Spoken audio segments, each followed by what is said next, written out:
take a few minutes to recognize our beloved colleague, Congresswoman Jackie Walorski, and two of her staff members, Emma Thompson and Zachary Potts, who tragically died last week while serving our country. You know, I was heartbroken when I first heard the news last Wednesday. Jackie was a dear friend, an incredible public servant, and somebody who cared deeply about uplifting the most vulnerable among us, whether in America or around the world. You know, many may not know, but Jackie served as a missionary in Romania with her husband years before she was elected to Congress. They founded an agency to help provide food and medical supplies to the country's impoverished children. She carried that same sense of service when she came to Washington, and we quickly became allies in the fight to end hunger. She was always a steadfast partner and outspoken advocate in efforts to combat food and nutrition insecurity. In addition to her role as the ranking member of the Ways and Means Subcommittee on Worker and Family Support, Jackie also co-chaired with me the House Hunger Caucus and was an integral player in securing the upcoming White House conference on hunger that's going to happen in September. She was my co-lead in requesting the Biden-Harris administration to actually do this conference so we can find a way to end hunger in this country. In fact, we both were on a call with the White House and Ambassador Rice just a few days before her tragic accident. She worked across the aisle on many food and agricultural issues, including efforts to combat food waste, improving access to medically tailored meals, and ensuring that kids have nutritious meals in school, because she believed in the power of generosity and helping those in need. So we're all going to miss Jackie. This is a loss not just for Indiana, but for the Congress, the anti-hunger movement, and the country. Her family, friends, staff, and constituents are all in our prayers, as are the families of Zachary and Emma. And I know that Emma formerly worked for Dr. Burgess, who's on our committee here in the Rules Committee. And I want to extend my sympathies to you, Dr. Burgess, and your entire team. I know this is a terrible loss for you. But before I go into my formal opening statement, I want to yield to our ranking member, Mr. Cole. Well, thank you very much, Mr. Chairman. I certainly want to associate myself with your remarks, and I appreciate you starting our meeting this way. I had the opportunity to meet Jackie before she was in Congress, actually, during her first race in 2010. She wasn't successful, but no surprise to anybody who knew her, she never quit.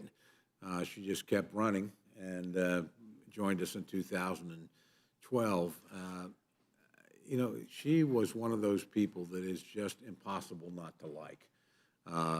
Whether you agreed with her or disagreed with her on a particular point of issue, she always handled herself so professionally, was always so civil to everybody she dealt with, inspired an unbelievable staff that certainly Zachary and Emma were typical of. We know they're all grieving at their collective loss, and all of Congress is, and the country's poor for her loss. I can't think of anybody in America that wouldn't be proud to have somebody like Jackie Walorski representing them in the House of the United States, House of Representatives of the United States.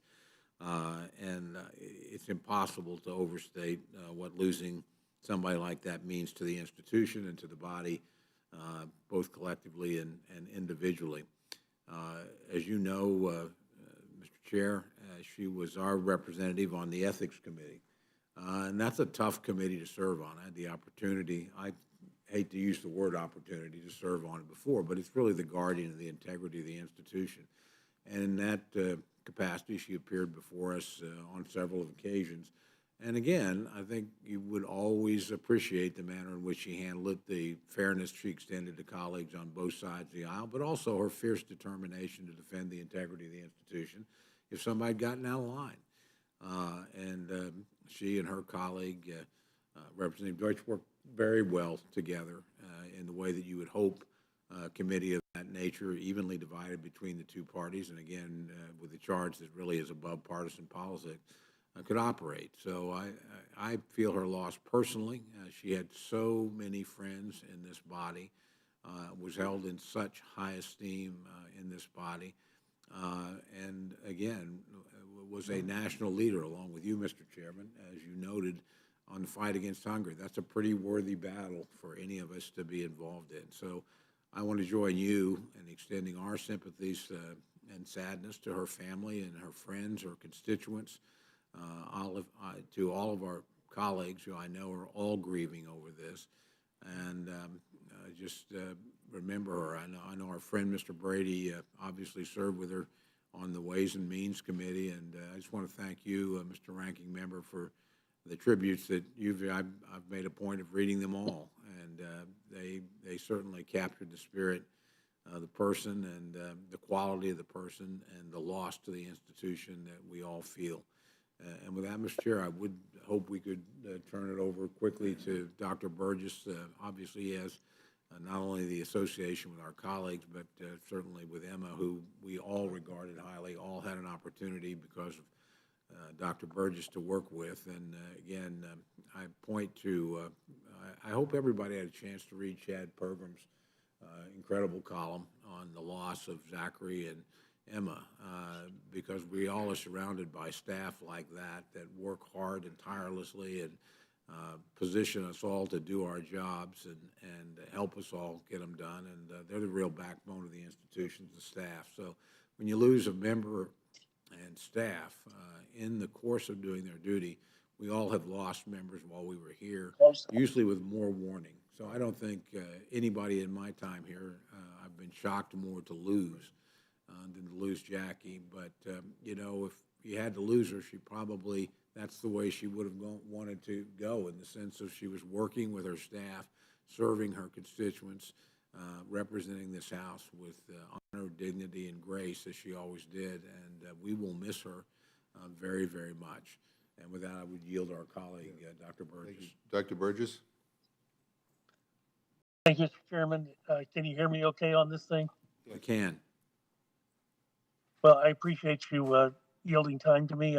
I'm obviously on the road back to the Capitol from Johnstown, Pennsylvania. This morning we did have the funeral for Emma Thompson, who served as my communications director 2017, 2018. My gosh, she was just 28 years old, and she always performed so well, and never a harsh word, always words of encouragement for everyone. She's certainly going to be missed. I want to associate myself with the comments made about our colleague Jackie Walorski, but for the years I had Emma Thompson in my life, I feel like we we were a better office because of it, and it's going to be tough, but we'll carry on and try to carry on in her memory. So thank you, Mr. Chairman, for allowing me to have that moment, and I'll yield back to you. Well, thank you very much, Dr. Burgess, and thank you, Mr. Cole. And we're going to miss Jackie, and we're going to miss Zachary, and we're going to miss Emma. Anyway, with that, let's turn to what this hearing is about today. I know we've been called back to D.C. from our August district work period, but we've been called back for a very important reason, to pass landmark legislation that will make enormous progress and deliver for the American people. Today, we will consider the motion to concur in the Senate amendment to H.R. 5376, the Inflation Reduction Act.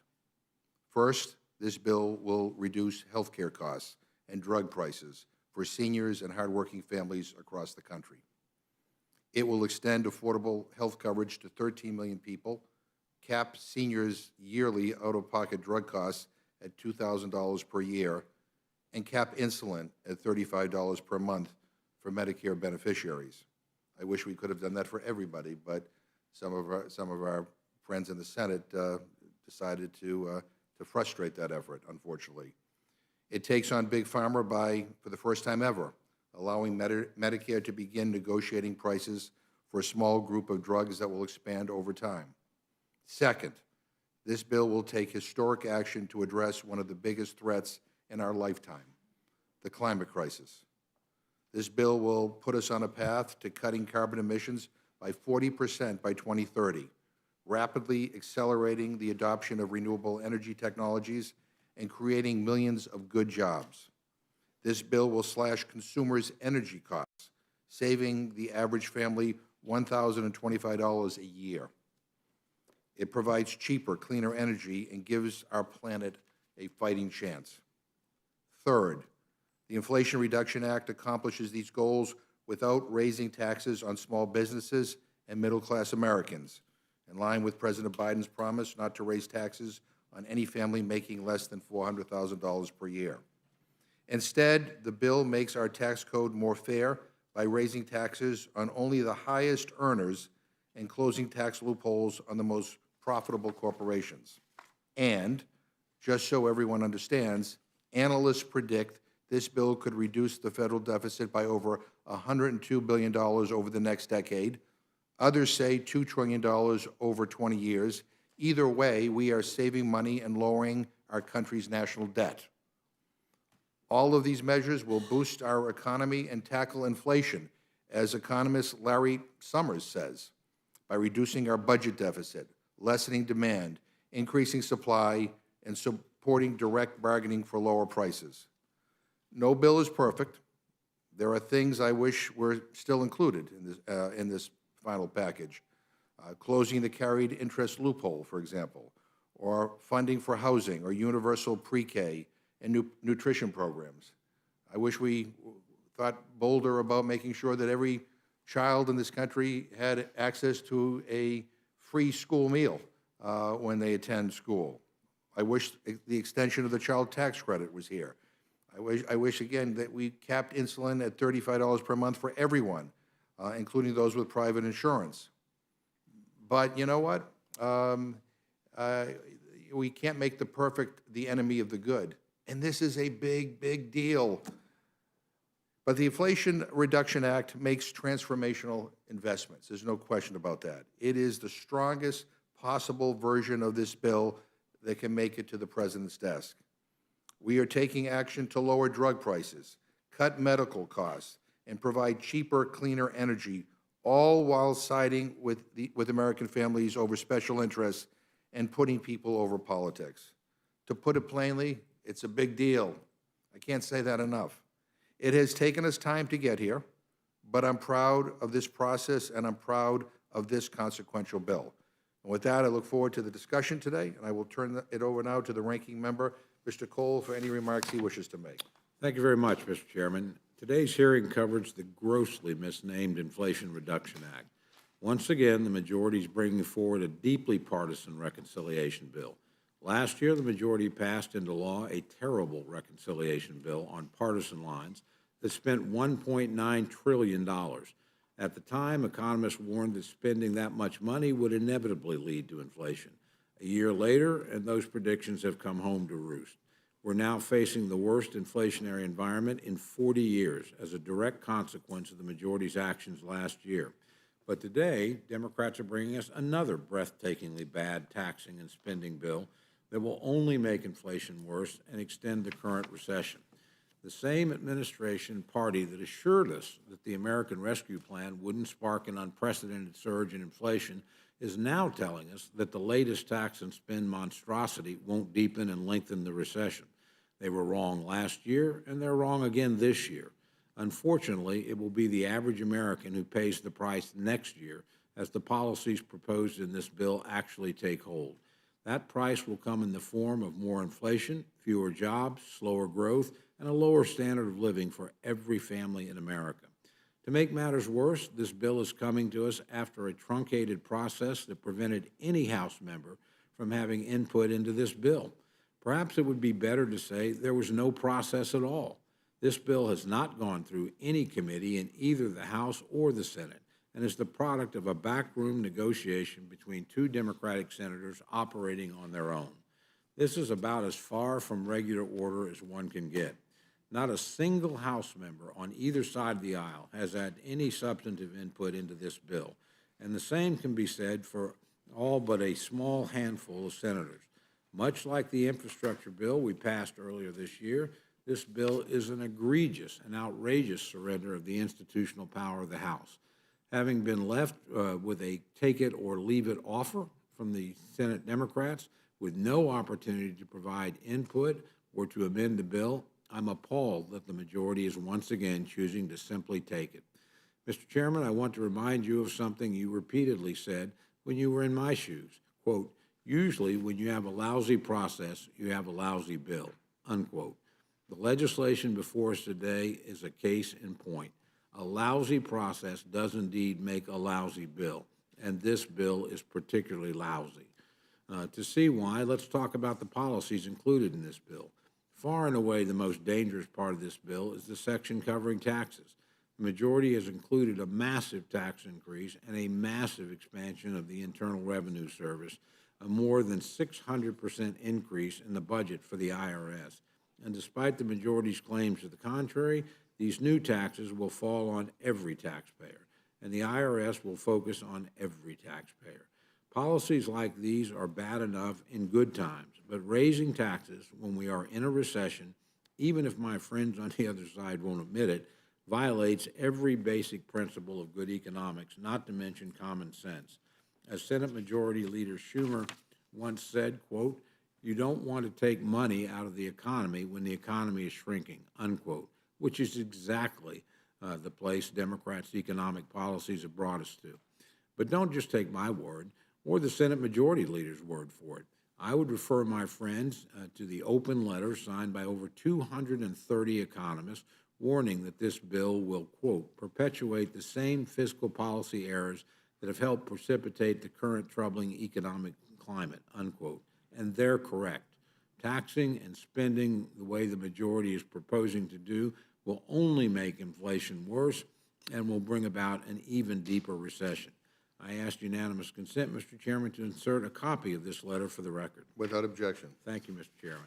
Now let's talk about what's not included in the bill. Despite the title, there's nothing in this bill that will address inflation. In fact, this is probably one of the most misnamed bills that has ever been brought before this body. Inflation remains the #1 problem our nation is facing, and it is astonishing that the majority would push forward a bill of this magnitude that will not help inflation and, in fact, will only make matters worse. There's also nothing in this bill that will address our current energy crisis. In fact, the policies in here are likely to make it worse. While my friends in the majority are willing to pour tens of billions of dollars into green energy boondoggles, there's nothing in this bill that will lower the price of diesel or gasoline at the pump, nothing that will make it cheaper to heat and cool homes, and nothing that will ensure energy independence for America. Such a failure is bad for the nation and bad for working Americans all across the country. It should come as no surprise that not a single Republican will vote for this bill, just as not a single Republican voted for the last reconciliation bill, because we knew at the time what it would do. Economists warned us then that it would lead to an unprecedented outbreak of excessive inflation, and they were right. Now economists are warning us that this bill, too, will make inflation worse and will slow the economy even more. Democrats would do well to take that warning seriously this time. Mr. Chairman, all the available evidence is that this bill will make inflation worse, not better. It will deepen and lengthen the recession that we are in. We cannot tax and spend our way into lower inflation. Rather, the compounding of the same error the majority made last year, rather than compounding the same error the majority made last year, we should reject these policies and reject this bill. With that, Mr. Chairman, I yield back. Well, thank you very much. And if I could just, I'm going to ask unanimous consent as well to insert a couple of things in the record.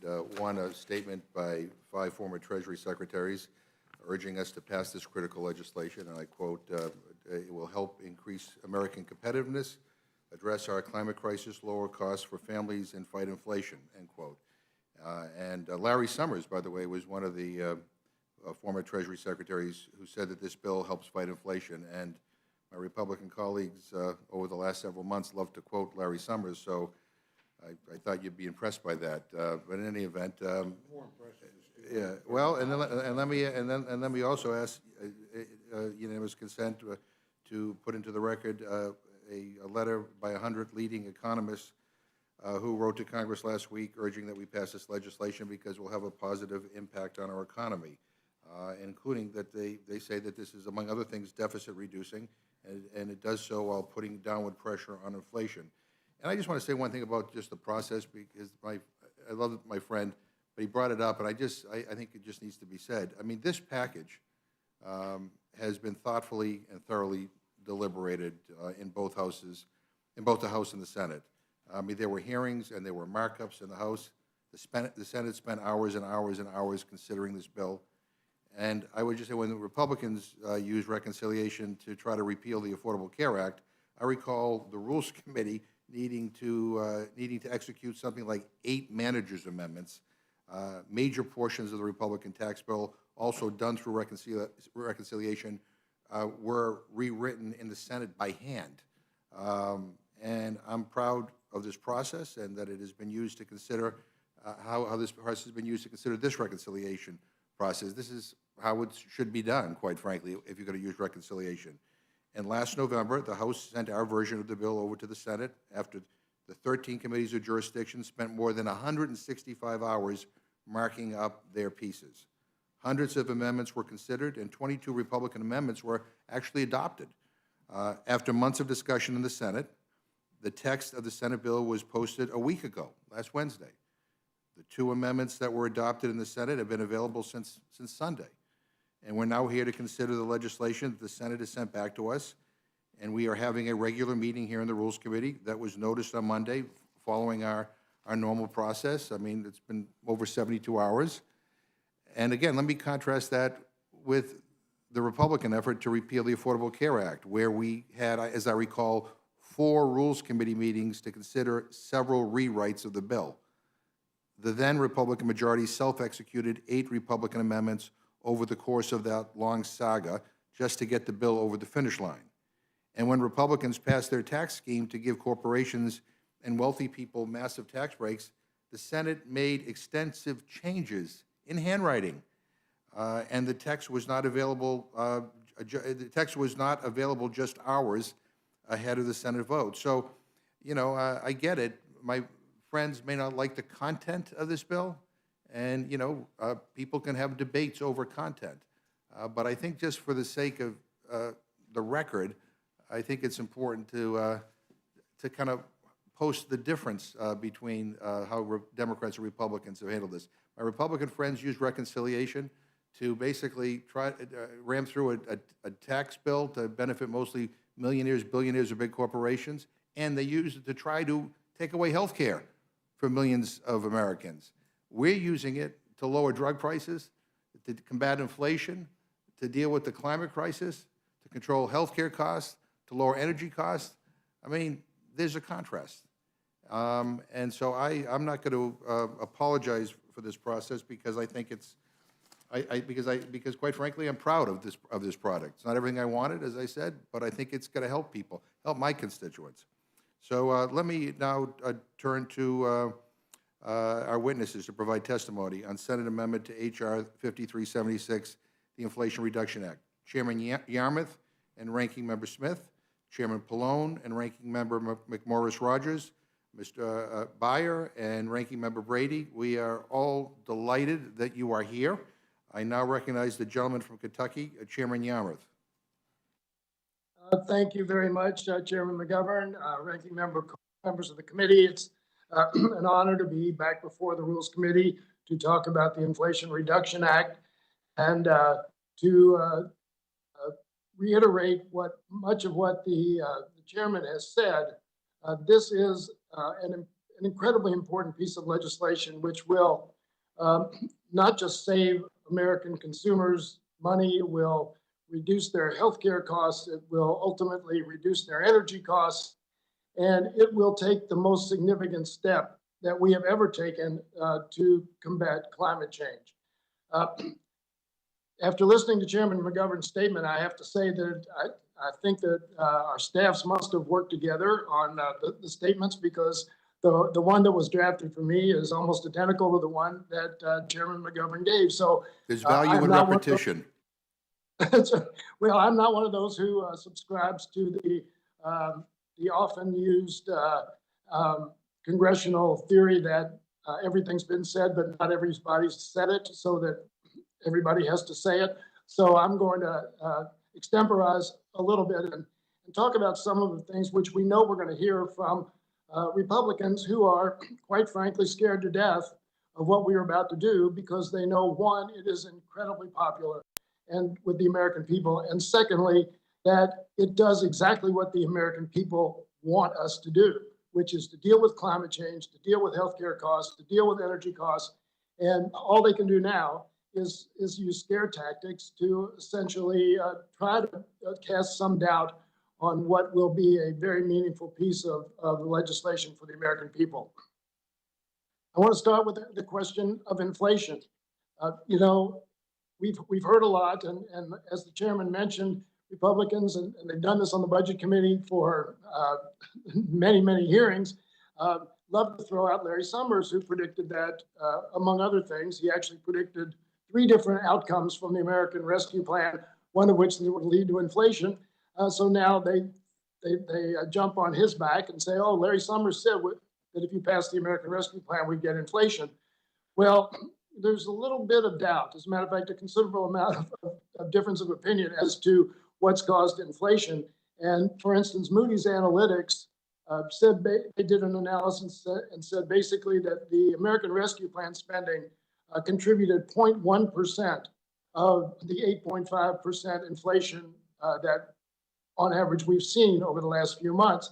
A very minor portion of the inflationary factors that we're dealing with. So it's not at all clear that, as a matter of fact, there's considerable evidence that it wasn't the American Rescue Plan that caused inflation. It was the things we have talked about: supply chain issues, the war in Europe, many factors that are really unprecedented and that we have not adequately yet, I think, analyzed. But here's the other thing. We're proposing to spend in this bill $400 billion over 10 years. That's on average $40 billion a year. That is 0.2% of the $20 trillion budget, and the $20 trillion gross national product, which is going to be increasing, so it'll be even a smaller percentage. It defies logic. It defies every economic theory that small amount of spending in a massive economy is going to affect inflation in any measurable way. We're going to hear a lot about increasing taxes. And let me say that what the Republicans are saying is totally wrong, defied by facts, evidence. What they're saying, what I think it is very safe to say, is that not one American making under $400,000 will see their federal tax bill increase by 1 penny. The only thing that the Republicans are trying to twist in terms of calling it a tax increase is the notion that because we are raising taxes on the most profitable corporations, that somehow they'll pass that along to consumers and it will raise their costs, and therefore they're calling that a tax increase. That is not a tax increase. And there's question as to whether it would even happen. But no American will see their federal tax bill, no American making less than $400,000 will see their tax bill increase by as much as a penny.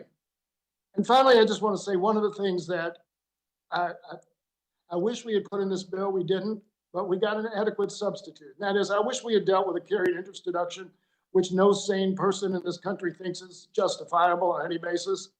But when we had to take that out to satisfy Senator Sinema in the Senate, we added a 1% about 1% surcharge or excise tax on stock buybacks. Now, if you recall, back in 2017, when the Republicans used reconciliation to pass their massive tax giveaway to the wealthiest corporations and individuals, the promise they made to the American people was that if we lowered corporate taxes then from 35 to 21%, which nobody actually even wanted, nobody requested that, but they would take that money and they would use it to reinvest in their company and create jobs. What we found out in very dramatic fashion was that that wasn't the case at all. As a matter of fact, what's happened is corporations use that tax break to increase dividends to their stockholders and to engage in the biggest splurge of stock buybacks in the history of the country. It's entirely appropriate that we now impose this excise tax, 1% on stock buybacks, so that that massive tax increase that they were given back in 2017, we can get a little bit of that return to the American consumer. So with all of those things said, I want to just conclude by saying that, as Chairman McGovern said, we would have liked to have seen a lot more in this bill. We would have liked to have seen extension of the child tax credit and child care and early childhood education, many, many other things which we think are important investments to make for the future of this country. But as the chairman said, and which I think most every Democrat agrees, this is still a very important move forward. On the issue of climate, I was asked the other day, well, the world doesn't think that we're doing enough in the United States, and that I think was clearly true. But what this bill does is it leapfrogs us ahead of virtually every other country in the world in terms of our commitment to dealing with climate change.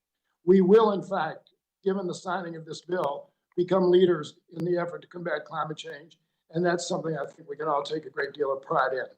With that, I thank you for the time, and I yield back. Thank you very much. I now yield to Ranking Member Jason Smith. Welcome. Thank you, Mr. Chairman. America is in a recession. Under Biden's inflation crisis, under the reckless spending policies of Democrat one-party rule in Washington, Americans see their real wages have gone down 4.5%. Just this morning, we found out that inflation was up 8.5% last month. Since Joe Biden became president, inflation has risen 13.7%. Remember when everyone was saying it was transitory? Now they have a piece of legislation trying to reduce something that they didn't really even believe existed. Americans are paying $5,900 more this year because of Democrats' reckless spending. I wish we were here to do something about that, but we simply are not. Democrats will claim this bill will reduce inflation. Let's be clear, naming a bill something does not make it so. The Congressional Budget Office, Penn Wharton, over 230 economists, and even the Senate Budget Chairman, Bernie Sanders, have said that this bill will either do nothing to address inflation or will actually make it worse. It's not hard to see why. This bill is more of the same taxing and spending from Washington Democrats. $745 billion in spending when you strip away the fake sunset policies. $599 billion in budget gimmicks and new taxes being thrown on an economy that is in recession. Another $146 billion in debt. In fact, even accepting the Democrats' false program sunsets in this bill, it still adds $54 billion to the debt over the first 5 years. And 80% of the bill's so-called savings do not even show up until after the year 2029. Democrats will claim they are not raising taxes on hardworking Americans. The main architects of this bill, Senator Manchin and Senator Schumer, are both on the record saying they oppose raising taxes during a recession. This bill is a total reversal from their earliest correct position. $17 billion of this bill's tax increases fall on taxpayers making less than $200,000. And half of this bill's tax increases fall on taxpayers making less than $400,000. This bill funnels $80 billion to the IRS to double its size so it can target more Americans, so it can conduct more than 1 million additional audits per year on Americans making less than $200,000. This is not about going after wealthy Americans or corporations with highly paid lawyers. This is about hiring 87,000 new IRS agents so Democrats can then implement their plan to snoop on the bank accounts of middle-class Americans. Democrats will claim this bill is a massive down payment on the Green New Deal agenda. Now, on that, I couldn't agree more. Over half of the spending in this bill, more than $400 billion, goes to all sorts of Green New Deal programs and policies. There's $7.5 billion for new luxury electric vehicles and another $1.3 billion to boost the resale value of used electric vehicles. So now the wealthy will get help buying and selling their cars. You have $1.5 billion for tree equity and another $1.9 billion dedicated in part to fill gaps in tree canopy coverage. How is that going to bring down food and gas prices? $362 million to help corporate America build greener buildings. How is that going to fix the supply chain crisis? There's $27 billion to fund a new green bank at the EPA. How is that going to fix a shrinking economy or help Americans facing higher interest rates? And of course, $12 billion in new taxes on American-made energy to further raise the price at the pump. The Inflation Expansion Act will do nothing to solve the crisis facing Americans, whether it's the high prices on groceries or gas, rising interest rates, supply chain problems, a labor shortage, spiraling debt, and now a recession. Our Democrat colleagues are trying to spend their way out of an inflation and tax their way out of a recession. It will not work, and the American people should not be asked to foot the bill for more of the same failed policies. Congress should be focused on fighting inflation, not making it harder for folks in this country to provide for themselves and their families. I yield back, Mr. Chairman. Thank you very much. Chairman Pallone. Thank you. Thank you, Chairman McGovern and Ranking Member Cole, for the opportunity to speak before you today in support of the Inflation Reduction Act, and thank all the members of the Rules Committee. This is landmark legislation that's going to help reduce costs for American families while aggressively tackling the climate crisis at a time when extreme weather events are increasingly devastating communities around the nation. Now, I wanted to focus on the climate and health provisions in this legislation because much of that came from the Energy and Commerce Committee. But the bill tackles the climate crisis and protects our communities from its devastating impacts because it's the single largest investment in climate action in American history. It makes unparalleled investments in climate, clean energy, environmental justice, while creating new clean jobs and lowering energy costs for American families. One study of the legislation found that the average American household would save $1,800 a year on energy bills. Moreover, this bill will slash our nation's climate pollution 40% by 2030 and puts us on a track to meet our aggressive climate goals. So I'm pleased that the bill includes many of the climate and clean energy provisions that my Energy and Commerce Committee drafted and marked up last September. Notably, the methane emissions reduction program takes bold action to drive down dangerous methane pollution from the oil and gas industry by sparing innovation and holding polluters accountable for leaks of one of the most potent greenhouse gases. The Greenhouse Gas Reduction Fund invests an unprecedented $27 billion to deploy low and zero emission technologies nationwide and harden our most vulnerable communities against climate disasters. These and other key provisions, such as common sense investments in clean heavy-duty vehicles and home energy efficiency upgrades, make this bill one of the greatest victories for protecting the health of our climate and our communities. Now, the bill is also one of the most significant pieces of healthcare legislation to move through Congress in over a decade. It breaks Big Pharma's monopoly on prescription drug prices. The bill would lower prescription drug costs for seniors by finally empowering Medicare to negotiate the cost of prescription drugs and capping the amount seniors pay at at $2,000 annually. It also caps the cost of insulin at $35 a month for Medicare beneficiaries. Now, nearly 20 years ago, when I was here in Congress, Republicans prevented the federal government from negotiating fair prices for seniors, and this legislation reverses that egregious gift. And I don't like to use that term, but I do think it was totally inappropriate to actually put in Medicare Part D that we could not negotiate drug prices under Medicare. But the Republicans insisted on that, and it was basically a gift to Big Pharma. And now reversing that is going to save seniors and Medicare and the federal government a lot of money. The legislation finally levels the playing field and will help ensure seniors are no longer price gouged at the pharmacy counter. It also penalizes big pharma companies for unfairly hiking prices on seniors by linking the price to inflation, so that if they go above that in their prices, then they have to pay a rebate back to the federal government.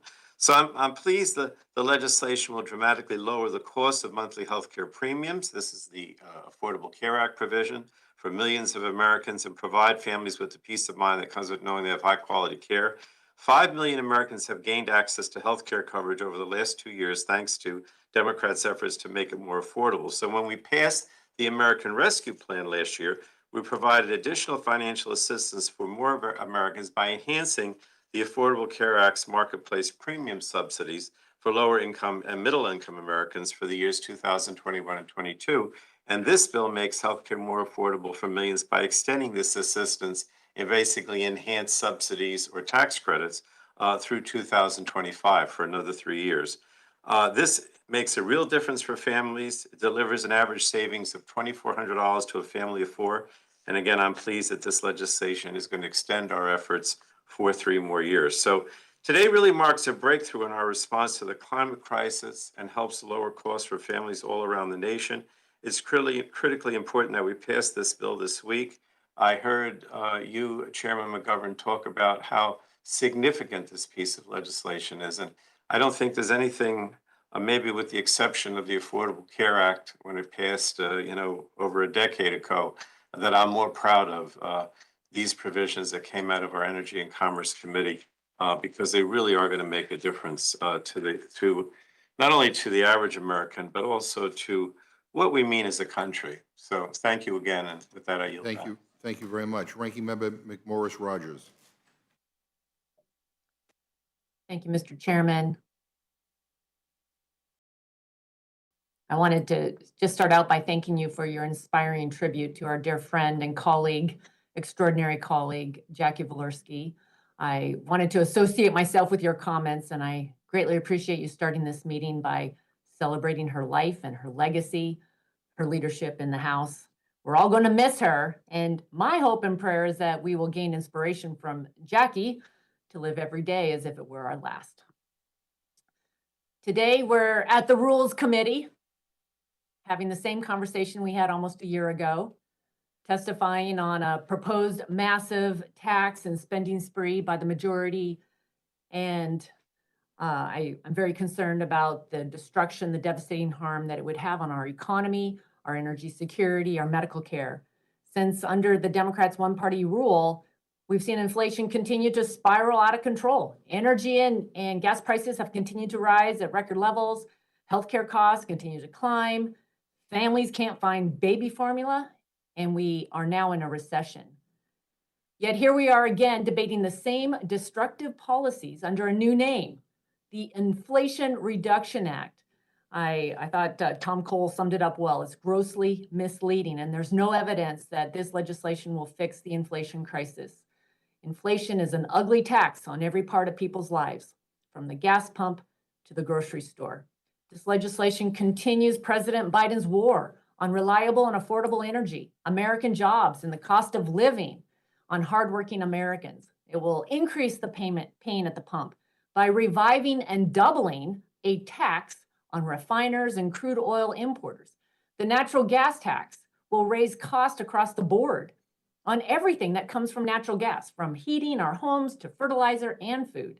And while families get zero relief from President Biden's energy crisis, this legislation will send billions to use Chinese supply chains to make solar panels, wind turbines, and electric car batteries for the rich. For example, consider the EPA. EPA's budget is tripled. There's $27 billion for a national climate bank, $3 billion in environmental justice and climate block grant programs, $5 billion for a pollution reduction grants program, $1 billion for electric garbage trucks and school buses. The Department of Energy, there's $9 billion for a rebate program for electric appliance heat pumps and energy efficient home retrofits, $1 billion to use building codes to ban fossil fuels, $2 billion for private entities to build transmission lines for more wind and solar, and $200 million to train insulation and electrification contractors. An energy company just told me last week while I've been home that without a strong energy mix that includes natural gas, their customers' electricity bills would double. And they said that we need choices to keep cost affordable and the lights on. We need to remember the Solyndra scandal when they defaulted on $500 million, a loan from DOE.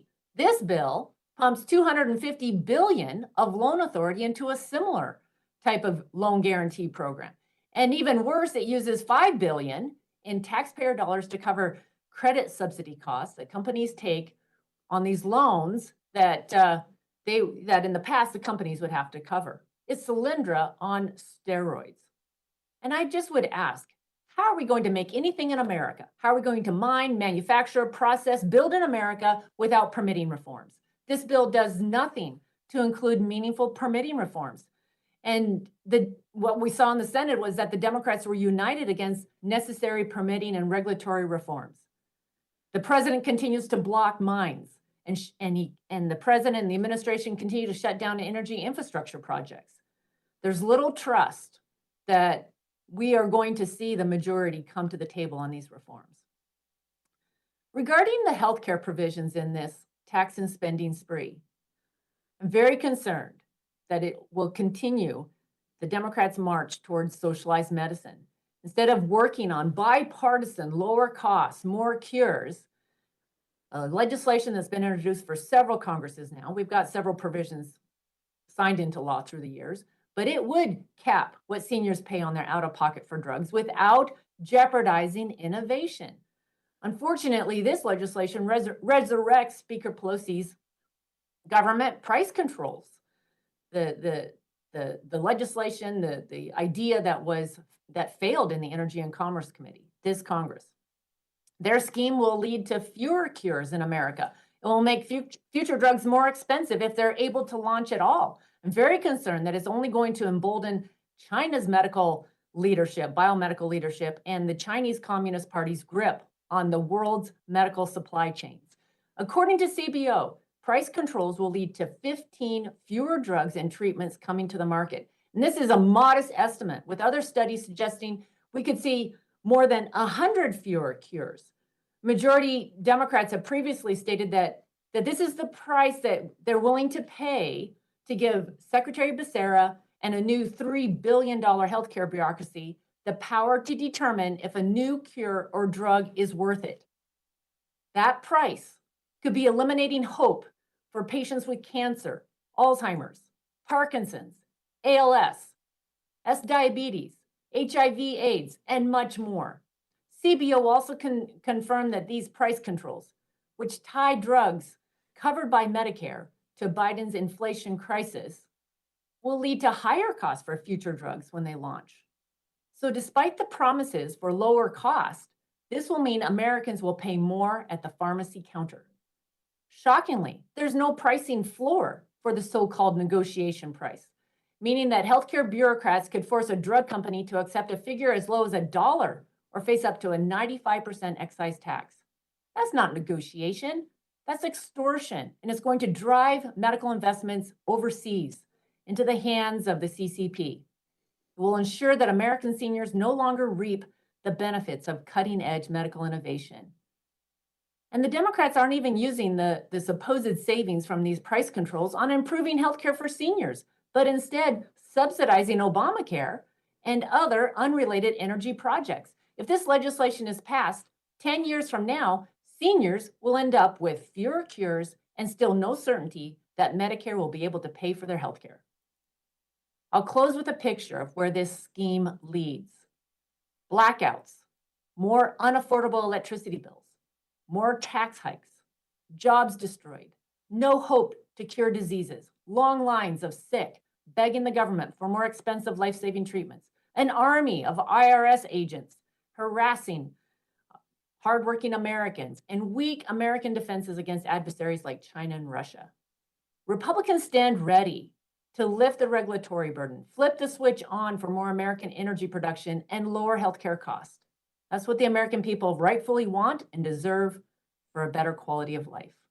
Thank you. I yield back. Thank you very much. Chairman Byer. Mr. Chairman, Mr. Ranking Member Cole, it's an enormous pride that I appear to testify before your committee today. Let me begin by just saying this morning we just found out that inflation last month was 0.00%. That was the inflation from June to July. You know, we've come a long way adapting to the supply chain disruptions of COVID and the Russia-Ukraine war.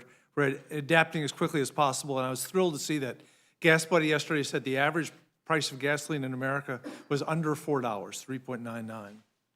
We also note that we are not in a recession. We delivered 528,000 new jobs in the month of July, 9.5 million new jobs in the first year and a half of the Biden administration. The National Bureau of Economic Research, which is the entity formally designated to declare when a recession, clearly said that we are not in a recession right now. Yes, there was a small second quarter dip in GDP, almost completely due to the sell-off of inventory across other businesses. The Inflation Reduction Act represents the most substantial commitment to addressing the threat of climate change in our nation's history. It may well be the most important environmental legislation that Congress has ever created. This bill invests $369 billion in creating incentives for clean energy, clean transportation, and energy efficiency. This historic investment will help achieve an estimated 40% reduction in carbon emissions from 2005 levels by the end of the decade. This will help us keep the commitments we made at COP26 in Glasgow and will be an inspiration and a pressure on the rest of the world to act. At the same time, we're delivering real financial relief to American families. Moody's Analytics estimates the Inflation Reduction Act will reduce household spending on energy alone by more than $300 each year. This legislation also makes enormous strides for Americans struggling to pay for prescription medications. Americans often pay 2 to 3 times more than residents of other developed countries for the exact same prescription drugs. And for the highest priced prescription drugs without competition, the bill empowers Medicare to negotiate prices with drug companies. This, by the way, is not price control. The Secretary is required to set the price based on statutory factors, R&D costs, sales data, among others. We don't call it price control when the Secretary of Defense negotiates with Lockheed Martin or Northrop Grumman. We don't call it price control as the Department of Veterans Affairs negotiates lower drug prices for our heroic veterans. We don't call it price controls, and Medicare sets the rate it pays doctors or hospitals or nursing homes. This is just a negotiation. That is the very essence of capitalism. I sold cars for 46 years. We were negotiating every day. There was never a price control there. Similarly, the bill limits out-of-pocket prescription drug costs for people with Medicare Part D to no more than $2,000 a year. And it protects against the exorbitant hikes in prescription prices for Medicare beneficiaries by requiring manufacturers to pay a rebate if they raise prices higher than inflation. These are reforms that seniors and people with disabilities deserve, and an overwhelming majority of Americans support this negotiation. It's what they want. And the $35 cap on monthly insulin copays for individuals with Medicare is terrific, but I'm deeply disappointed that Senate Republicans blocked that same $35 cap for the millions of insulin users with private insurance. But that battle is not over. This battle also lowers health care costs for the millions of low and middle income Americans by extending the Affordable Care Act's premium tax credit enhancements through 2025. With this bill, large, hugely profitable corporations will finally pay their fair share, just like normal Americans do. And we accomplish this through a 15% corporate minimum tax applied to U.S. businesses with annual profits over $1 billion. Claims by corporations and the wealthy that this package will raise taxes on working families is patently false. In fact, 5 former Treasury Secretaries, Democratic and Republican administrations, came together to issue a joint statement calling out this lie, stating, quote, "Taxes due or paid will not increase for any family making less than $400,000 per year. And the extra taxes levied on corporations do not reflect increases in the corporate tax rate, still 21%, but rather reclaiming the revenue lost to tax avoidance and provisions benefiting the most affluent." Let me also push back that to my friend on Ways and Means. This is not 87,000 new agents. In fact, only 11% of IRS employees are agents at all. And the current estimate right now is that the money spent on the IRS over the years will at best restore the staff to what it was in 2010, 12 years ago. And at most, 20 to 30,000 new IRS employees, very few of whom will actually be agents. Instead, what it will do is allow us to address the 10.2 million unprocessed individual claims that are sitting in IRS cafeterias around the country right now. This bill is also funded by a 1% tax on stock buybacks. Today, stock buybacks are taxed much more favorably than dividends. And with this, we limit the tax avoidance that makes large shareholders and corporate executives whose incomes are often based on stock price, wealthier, and use the proceeds to find sensible investments in climate and access to life-saving drugs. Finally, the legislation will invest in the IRS to improve services for all taxpayers and make sure that well-heeled taxpayers with armies of lawyers can no longer shirk their tax obligations with immunity. and impunity. This transformative legislation is a historic win for America's and families' pocketbooks, for our health, and for our future climate security. I look forward to responding to your questions, and I yield back. Thank you very much, Ranking Member Brady. Thank you for being here. I know that you have to catch a plane, and so normally the rules of the Rules Committee is going to stay here until everything has been asked, but I know you're going to Indiana, and so whenever you need to leave, just let us know. But we welcome you. No, thank you, Chairman McGovern, Ranking Member Cole, and all the members of the Rules Committee, and thank you too for your tributes to our colleague on Ways and Means, Jackie Walorski. She was, anyone can tell you, she was a happy Hoosier who could light up a room with her joy, her passion, her brilliance, and love of life. There is literally nothing Jackie couldn't do. We all are all shocked and heartbroken, yet grateful to count her as a friend. And in the Ways and Means Committee, we have set up a tribute to her at her seat on the committee dais, where she loved to serve and where she shone so brightly. So thank you for all your prayers. And I will be leaving, catching an airplane to be at the service here soon. Unfortunately, the Senate's latest Manchin-Biden version of Build Back Better is a hoax on the American people. This Don't Say Inflation or Recession Act fails to reduce inflation, fails to reduce the budget deficit, and fails to reduce the world's temperature. If the Green New Deal and corporate welfare had a baby, it would look like this. And who pays to raise this poor child? Made in America manufacturing, small businesses, and Walmart shoppers. Who in their right mind raises taxes in a recession? The answer is President Biden and congressional Democrats who bungled this economic recovery. Other countries are lowering their taxes to fight inflation. Only Democrats who bungled the recovery think this is a good idea. The Biden economy is a very cruel economy, with families skipping meals, eliminating meat, and using their credit cards to pay for daily essentials. Food inflation is not 0.0. It went up 12.9% this past year on families. Inflation is so bad, 1 out of 4 Americans are delaying retirement because they can't figure out a way to make ends meet. We have a shrinking economy, a shrinking paychecks, and a shrinking workforce. President Biden likes to brag he's created nearly 10 million jobs. The unemployment rate is 3.5%. But he's in denial that President Trump created 12.4 million jobs post-COVID and lowered unemployment to 3.5% for the first time in half a century. And here's the difference. Under Republican leadership, paychecks grew twice as fast as prices. The economy was surging, not shrinking, and 600,000 more Americans were working then than under today, this failed White House. In the impact of $350 billion in taxes, you'll see higher taxes on companies that build here in America that will kill jobs, slow the economy, and raise prices. Small businesses, who hire nearly half of all workers in America, will have a harder time surviving. And this $50 billion in higher taxes falls on small business owners who file as individuals. And it's unbelievable. Raising taxes on companies that reinvest in their own stockholders hurts seniors and other savers. New energy taxes will drive up costs for families.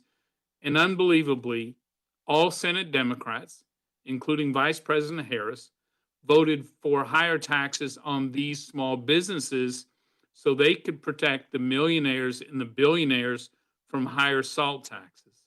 Our Democrat colleagues love the wealthy, but not so much middle-class families.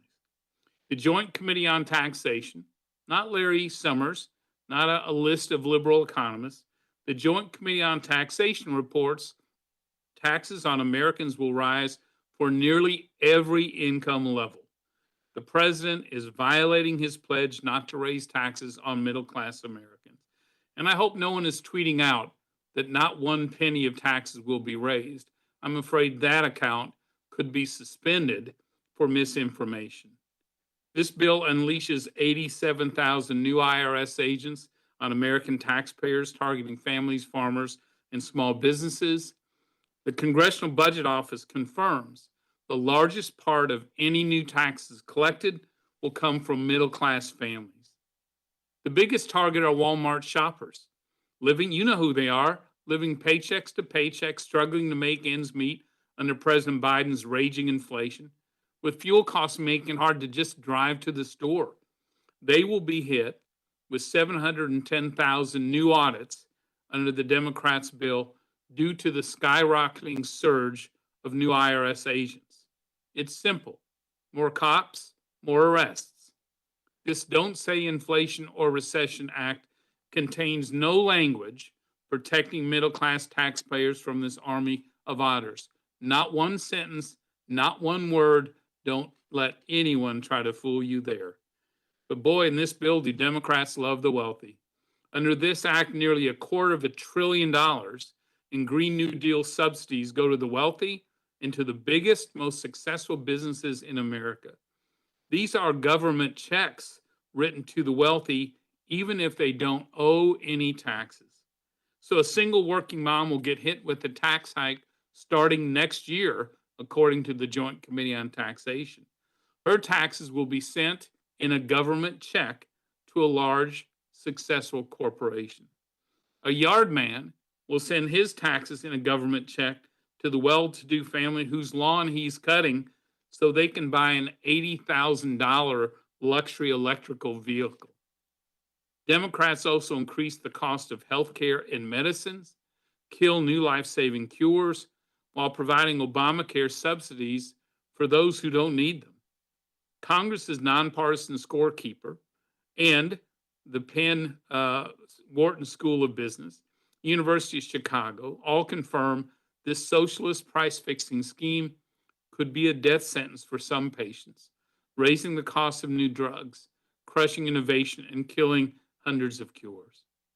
Healthcare inflation is already up 17%. Yet untargeted extensions of pandemic-era Obamacare subsidies do nothing, zero, to address these costs. And they provide more affordable health care to some jobless than those who reconnect to work, making the workforce shortage even worse. Democrats hide the true $250 billion cost of making these Obamacare subsidies permanent, creating a massive funding cliff, despite Senator Manchin's pledge not to do so.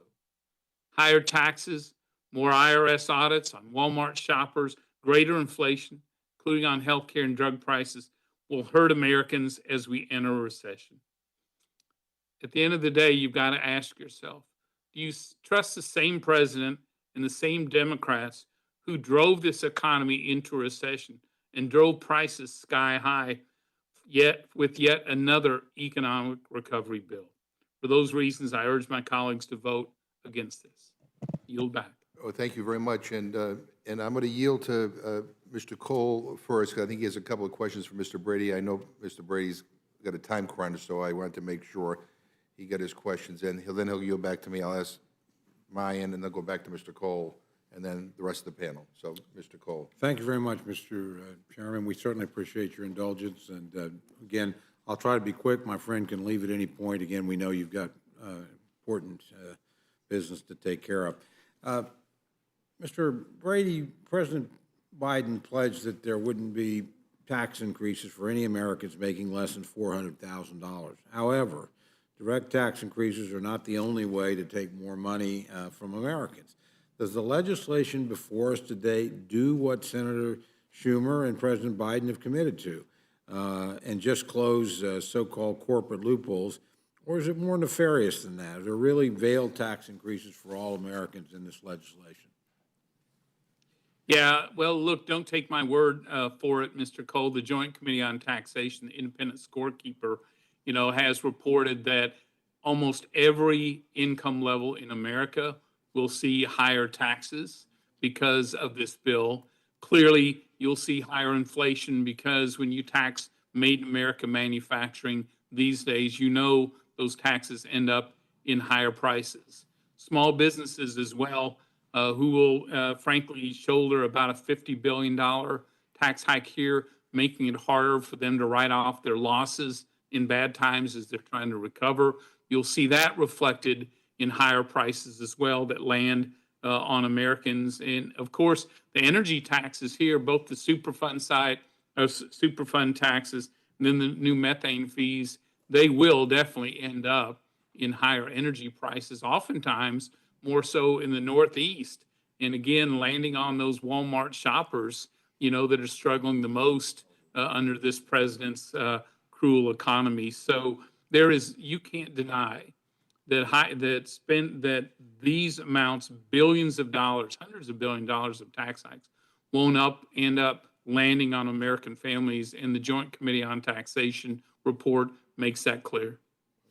And Mr. Brady, one last question, if I can. You and I were both in Congress when President Obama's IRS was found to be targeting conservative groups by misusing its authority surrounding the approval of not-for-profit status. Under this bill, as you pointed out, the IRS would receive $80 billion to hire 87,000 new agents. Do you have any concerns about providing the IRS with this amount of money and personnel and no guardrails or accountability accompanying them? Yeah, every American should be concerned, and Senate Democrats made it clear they will not put any language in here, this bill, that protects those Walmart shoppers and middle-class families from those army of IRS auditors. It is clear in the bill, even with a backlog of 20 million tax returns and an IRS that rarely even answers the phone, that there is 14 times more money here for the IRS army of agents than there is for customer service. Taking a look at, again, what the Congressional Budget Office showed about the increased audits by going back to those 2010 rates, which this bill does, you will see increased audits at every level of the IRS and at every income level. I worry because the IRS, unfortunately, has a track record of targeting Americans based on their political beliefs. We saw this certainly under President Obama, and we had a succession of what I would term to be corrupt IRS commissioners. You saw that last year as under President Biden. You saw both more targeting of faith-based organizations. You saw the biggest leak of private taxpayer information in American history, to which an investigation has not yet, a year later, been concluded. And there is, of course, a real concern now that the IRS will be weaponized against middle-class Americans. So, yes, I do have real concerns about the amount of money and where it is being used. There's no question, I think, as Republicans, money that was really focused on customer service, working off this backlog, actually helping families struggling with inflation who just want their tax refund back, there's no question we'd have been happy to work with this administration and our Democrat colleagues. But in this case, you cannot deny with a credible face that there will be a new army of IRS agents, and they'll be landing on the Walmart shoppers of America. Thank you very much. Thank you, Mr. Chairman, for your indulgence. Those are the questions I had for Mr. Brady. I'll yield back to you. Well, thank you. Let me ask Mr. Byer, is there anything in this bill that will raise taxes on people earning $400,000 or less? Mr. Chairman, there absolutely is not. And I don't know, maybe if we repeat 87,000 agents enough times, somebody will believe it. But there's nothing in this bill that suggests this will go when only 11% of IRS employees are that. In fact, Mr. Chairman, I have a recent page from the Joint Committee on Taxation report that I believe the ranking member was referring to, and taxes actually go down in the first 9 categories next year. And not until 2027 do taxes go up 0.1% for people making more than $200,000. Who knows who will even be president then? The whole point here is to raise taxes on, well, let's go back a year. 95 of the biggest 500 corporations in America pay 0 in corporate taxes. So we're only saying if you make more than $1 billion a year in profit, or you have to pay this 15% minimum tax. I don't think there's a single small business in America making more than $1 billion a year. So basically, the people who are opposed to this don't want to tax billionaires. Exactly right. This is just taking the tax cheats or the people who are unfairly using the tax avoidance things because they have the best lawyers in the world to avoid all taxes. And I've been watching some of the news shows, and we heard it here today from some of the testimony that there's a scare campaign going on. I think the Republicans do not want to talk about lowering the cost of prescription drugs for people or investing in efforts to combat climate change or lowering healthcare costs or energy costs or any of those things. They want people to look someplace else. And so now we're hearing about this army of IRS auditors. Just for the record, I mean, am I right? Is Charles Rettig the commissioner of IRS? He is, I'm hoping that that wasn't one of the corrupt IRS commissioners that my friend, the ranking member, was referring to. Who appointed him? I'm just I curious. believe that was President Donald Trump. Can you say it one more time? Because I want to make sure. Yeah, that President Donald Trump All right, appointed. so this is Trump's Commissioner Rettig. IRS commissioner who we're talking about here today. Let me read from a letter that he sent to the House of Representatives on August 4th. He said, these resources that are in this bill are absolutely necessary. These resources are absolutely not about increasing audit scrutiny on small businesses or middle-income Americans. As we've been planning, our investment of these enforcement resources is designed around the Department of Treasury's directive that audit rates will not rise relative to recent years for households making under $400,000. Other resources will be invested in employees and IT systems that will allow us to better serve all taxpayers, including small businesses and middle-income taxpayers. Enhanced IT systems and taxpayer service will actually mean that honest taxpayers will be better able to comply with the tax laws, resulting in a lower likelihood of being audited and a reduced burden on them, end quote. I'm going to ask unanimous consent that his letter to all of us, this is Donald Trump's appointed commissioner of the IRS. You know, it really, one of the things that people hate about Washington and about politicians is that people exaggerate the truth and sometimes go to really remarkable extremes to exaggerate. Someone showed me a tweet that our former colleague and former Governor Nikki Haley tweeted. She said, Biden's IRS is now going to have more staff than the Pentagon, State Department, FBI, and Border Patrol combined. That's the tweet that she sent out to everybody, and that's what people have been, I've heard people repeat that. It's a ridiculous claim. I'm not quite sure where it even started. I don't know about you, Mr. Byer, or my other colleagues here, but we're getting lots of calls to my district office from constituents who are owed money by the IRS. And, you know, a lot of time has gone by, and they're wondering where the hell is their check. They have questions, and they can't get their calls returned, all because there is this huge backlog. And so they wonder, what are you going to do about it? And so they actually believe we should invest more so that their returns can be processed in a more timely fashion. I mean, it is the estimated staffing number that's covered in this bill is funding provided over 10 years, and many of the additional staff, as you pointed out, I think it's important for anybody who's watching here, understand this, many of these additional staff will replace a significant number of people who are retiring, right? About 50,000 are expected to leave over the next 6 years. So let me say this clearly, you did, but I want to say it again, at no time will the IRS have 87,000 new auditors. And as far as the size of the IRS workforce, and then going to what Nikki Haley and some of my other Republican colleagues have been replacing, I mean, when they say, you know, more employees than the Pentagon, State Department, and I mean, like, what the hell are they talking about? I mean, I wasn't very good in arithmetic, but you know, you do a quick Google search and you can figure this out, right? I mean, there are currently 7 times as many civilian employees at the Department of Defense than at the IRS. And when you take into account the entire department, including military personnel, it's about 35 times the size of the IRS. And then then we add in all, you know, all these other departments. I mean, you know, that's, I mean, to say that, to try to deliberately scare people by misrepresenting the truth so deliberately, it's unconscionable. So I ask everyone, stop spreading this misinformation. I get it. You know, maybe you don't want funding for the IRS because you believe that millionaires and billionaires should escape paying taxes with impunity.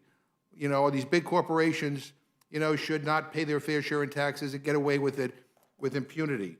But more funding means more resources to crack down on wealthy tax cheaters and corporate tax dodgers. And more funding means that my constituents, those who shop at Walmart, those who are struggling to make ends meet, can get their refunds on time, because it's a big deal for them to get their refunds. And so I just think it's important to clarify the record. I don't know if you have anything to add, Mr. Just quickly adding that whether it's 10 million backlogged individual claims or 20 million, as my friend, the ranking member of Ways and Means said, you can't address that without more people. So there's nothing in this bill that says how the money has to be spent except to unclog this backlog. By the way, the IRS uses software from the 1960s and 70s called COBOL that they can't find anybody that knows that software anymore. Those people are quickly dying out. A huge part of this is to updo the information technology systems to the 21st century to deal with this huge backlog. So I've heard a number of claims and fear-mongering about the impacts of this bill. So I just want to set the record straight with a couple of questions. Chairman Yarmouth, how does this bill lower energy costs for Americans? Well, thank you, Chairman McGovern. What it does is ultimately provides tax credits for people to not just buy electric vehicles. And I'm kind of amused by the rhetoric of our Republican friends who talk about luxury vehicles of $80,000. That's the cap on what you can get a credit for in this. And plus there's also an income level cap of $150,000 per individual, $300,000 a couple. So the wealthiest people can't use this credit at all. But you will be able to have moderate income people being able to get a $4,000 credit for used electric vehicles, which will then allow them to save money on their energy costs. You have money in this bill to combat or to mitigate discrimination that has historically affected rural farmers, women, minority farmers, Native American farmers. A lot of those programs will help increase the income of people who have been discriminated against historically. And of course, what you have in overall is an overall effort to provide incentives for people to invest in solar and other renewable energy sources that will over time significantly reduce their overall energy expenditures. Mr. Pallone, do you have anything to add? Mr. Chairman, look, the bottom line is that if we continue to rely on fossil fuels, these are coming primarily from very volatile countries, and it's a monopoly, right, with OPEC. They just keep driving up the prices. As you move towards renewables, you're less reliant on this volatile fossil fuel market. And as a result, energy prices start to come down, and the average person pays less. I mean, it's that simple. I mean, we just can't continue to rely on, all these terrible countries overseas, volatile, Mideast, different places, Venezuela, places that have all kinds of political problems because ultimately it costs us more. So it's not only a question of addressing the climate crisis and the weather conditions. I mean, even the weather conditions, one of the reasons why we have problems with the electricity grid, or the main reason, is because of because of climate change and hot weather and terrible storms and tornadoes and all of that. And, essentially what we're doing between this bill and the infrastructure bill that we passed is hardening the grid, making it easier to move towards renewables, which in the long run are going to be a lot more reliable and bring costs down. So long term, I mean, I have a statistics here. I don't want to keep talking because I know that some have to go, but I have a statistic here that shows an analysis by Resource for the Future that found that this bill would save households between $170 and $220 annually in reduced electricity price. So I mean, we're talking about lower prices for everyone as we move towards renewables in general. Well, thank you. The gentlelady from Washington said in her opening statement that this bill will hurt senior citizens, but AARP disagrees. And they just sent us a letter on behalf of 38 million of their members asking us to pass this bill. And they said, and I quote, "The legislation will also give peace of mind to millions of seniors with high drug costs by capping their out-of-pocket Part D spending at $2,000 per year," end quote. I ask unanimous consent to insert that in the record. And let me just say to my friends, I mean, allowing Medicare to negotiate for cheaper drugs and capping the costs is wildly popular. I mean, amongst Democrats, independents, and even Republicans. 73% of the American people support allowing Medicare to negotiate prices. 73%. 76 support capping costs. 76%. Who doesn't support this? Big Pharma, I guess, doesn't support it. So let me ask you, Chairman Yamworth, how would this act reduce out-of-pocket costs for Medicare beneficiaries? Well, obviously, if you, first of all, cap out-of-pocket expenses on pharmaceuticals at $2,000 a year, you're saving an awful lot. You're saving millions of Americans significant amounts of money.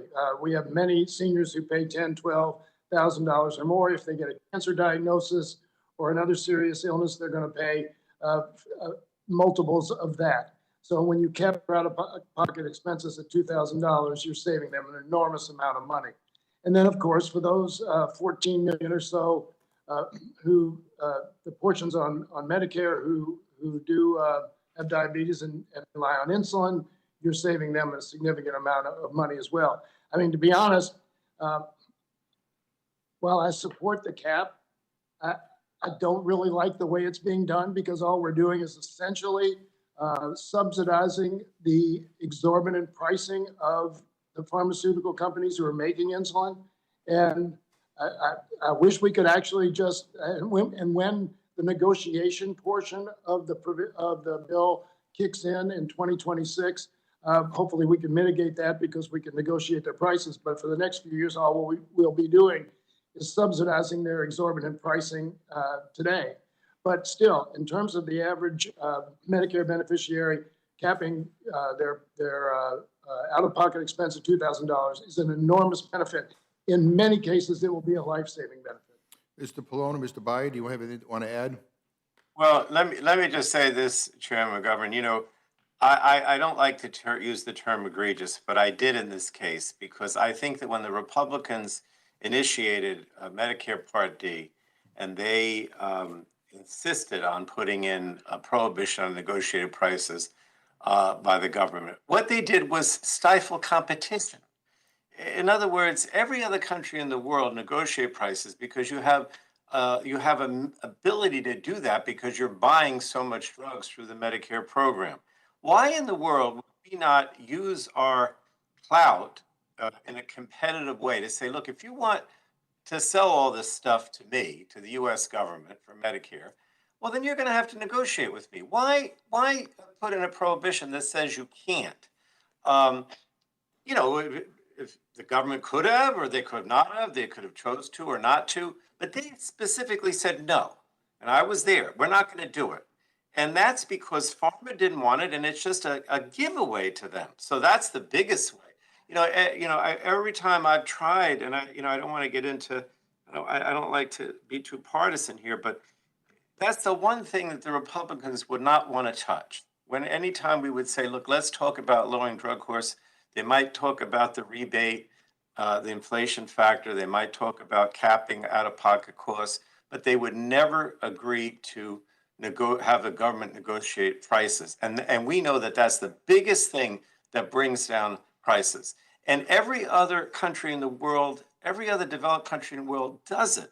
And, if we're supposed to be an example of a market economy, why can't we? Why say we can't do it? It's just not fair. It's not fair to the seniors.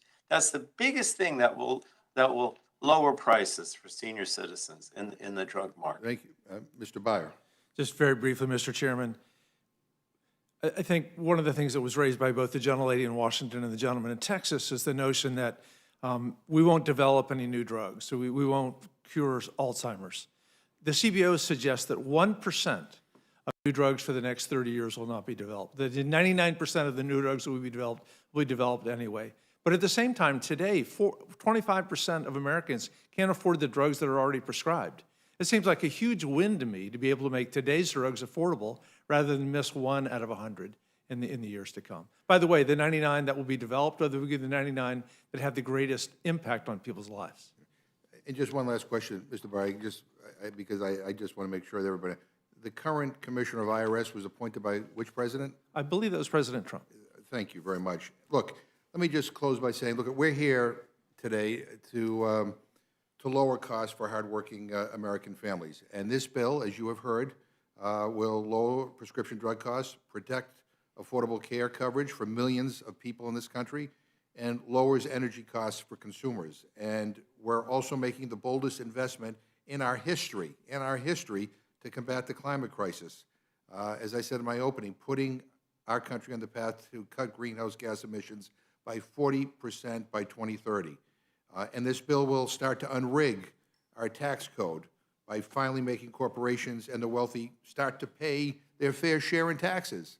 My constituents all have to pay their fair share. Yours do too.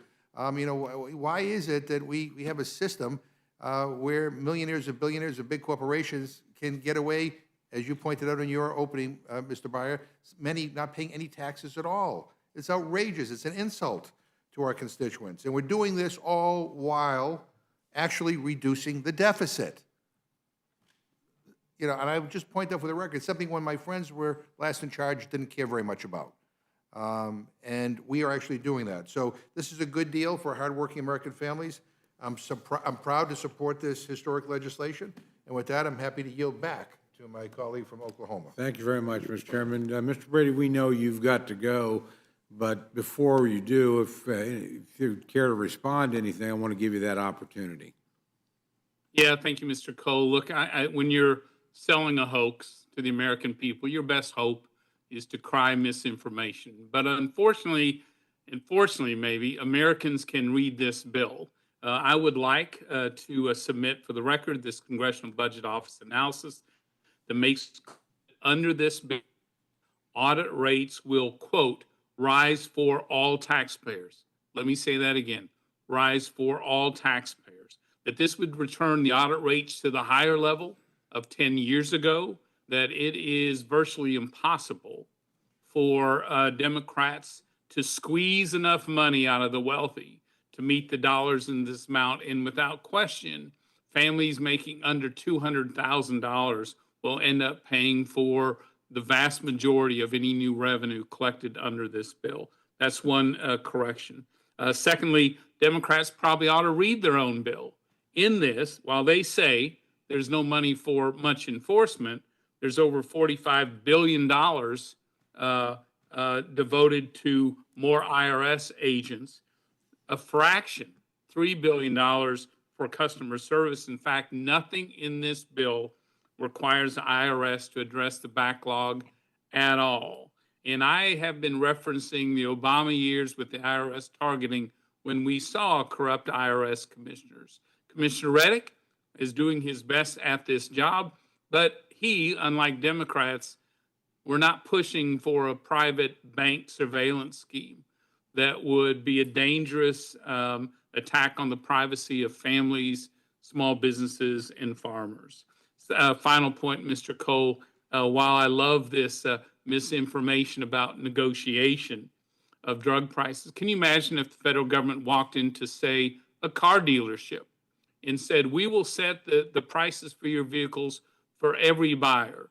And if you don't agree with us, we will take 95% of the cost of every vehicle that you have.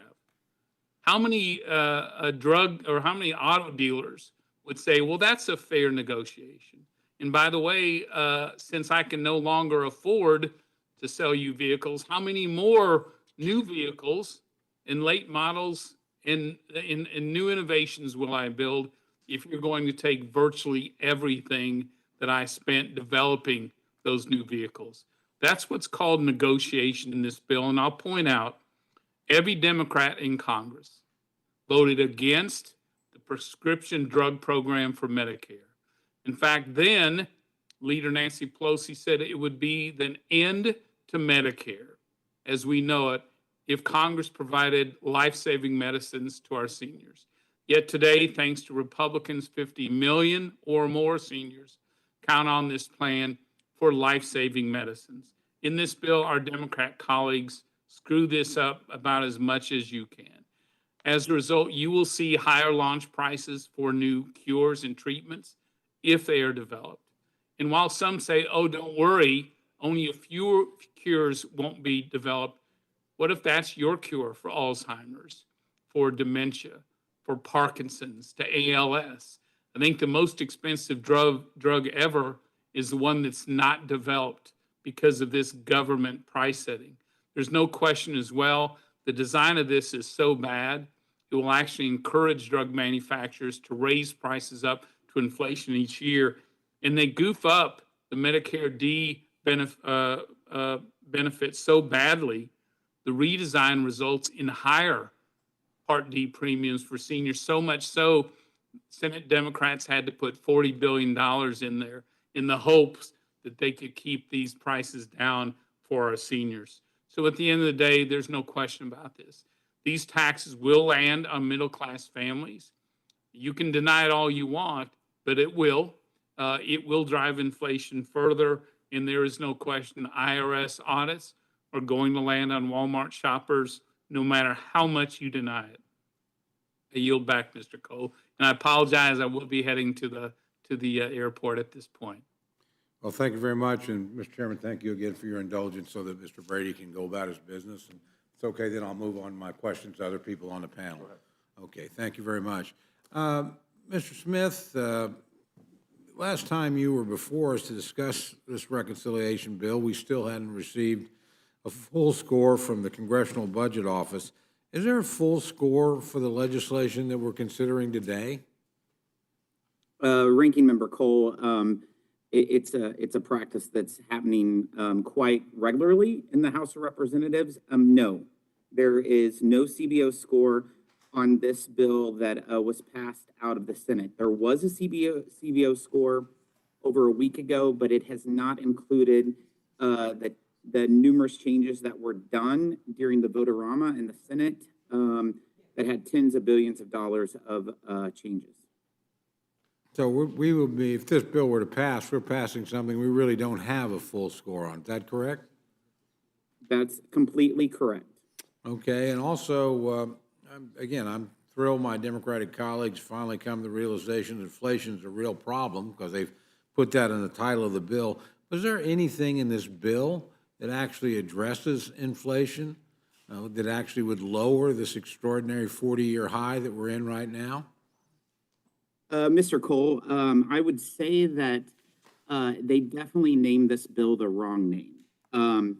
They, as you know, it's laughable and it's absurd that it's called the Inflation Reduction Act when even the witnesses today, they have spent more time talking about all the Green New Deal policies that's being implemented, that in fact, that's what they should have called this bill instead of the Inflation Reduction Act. In fact, if you go through this bill, which I have, the words environment and green are mentioned 7 times more than the word inflation.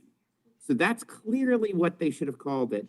But if you even take the word of Penn Warden, or if you take the word of over 230 different economists, and even the Congressional Budget Office, which is supposed to be the official scorekeeper for Congress, they will say that this bill won't reduce inflation. And in fact, with its hundreds of billions in near spending, it will increase inflation in some aspects. And even Bernie Sanders has kind of agreed with us whenever he was giving his takedown of the legislation on the over the weekend. So it definitely should be called the Green New Deal instead of the Reduction Inflation Act. Yeah, well, personally, I think it's also worth noting the last time that our friend from West Virginia, Mr. Manchin, complained about inflation, he voted for the American Rescue Plan, which everybody agrees has been a major component in causing the inflation we're dealing with right now. So I guess he figures if you just change the name, you change the outcome, but it doesn't necessarily work that way. You have to have substantive things in there, and they don't exist. Let me go to Ms. McMorris-Rogers, if I may. Another severely concerning provision in this legislation is the drug pricing component that we talked about. I frankly wish we were here considering H.R. 19, a completely bipartisan bill that would actually lower out-of-pocket spending and protect access to new medicines and cures. Can you outline how this really Washington takeover of drug pricing included in this bill could impact future research on cures for life-threatening, dangerous diseases? Thank you. Thank you, Mr. Cole. I appreciate you asking the question. Several years ago, we came together and we passed on a bipartisan basis legislation around cures so that America would lead the world in cures and breakthroughs. And at a time when there's exciting research, it should be our goal to be leading on this exciting breakthrough and all of what this means for millions of Americans. Unfortunately, the approach that's taken in this legislation is it really is government price setting. It is government price controls, and it's going to have a devastating impact on new breakthroughs for cures and treatments. There's been several independent analyses, including CBO, who have consistently concluded that fewer cures and treatments will come to market with this approach. On the lower end of the spectrum, CBO has estimated up to 15 fewer medicines coming to market, whereas the University of Chicago estimates that as many as 135 new drugs will never come to market over the next life cycle of drug development. Another study concluded that if these type of price controls had been enacted during the last decade, only 6 out of the 110 approved therapies in the study would have made it to the patients. This legislation would reward companies for their ability to navigate a healthcare bureaucracy instead of really focusing on patients. It's going to discourage companies from investing in the R&D. And I'm very concerned about further movement of capital and medical innovation overseas. CBO has also found that the inflation caps will lead to higher launch prices for new drugs coming to the market. I would urge the members of this committee, the members of Energy and Commerce, to come together around H.R. 19.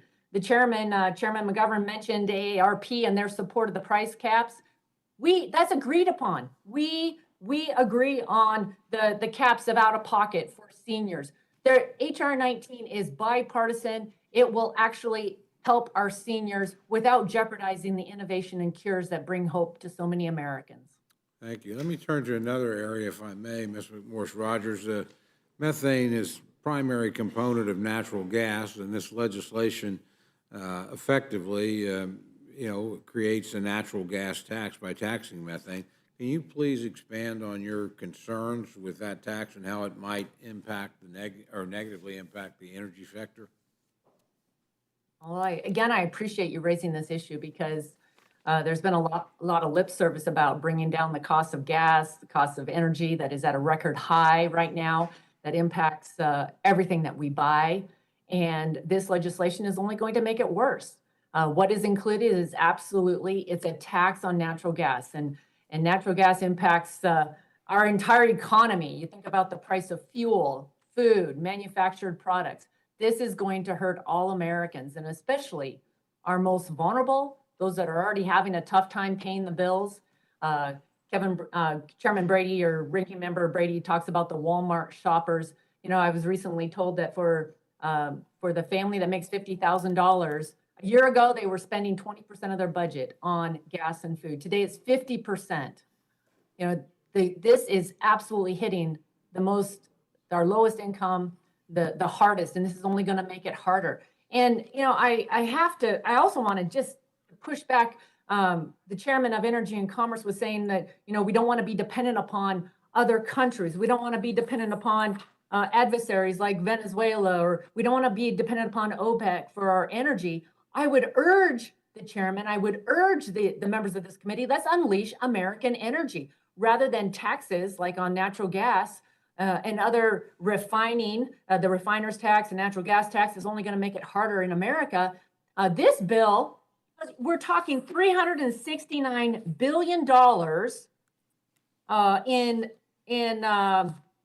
clean energy programs. Yes, and I hear from my colleagues on the other side of the aisle that they want more renewables, wind, solar, and batteries. Ladies and gentlemen, those supply chains right now are controlled by China. And so what this legislation really means is billions of dollars going to fund manufacturing in China and supply chains that come from China, wind, solar, and batteries. We need to unleash American energy, not tax American energy or make it harder for American energy. And we need to figure out how we manufacture. There's nothing in this legislation that address permitting and that it's impossible to permit a solar farm in the United States. Well, not impossible, but it takes so long that companies and others can't meet their climate goals. Let's come together. Let's figure out how we can actually unleash American energy, bring down gas prices, rather than this approach that's only going to make it harder. And finally, Mr. Morse Rogers, just looking through the bill, there's egregiously high amount of funds appropriated to act as really effectively slush funds for Democratic and Green New Deal projects. $27 billion to the EPA for Greenhouse Reduction Fund, $3 billion to the EPA Climate Justice Block Grants, $250 billion in new loan guarantees authorities to the DOE. Can you expand on any concerns you might have about the existence of these funds and how that money would actually be used? Thank you, Mr. Chairman. Yeah, it really is an unprecedented amount of money, and it's only going to contribute to more inflation. And inflation is just a hidden tax on hardworking Americans and their families. It's so much of this legislation is only going to make it harder to produce American energy. And as you outlined, many of these programs, this is only going to lead to more waste, fraud, and abuse. I think back to President Obama had this stimulus that included a similar type of program. And one of the most egregious examples was Solyndra, $500 million that unfortunately was lost. But this is a $250 billion similar type of a program. I'm deeply concerned about writing blank checks while crippling American energy security, and that's not going. It jeopardizes reliability. It jeopardizes affordability.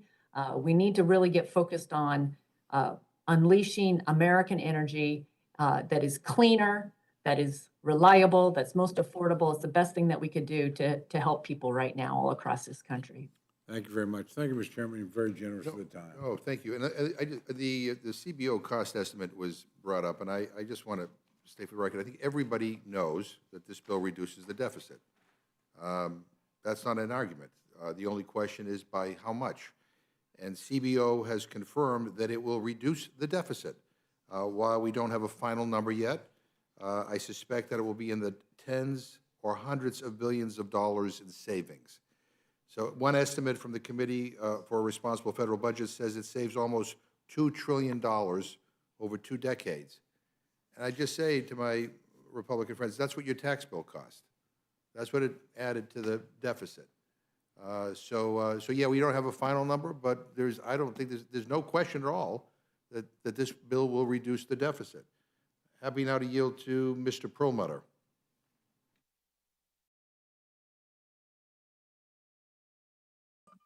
Thank you, Mr. Chair. I'm proud to support this bill.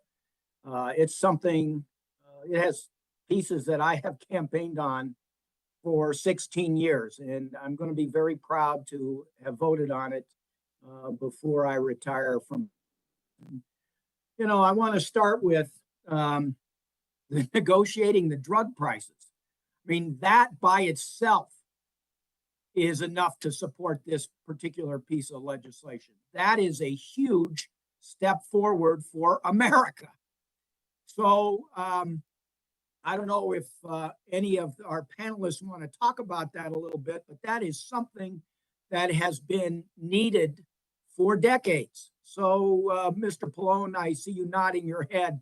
You may want to comment on it, but I I want to talk about that and the affordable, continuing to provide the subsidies for low income earners to the Affordable Care Act. So if you might comment on both of those. Well, thank you, Mr. Perlmutter.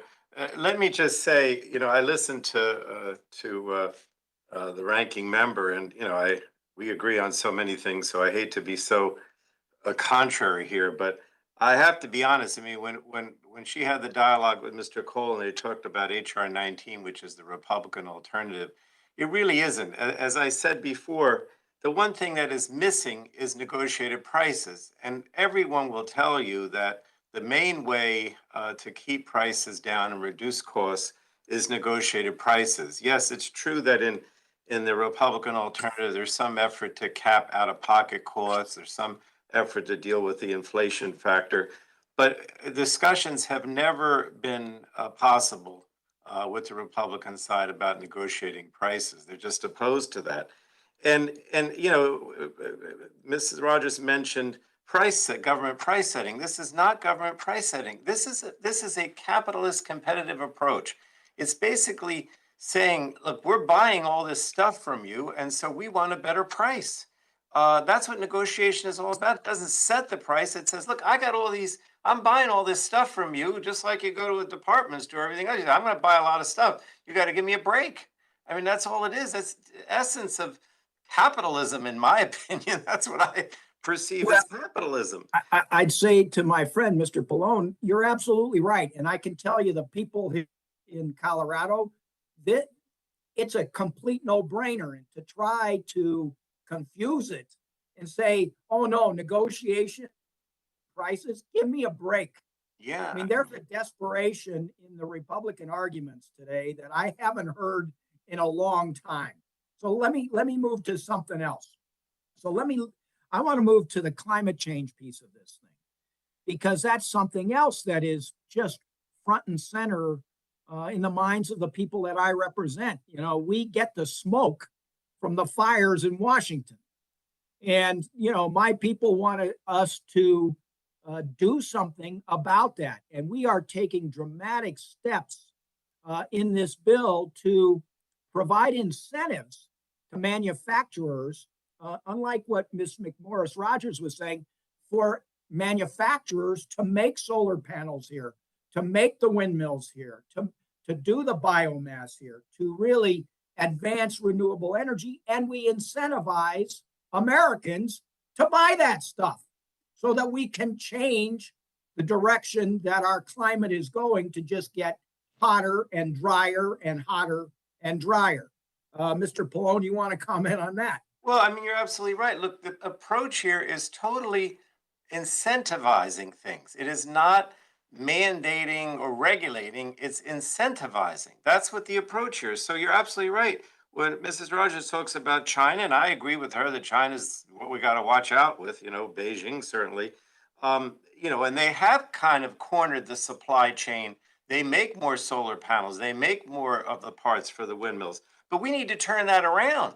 And the only way you're going to turn it around is by giving these, investment credits and incentives to develop the capacity for that domestic manufacturing and the components needed for clean energy tech. So, don't let China lead the energy transition. Let us lead it.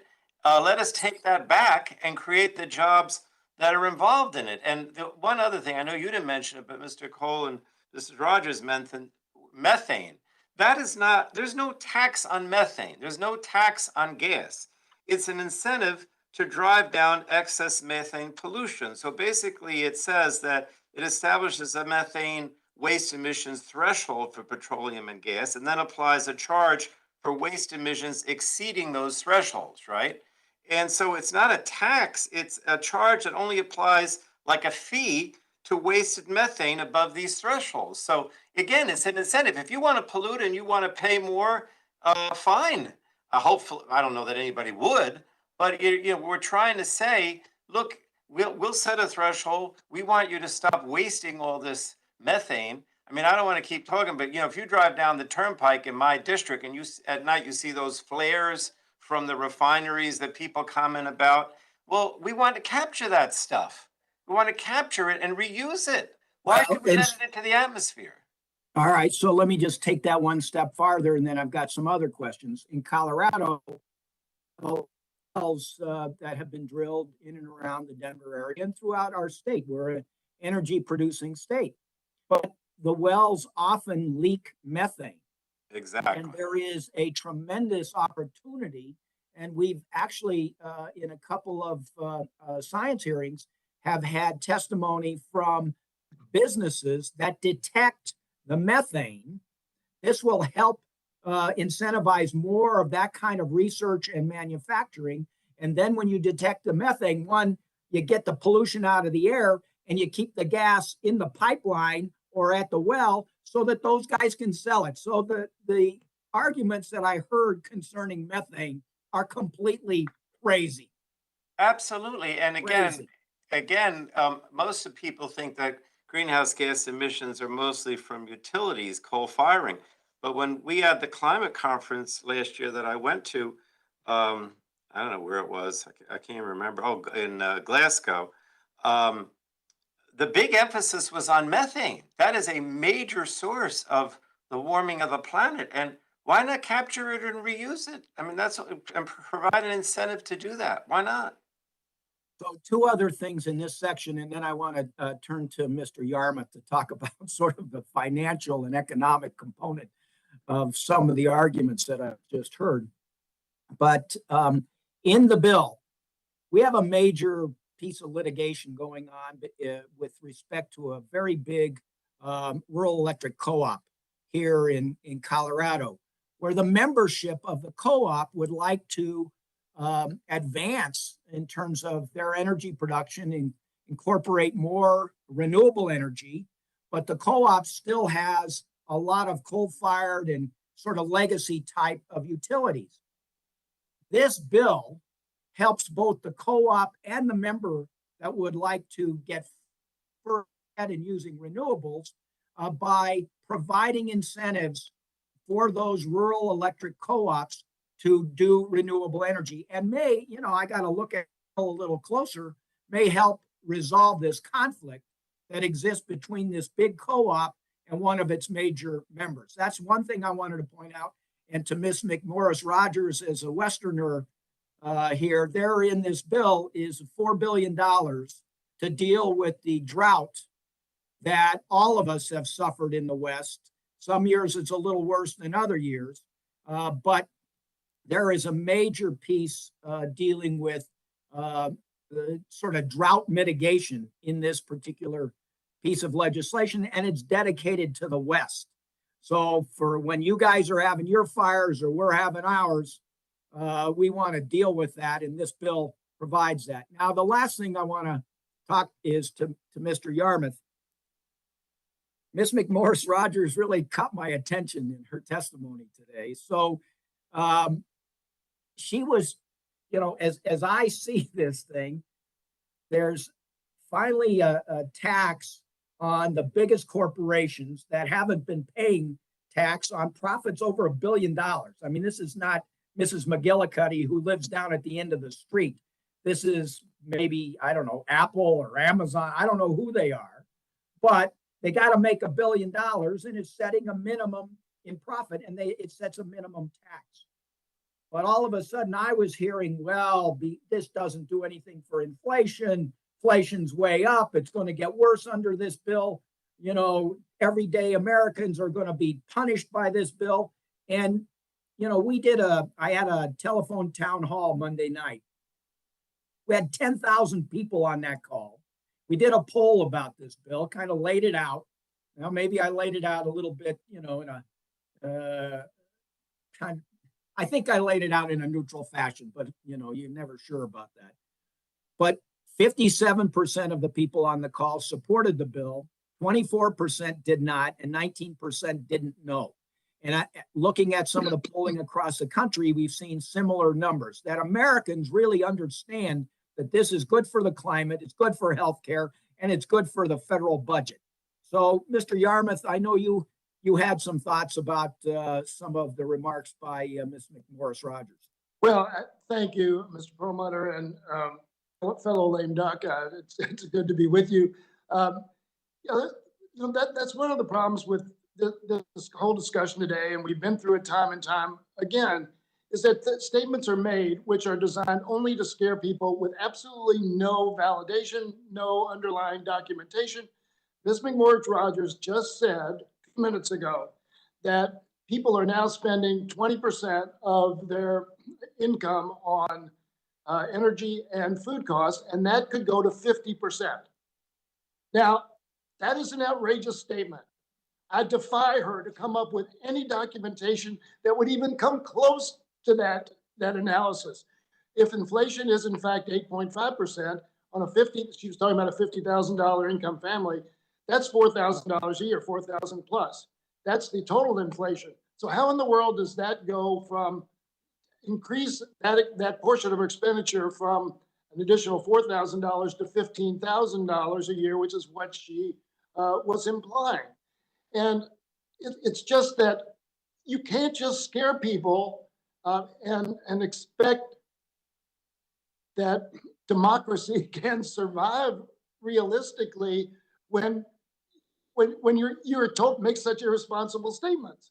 There's again absolutely no basis. When I debated in high school, if you made a statement like that and against me, and I would challenge you, I would win the debate automatically because that was basically you couldn't support the statement you made. In politics, you don't have to support the statement you made. One of the things that, again, this whole nonsense about drug companies and life-saving drugs being foregone because of we're going to negotiate prices with them. I just ran these numbers last week. The top 10 drug companies in the country in 2021 had net income total of over $250 billion. That wasn't business. That wasn't gross income. That was profit. You're telling me that if we negotiate, let's say 10% or 20% discount on the drugs they sell us, that they're all of a sudden going to stop their R&D efforts when they have so much money they don't know what to do with? All of this defies logic. I mean, I watch the ads. We see them all in D.C. The big pharma ads trying to criticize this bill. They fought this negotiation provision going back to 2004. And sure, they don't like it. They want to set prices wherever they can set them. They want to set insulin prices at 20, 30, 40 times what any reasonable amount would be. I looked at Pfizer. Pfizer has provided a great service to the country in developing the vaccine. And by the way, we helped them do that. Last quarter, Pfizer reported $11.4 billion in profit. $11.4 billion in profit in one quarter.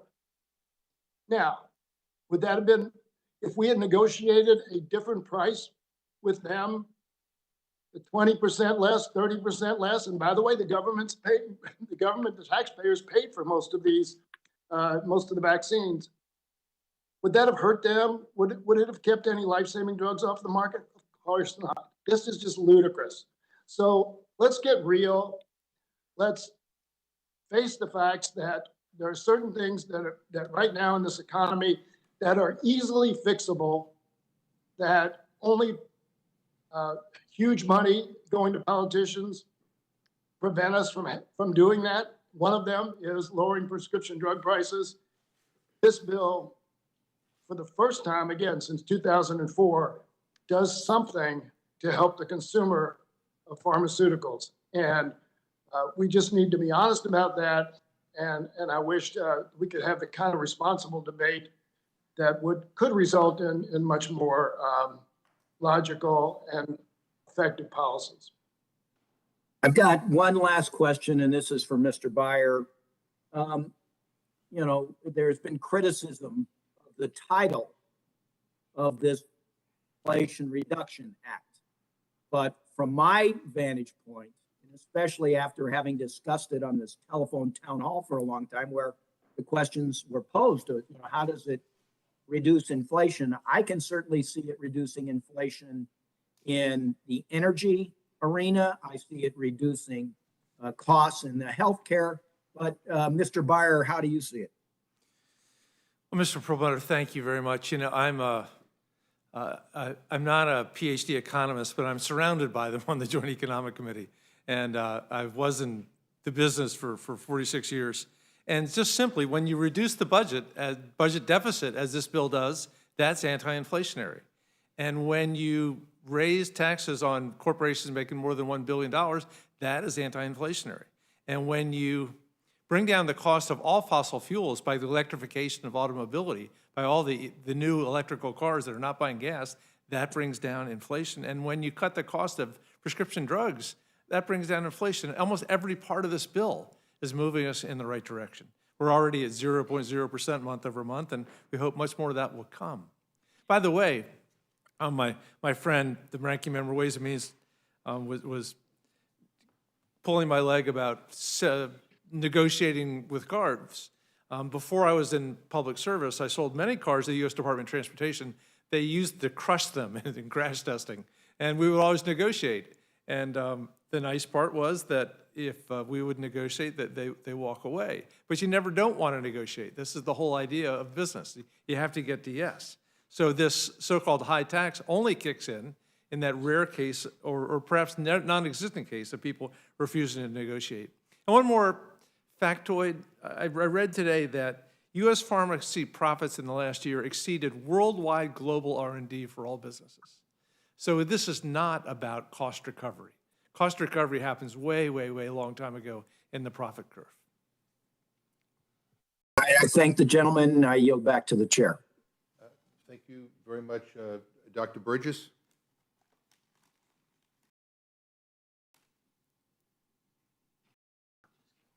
So I think we'll come back to Dr. Burgess. We'll go to Mr. Rushenthaler.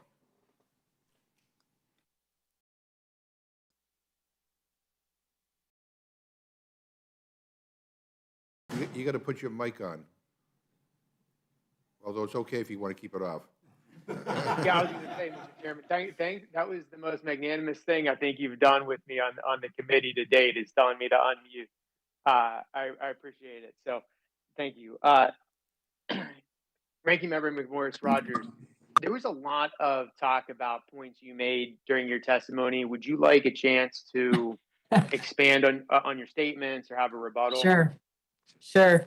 Well, maybe the Democrats don't want to recognize how costs are increasing, but over the last year, it's pretty dramatic. Even this last week, as I've been around Eastern Washington, I've heard cost increases down at WSU, Washington State University, new building. It's 25% above what they had thought. Millions, new terminals at the airport. They thought that they had accommodated for inflation and increased costs, and it's still going to be significantly higher. And this is real. The cost that people are paying is real, and there's nothing in this bill that is actually going to reduce energy costs, bring down inflation. By spending more money, more taxpayer dollars, that doesn't reduce inflation. And so I wanted to, I'd love to talk a little bit more about the prescription drug price controls that are put in place in this legislation. It's really disappointing that we haven't been able to come together, because we agree, Republicans and Democrats agree that we want to bring down, we recognize we want to bring down the cost of prescription drugs to seniors, to Americans all across this country. And that's why we've worked on bipartisan legislation that would include a cap on out-of-pocket costs. But what this bill does is not negotiation. And that is why I keep coming back to this, because the bill has a statutory ceiling price, which is tied to the drug's non-federal average manufacturing price. But the kicker there is that there's no price floor. So that means, as you think about a political appointee at Health and Human Services, the secretary, they get to decide what that price is going to be, and it could be well below the market value. There's nothing that would prevent them from making it as low as $1 and require companies to accept that price, or pay an excise tax of up to 95% of the gross sales of that product. So, yeah, I would just highlight that there is negotiation in Medicare Part D. There's no negotiation between the plans. And if you, the plans negotiate with the manufacturers, if you are in Medicare Part D, if you don't like your plan, then you have choice. What this does is it takes that away at the cost of innovation and breakthroughs and cures, which I outlined earlier, but just devastating at a time when there's so much hope. We all meet with the different disease groups that come to Washington, D.C. and walk the hallways, and they're just so in need and hopeful for research and what it's going to mean for saving lives, improving outcomes, curing diseases. And this legislation, according to many studies and analysis, is going to have a devastating impact on new cures and breakthroughs, which is the most disheartening part of this approach.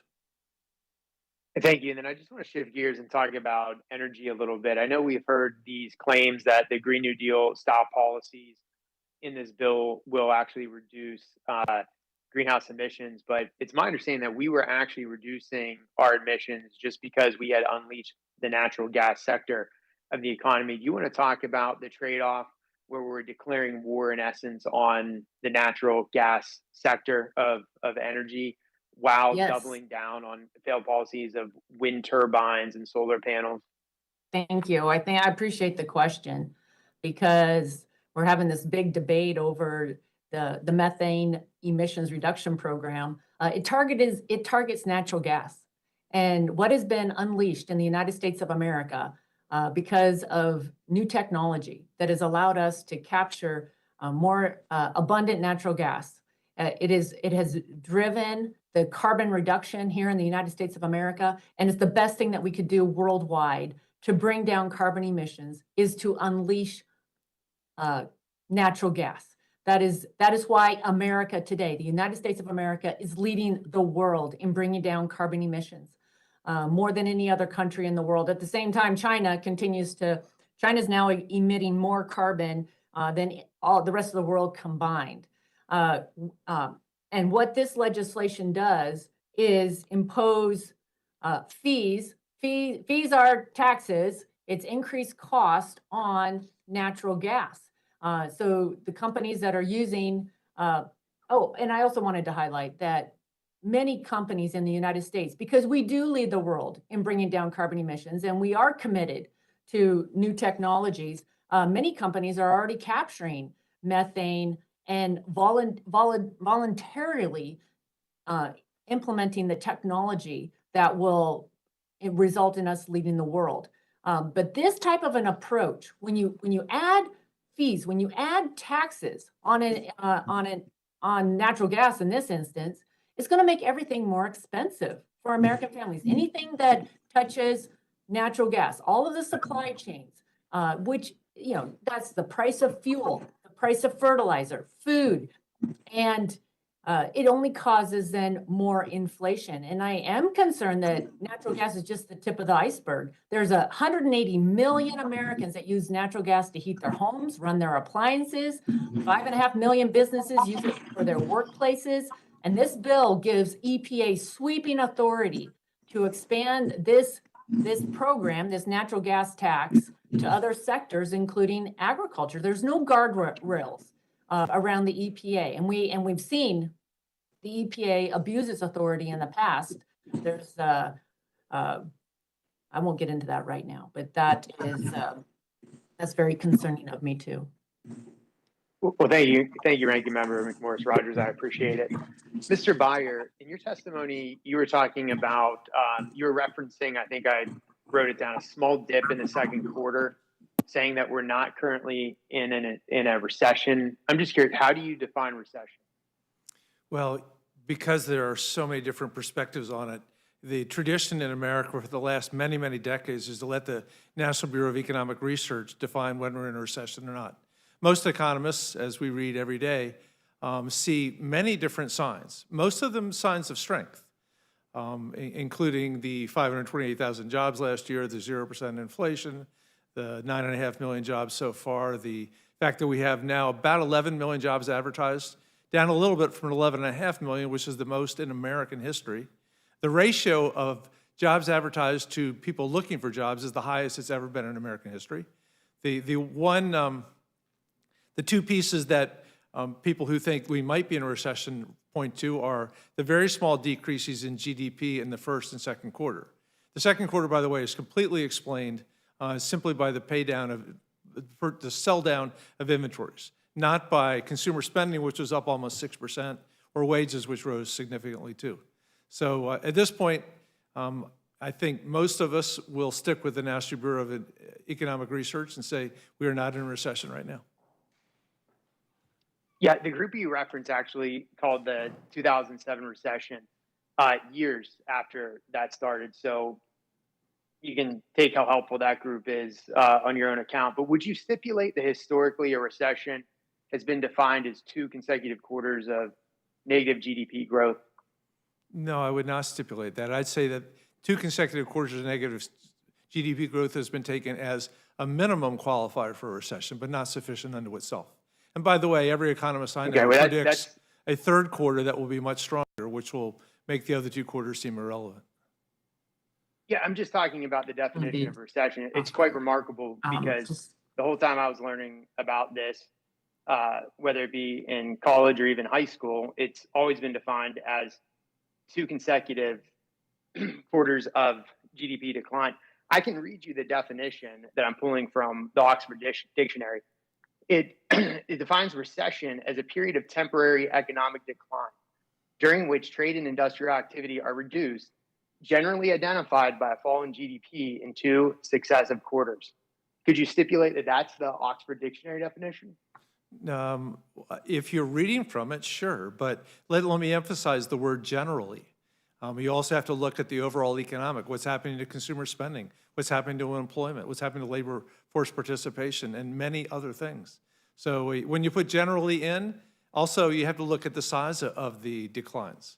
And we're talking 0.4%, 0.5%.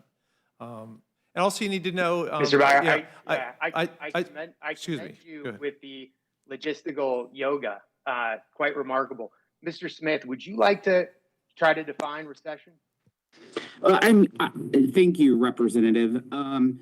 I just wish that our colleagues on the other side of the aisle would spend more time focusing on the real issues instead of spending so much effort in titles of bills that don't really represent the bills, are changing and redefining terms. Like this administration trying to redefine a mother as a birthing person. I mean, this is the type of stuff that the American public is so sick of. A representative, for the last 75 years, it has been a common definition amongst all economists that when you have 2 consecutive quarters of negative GDP growth, you are in fact in a recession. And you know, this is the same folks on the other side of the aisle that said that we were not having inflation. And then when they did say that we had inflation, they said it was transitory. And then they said it was because of COVID. And then they said it was because of Putin. And now they have a piece of legislation that's all about green energy tax credits for the wealthy. And they have defined it in their title as the Inflation Reduction Act. Let's focus on what's at hand. And if I could, Representative, this bill, the American people sees what's going on. This bill spends $745 billion whenever you look at the budget gimmicks and the fake sunsets. And it spends $745 billion. And what have we heard today is that we've taken polls, and the polls say that the American people want this. Well, I'd like to remind everyone, Representative, that just over a year ago, when they were trying to push through the first reconciliation bill, the American Rescue Plan, back in March, when it passed, March of 2021, we argued their poll numbers on the House floor. They continue to stand up on the House floor saying 64% of Americans want us to pass this $2 trillion bill that is supposed to defeat COVID. But less than 9% of it actually went towards healthcare and putting shots in people's arms. Well, guess what? Once the American people saw what they got in that $2 trillion bill, they weren't happy with it. In December of this year, 21% of Americans said that they benefited from that $2 trillion wasteful bill. But you know what was in that bill, Representative? What was in that bill was gifts to their buddies, their political friends, their donors. $250,000 for pickleball courts in Michigan, $2 million to plant trees in Syracuse, New York. And guess what? It made sure those federal prisoners got $783 million in checks. And who had to pay for it? The American taxpayer, because they have seen inflation go up 13.7% since Joe Biden has taken the oath of office. And that means they're paying more to put food on their table, clothes on their backs, and gasoline in their cars every day. And that's a real cost. $5,900 per family in just an inflation tax is going to cost all Americans this year, is what's projected. And that is more than a month's salary. More than a month's salary just because of reckless government spending. And what does this body want to do? They want to try to spin themselves out of an inflation crisis and tax themselves out of a recession. The American people ain't having it, and they're paying attention. Mr. Smith, I just want to, I'm sorry, Ranking Member Smith, I just want to dive a little deeper into a few points that you made. We keep hearing that this bill is going to benefit the middle and the working class. Yet there's a litany of subsidies for the wealthiest Americans. You touched upon that in your remarks just a minute ago. Would you like to go a little deeper? Absolutely. And Chairman Brady also hit on it. When you look at a lot of the green tax credits that's in this piece of legislation, more than $250 billion is there to benefit the wealthy. Even Chairman Yarmouth mentioned in his testimony that you can qualify for an electric vehicle tax credit if you make $150,000 a year. Guess what? If you're married, that's $300,000. Let me tell you, I don't know what every district represents, but I can tell you someone who makes $300,000 in the state of Missouri is a 1%er. That is the wealthy of the wealthy. Our family of 4 in Southeast Missouri makes roughly $40,000 a year. So just the tax credits, the electric vehicle tax credits for people making $300,000 a year, the tax credits for people wanting to green up their personal homes, up to $300,000 a year, subsidies for Obamacare, families making up to $300,000 a year. I mean, the list goes on. The large corporations that they say that they dislike so much, billions of dollars to allow them to use tax credits for their green opportunities. The thing about this legislation is that if you follow underneath the command and control of the Democrats and you follow underneath their green policies, you will benefit. But if you're not someone who wants to embrace all their green policies, you're going to face significant tax increases. Thank you, Ranking Member Smith. Ranking Member McMorris Rogers, I know a few times you've made reference to EVs when you've testified before this committee before.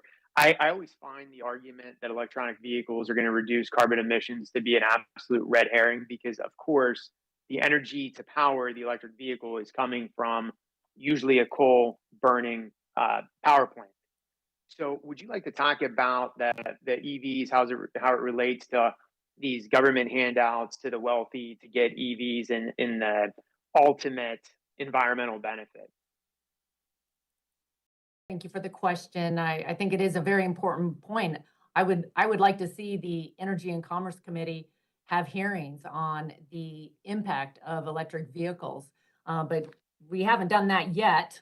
And the legislation in front of us is, as my colleague, Mr. Smith, was just pointing out, it's billions and billions of dollars in subsidies to some of the most wealthy in America to buy an electric vehicle. And I'm very concerned about supply chain issues.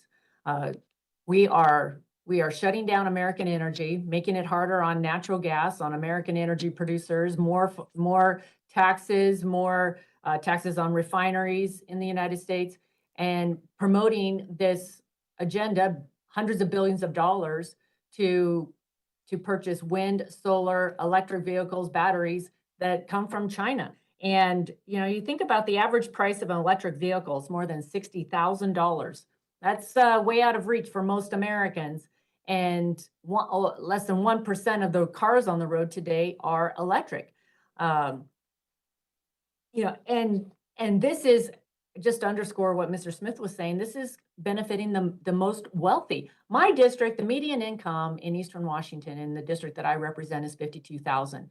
And the comment that I made about Walmart, the Walmart shopper that is making $52,000 a year ago, they were spending 20% of their income on gas and food. And today it's 50%. That is real. And that is impacting hardworking Americans in Eastern Washington. And this idea that you can just buy an electric vehicle, or that somehow the government paying a big subsidy to people making up to $300,000 to buy an electric vehicle is going to bring down inflation, just doesn't add up to me. Thank you, Ranking Member McMorris Rogers. I appreciate it. Ranking Member Smith, I want to talk about these IRS agents. As you know, this bill calls for the hiring of 87,000 IRS agents, supposedly to go after billionaires. Do you know how many billionaires there are in the United States off the top of your head, Mr. Smith? I wouldn't have a clue. Well, if I know that I'm not one of them, I can tell you that. Me either. If I were to tell you that there was just over 700 billionaires in the United States in this current year, would that surprise you? That sounds about right, probably, yeah. Would you like to take a stab at why we would need 87,000 IRS agents to go after just over 700 billionaires? I mean, Representative, I would say that the reason why they have spent so much time justifying this $80 billion is because there's a lot of problems with it. And they're starting to figure out the American people don't want $80 billion to go to hire 87,000 new auditors. Let me just also point out, there's been a lot of comments, Representative, about the IRS commissioner that Trump appointed. Well, let's talk about the IRS commissioner that Obama appointed. He just recently said that that $80 billion is 3 times the amount that's needed for the IRS. 3 times as much. So even Obama's IRS commissioner is saying that this is astronomical and that he doesn't see how you could efficiently use this money.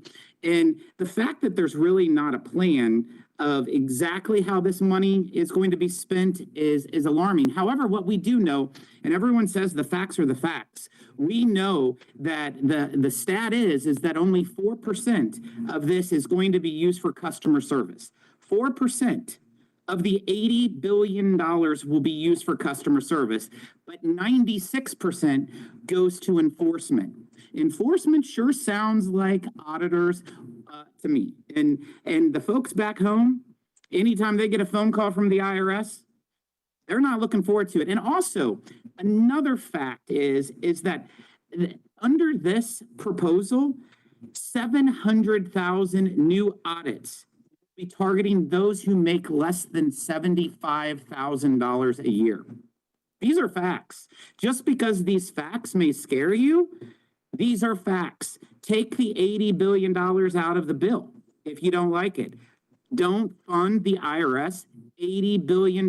Even Obama's IRS commissioner said $25 billion is the most that the IRS would need to be back to the same levels of 2010. Mr. Reschel, Thank you, Ranking Member. Mr. Reschel, can you just suspend? I'm going to yield back.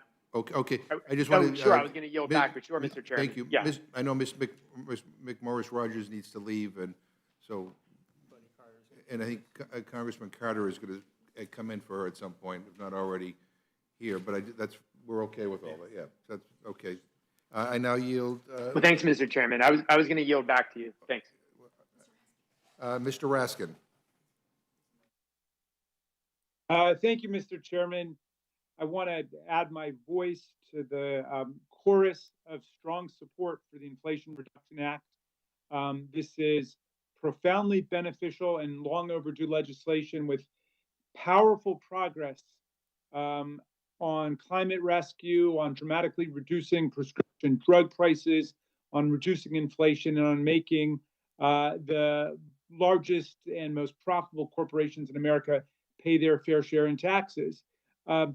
Pallone, I've not been here quite as long as you, but even in my third term, I can remember when our GOP colleagues would come here and they would openly deny the existence of climate change. They would reject the science, they would blast the scientists, and they would engage in climate propaganda and disinformation. But now, as the country is broiling under insufferable heat waves, as the West is consumed with forest fires, and the Midwest with drought, and the East and the South with record flooding and heat waves and record velocity storms and so on, they don't come forward and deny climate change anymore. They just don't mention it. They just don't talk about it, as if it should just be up to be the grown-up party, the responsible party that deals with the problem of climate change. And so I'm proud to be supporting this legislation, which will cut climate pollution by 40% 2030. And I'd like to ask you, Mr. Pallone, whether people see climate change who want to analyze it tactic really have any alternative to in dramatic in this legislation. Well, look, let me say what I've seen over the years. The last time that the Republicans were in the majority, I had tried to include in the organizational plan for the Energy and Commerce Committee having some hearings on climate change, and they were flatly denied. So we weren't even allowed to discuss it. I would say that a lot of the members of Congress have moved towards, on the Republican side, have moved towards, instead of denying it, they say, well, it's there, but it's not human induced. So what we hear now more than it's not real is, yeah, it's true, the climate is warming, but it's not human induced. Most will still deny that it's human induced, but whether it's human induced or not, we should be doing something about it, and that's exactly what this bill does. I mean, this bill really goes very far towards addressing the goals of the Paris Agreement, and even if you don't, I know you do, but I mean, even if people don't care about the Paris Agreement, they acknowledge just the reality of the fact that that the planet is warming. I mean, I'm here in New Jersey, in my hometown. We haven't had any significant rain since July 4th, and this is the garden state where we continue to grow a lot of vegetables and fruits and everything, and we're in a drought. So I mean, I think you have to admit that the climate is warming. I just, if I could just bear with me a second, because I know that the previous conversation with the Republicans and Mrs. Rogers was about, EVs, that if you use an electric vehicle, you still have to get the power from a utility, and that's mostly coal-fired. That is not the case. What's happening now is utilities are moving away from coal-fired. Most of them switched from coal to natural gas. A lot of them now are definitely investing in renewables. And what we do in this bill is to spend something like $300 billion in investment tax credits, production tax credits, to get everyone, utilities, industry, manufacturing, individuals, to move towards renewables. So if you do switch to an electric vehicle, and I'm be the first to acknowledge that that's not easy because they are expensive and they're not always available. So that is true. We need to do more in that respect. But you are definitely cutting back on the amount of pollution that comes into the atmosphere from using gasoline. And the fact that some of the utilities are still using coal, it should not be a reason not to do it, because that is diminishing. The utilities increasingly are diminishing. And what we're doing here is addressing the fact that in so many ways in this bill, whether it's providing those financial incentives for utilities to move towards renewables, cutting back on the use of gasoline for transportation, cutting back on methane. These are the three major factors for for causing greenhouse gases. And we're addressing all of them. So that's why, Mr. Raskin, when you say that this achieves reduction of 40% by 2030, it's all those different factors that contribute to the greenhouse gases and the warming of the planet that are addressed here. And I haven't even touched on a lot of them. Those are just some of them. Well, I appreciate that very much. In fact, I wanted to ask Mr. Yarmouth about one provision which really stood out for me, which is that the bill would give production tax credits to accelerate U.S. manufacturing of solar panels, U.S. manufacturing of wind turbines, domestic manufacturing of energy efficient batteries, and so on. This is great. I'm wondering if Mr. Yarmouth can explain exactly how this provision works and what we hope to accomplish with it. Yeah, thank you, Mr. Raskin. And you raise a really critical point. And some of our Republican friends have talked about this bill would subsidize the Chinese battery industry and so forth. It is anything but that. The criteria that are placed on the electric vehicles that would be eligible for the credits are actually probably too onerous in a sense in terms of promoting domestic manufacturing and assembly.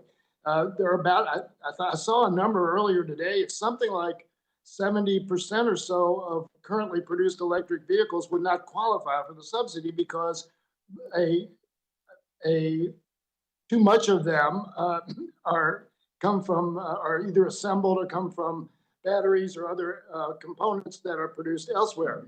So this is kind of an initiative to promote the production of domestic batteries.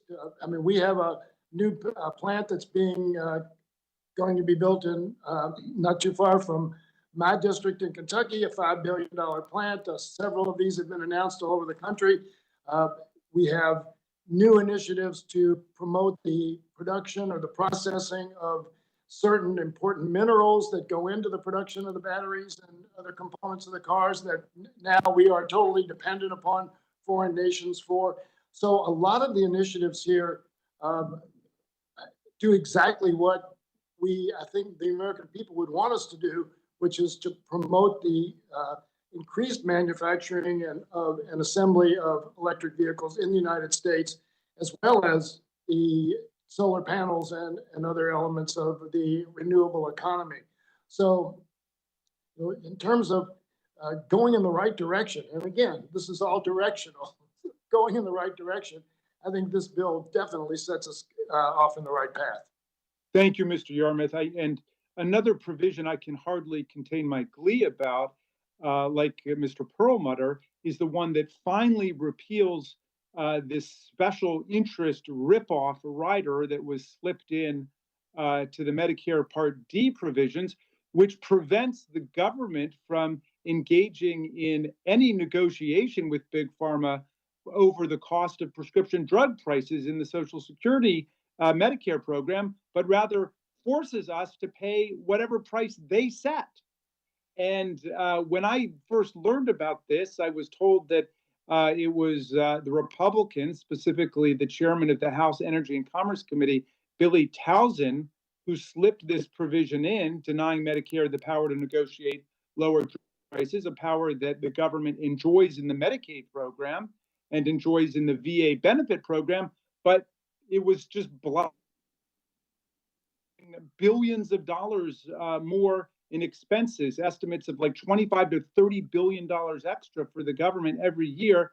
And apparently just a few months after accomplishing that legislative victory, Billy Towson left Congress, retired from Congress, and became, what do you know, the president of Big Pharma, making more than $2 million a year. Mr. Pallone, I've done some research in the newspaper accounts, which seems to back that up, but he occupied the same position you have now. Is that right? Is this how this whole thing came about? It is true, but I would also say that I like Mr. Towson quite a bit. But yes, everything you said is true. All right. But the one thing, if I could add, Mr. Yes. Raskin, is this.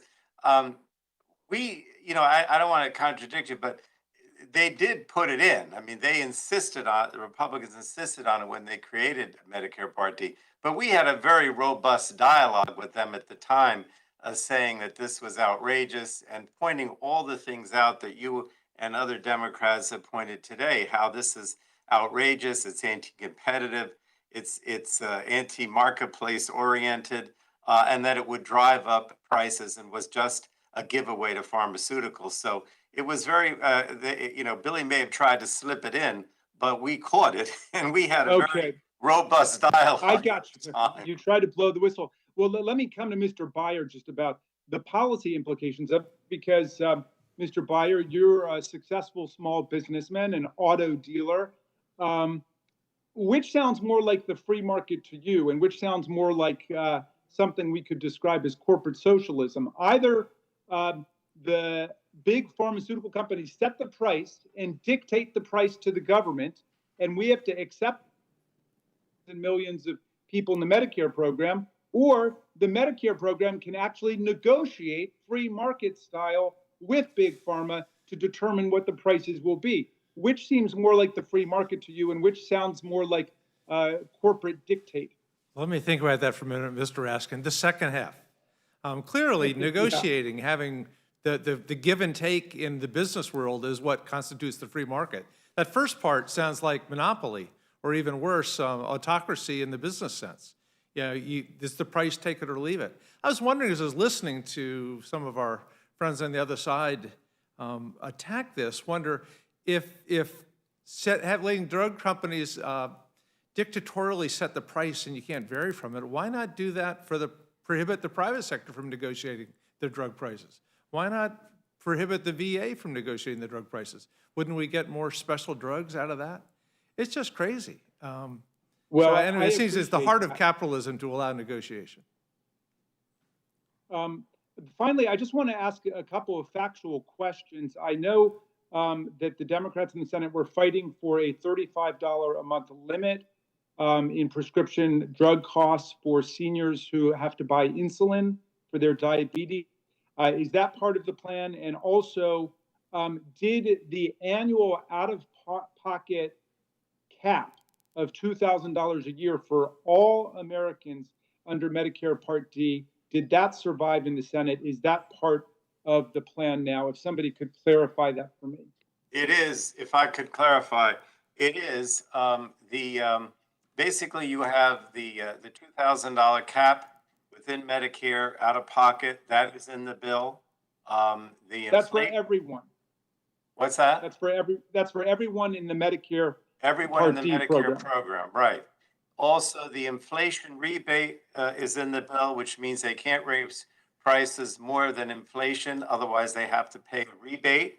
What was the other thing you mentioned? With the $35 a month. The $35 is, yes, the $35 per month cap on insulin. Now, I think there might have been is also there. Mr. Raskin, I think the danger came because we as Democrats wanted to apply these things to the private sector, to the commercial market, right? And what happened is the parliamentarian, because it's a reconciliation process, says that they couldn't be applied to the commercial market.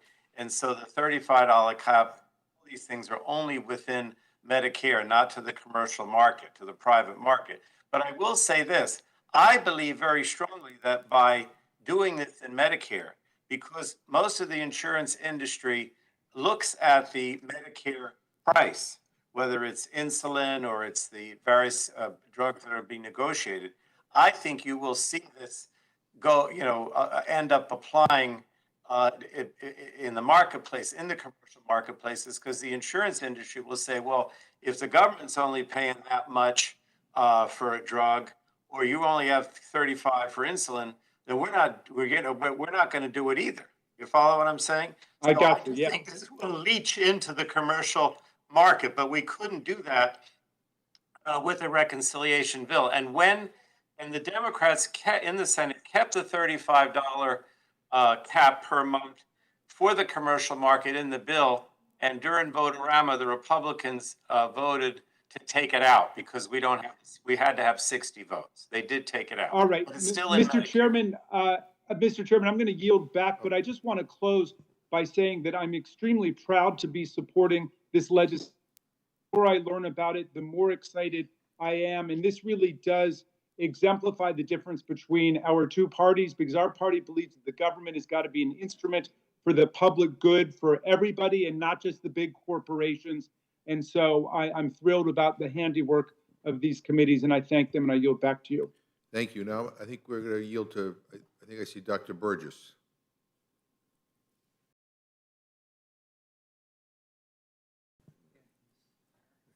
I tell you, Chairman, I'm in a really tough part of in the journey right now, but it's raining so hard I can hardly hear.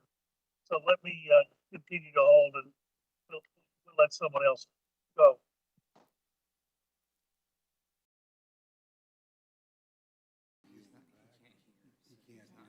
Okay.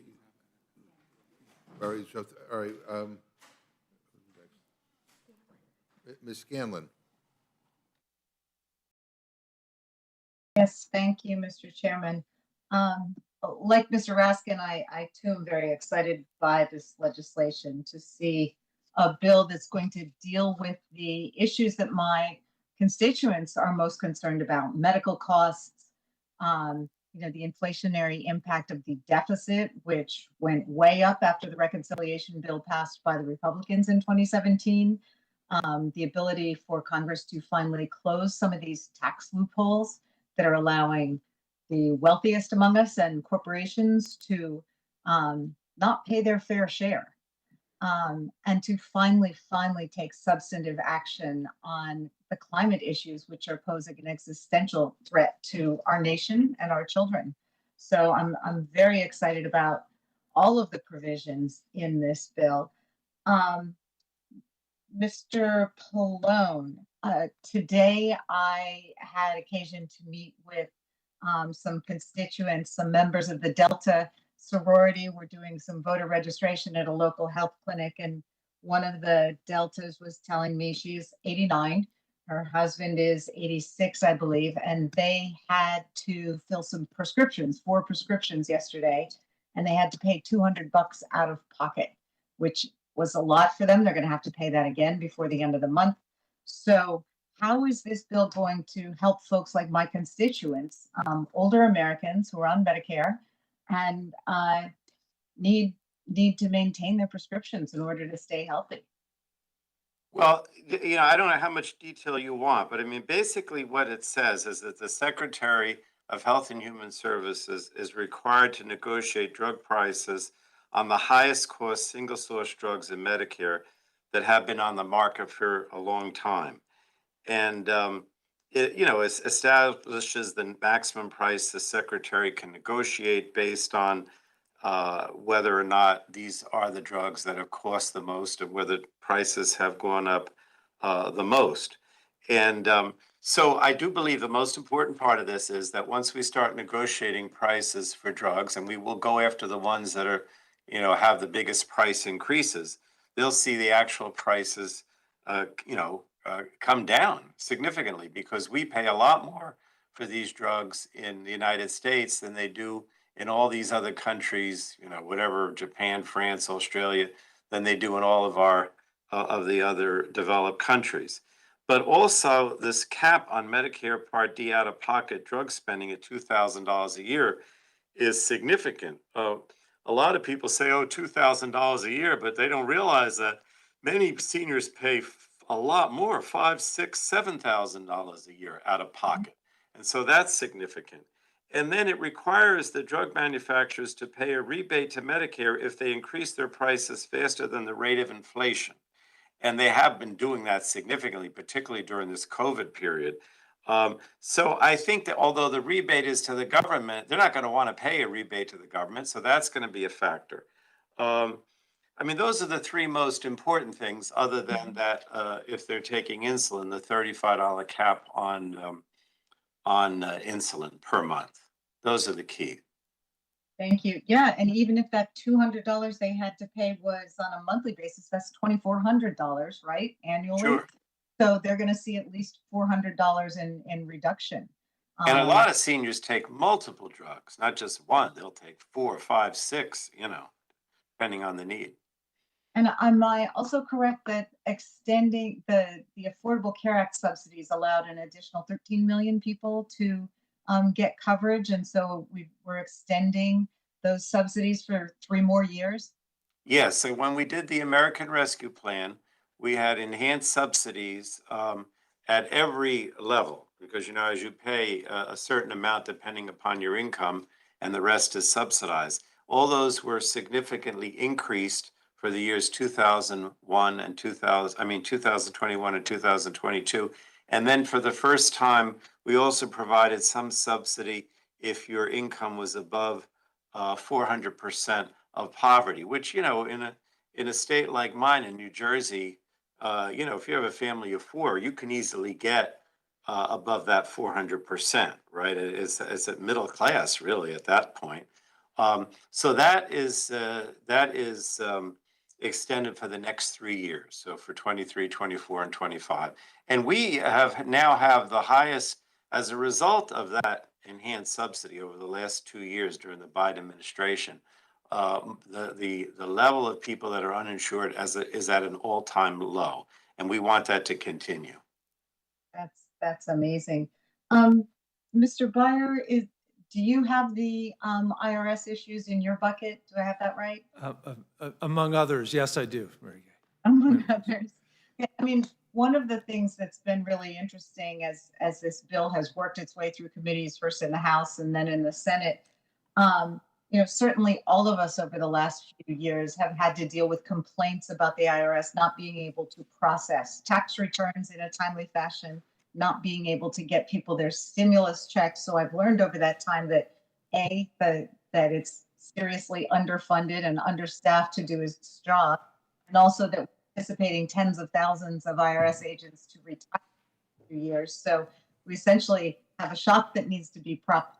But I've also been kind of stunned to learn about the fact that the IRS is still operating on a computer system, the COBOL system, which was antique, I think, when I was in college. So can you tell us a little bit about how the investments that this act is going to can help the IRS do its job so it brings in dollars that people, particularly rich people and rich corporations, owe, so that we can fund the government in a way that it benefits everybody? Thank you for framing the issue so very well, and for giving us a chance to point out again that so many of the ways it's been characterized by our Republican friends are just not fair or accurate. Let's begin with the fact that the greatest expectation is that the IRS may, with this investment, get back to the employment level they had in 2010, 12 years ago. Let's also add to the fact that there's nothing wrong with having IRS staff become increasingly efficient over the years, so perhaps they could deal with twice as many claims with fewer people, but there was no IT improvement over those years as they were starved. So I don't know anybody that's taught COBOL for 20 or 25 years. So we're really running into the danger, not only an antiquated system, but a system that few people around left still to even program or improve. My friend from Missouri said that only 4% is dedicated to direct customer service. That may be technically right, but remember, those are the taxpayer advocates.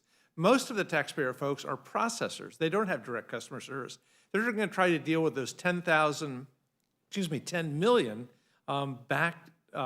backlog of individual IRS claims that are sitting in IRS cafeterias around the country. By the way, too, a significant part of that $80 billion will be spent on improving the computer systems, the IT, which, by the way, makes the processors and the customer service agents that much more efficient.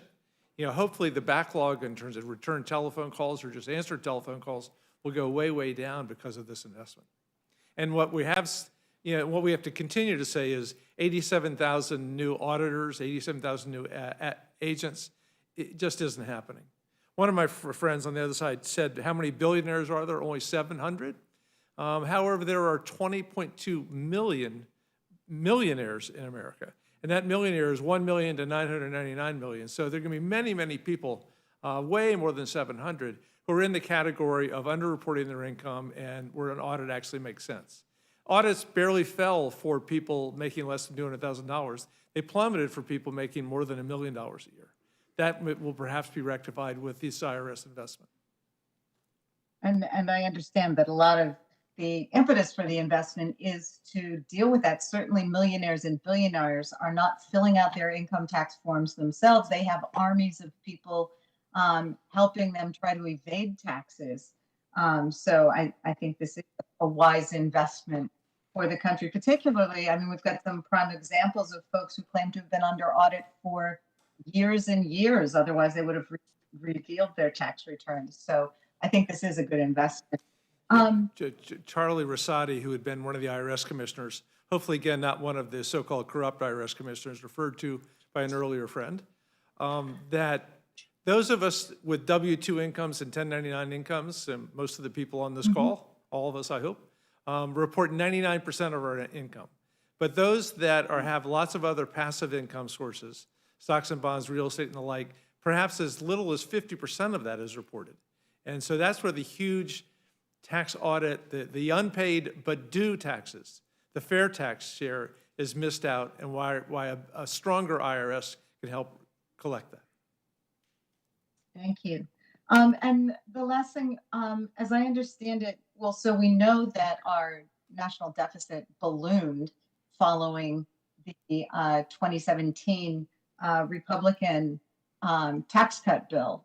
How is this bill supposed to help our national deficit? It brings it down, doesn't it? It brings it down quite a bit. And it's really the first down payment on that we've had structurally in quite a long time. Let's also note, I just read yesterday that the deficit's down, I believe, $1.72 trillion just from last year. We're making an enormous progress from the deficit that was built up in the last years of the Trump administration because of the COVID crisis. And Democrats and Republicans together voted for those COVID relief bills that pushed it up. But we're moving strongly in the right direction, and now for the first time, we're actually making a significant down payment on it. Thank you. And of course, the largest tranche of spending in this bill does have to do with crime reduction and making the types of investment that are so important. Mr. Yarmuth, if you could just highlight, what do you think is the most important climate piece here? Well, again, I think, thank you for the question. I think the most important thing is that we are changing the incentive structure of the government in order to put us in a certain direction. And the aggregate effect of this, both in terms of promoting electric vehicles, renewable energy, all of these things, mitigation techniques, resiliency, all are going to push us in the direction where a variety of expert organizations have said will help us meet our goal of reducing carbon emissions by 40% by 2030. That's an enormous amount of progress to be made in 8 years. And again, we've never even approached this kind of government initiative to deal not just with climate change, but also to set us on an energy efficient economy that will save consumers a lot of money. And if I can just add one thing, I've been chomping at the bit a little bit. Ranking Member Smith, again, scare tactics, threw up this notion of 700,000 additional audits being done of this. There are 150 million individual tax returns filed in the country every year. 150 million. So you're talking about an additional 0.5% of audits, where we know that hundreds of billions of dollars of money that is owed but not paid and is out there for us to capture. And the idea that we are inconveniencing anybody or we're on some kind of assault on America's middle class because we're going to increase audits by 0.5% is just ludicrous. Thank you. Thank all of you for your testimony. I mean, I'm really looking forward to voting for this bill because I think it does address some of the most pressing problems for our constituents in our country. The high cost of healthcare, the deficits that drive inflation, the climate change issues that are so front of mind, particularly for our young people. So, maybe not everything we want is in here, but I think it's a great bill, and I'm looking forward to voting on it on Friday. And I yield back. Thank you very much, and I'd like to yield to Ms. Fishbach.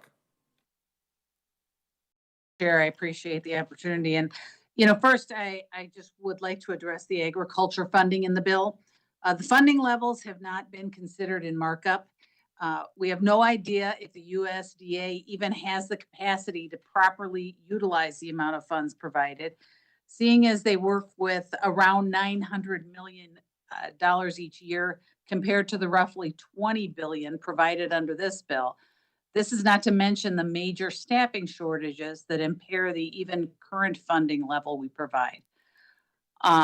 Altogether, I have serious concerns over the potential for abuse and misuse of taxpayer funds given these factors. This funding is for Farm Bill programs outside of the Farm Bill process, meaning again, it has not received any hearings or debate within the House Agriculture Committee.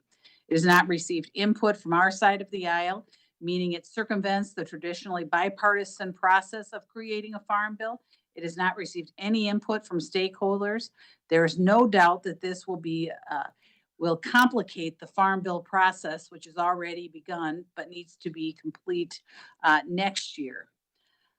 More importantly, I was just out in the district doing farm tours and visiting with producers. Not a single one of the farmers I spoke to asked for this funding. They are asking us to address fuel costs, input costs, inflation, supply chains, and bureaucratic overreach, issues unaddressed in the bill before us. I think it goes to show my colleagues' priorities and how out of touch this legislation is with the American people. I do have a couple of questions. I did want to ask Ranking Member Smith. Ranking Member, proponents of the bill argue that this legislation will fight inflation by reducing the deficit. And I think we've talked a little bit about it. As I understand it, the bill increases the deficit in the short term. Is the bill providing the kind of front-loaded deficit reduction that would be expected to help with inflation? Yeah, thank you, Representative. Thanks for the question. If you even follow and go along with the budget gimmicks and the fake sunsets that the Democrats have put in this bill, the first 5 years, Representative, the first 5 years underneath this bill will add $54 billion to the debt. $54 billion, and 80% of their projected deficit reduction doesn't begin until the year 2029. That's 7 years down the road, Representative, to start addressing inflation. 7 years. And those are the facts. If anyone wants to argue those facts, let's do it. But the first 5 years under their fake budget gimmicks and sunsets, under that, $54 billion is added to the debt. And Ranking Member Smith, I would think that we would want to reduce the deficit now while the inflation is at record highs. And I'm assuming you would agree with that. Absolutely. The reason why we have the problem with this inflation is the trillions of dollars of reckless government spending. And they're trying to inject $745 billion more dollars of spending and adding almost $150 billion to the debt. But under even their budget gimmicks and fake sunsets, it's adding $54 billion to the debt in the first 5 years. Representative, I know the IRS audits have came up so many times. I just want to, it has some real impacts on people. And I was just looking at your state. I wanted to point this out to you. With this proposal, for families who make less than $200,000 a year in the state of Minnesota, 17,000 more families will face an audit with the IRS because of this $80 billion investment to hire more IRS agents. I don't think the folks of Minnesota would be happy with that. And I would agree. Thank you for pointing that out, Representative Smith. And the other, I did want to, Congressman Smith, just give you the opportunity to comment. You know, even though you're on Zoom and I am too, I can see you react to some of the statements that have been made. And so I wanted to give you the opportunity, if there was anything that has been said that you wanted to comment, that you would have that opportunity. Representative, I thank you very much. I've been grateful that I've been able to respond to a lot of them, but in regards to the tax burden that's being affected because of the tax increases on here, I just want to point out that the joint tax has said that one fourth of all corporate tax increases will rest on individuals. One fourth of it will rest on individuals. So those are tax increases that's going to fall right on the taxpayer, and joint tax has said that. This bill right here does two horrible things. It spends hundreds of more billions of dollars, and it taxes hundreds of billions of more dollars. The idea that the solution to our inflation crisis and the idea of our solution to the recession is to spend our way out of inflation and to tax our way out of recession, the American people aren't buying it. They're not going to support it. You can push all the numbers you want on polling saying that the American people want it.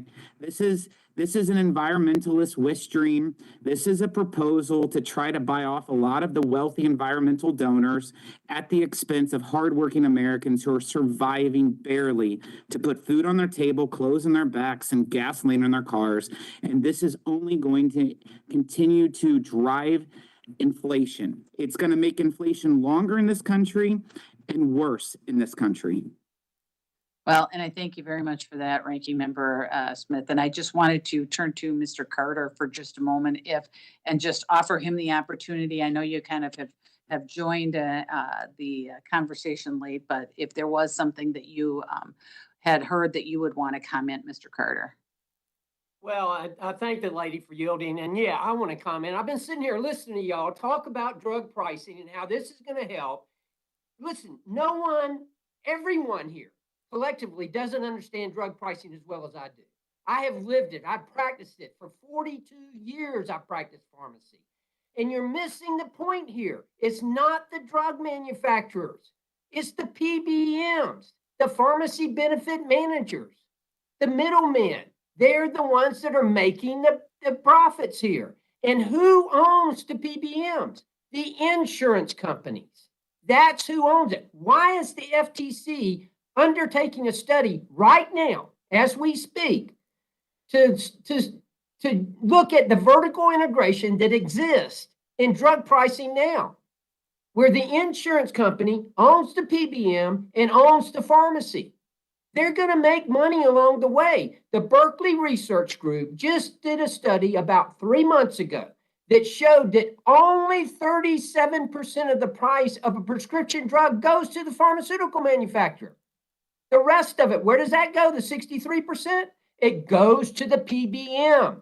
They get rebates. Do they pass them on to the customers? No, they don't pass them on to the customers. They keep them.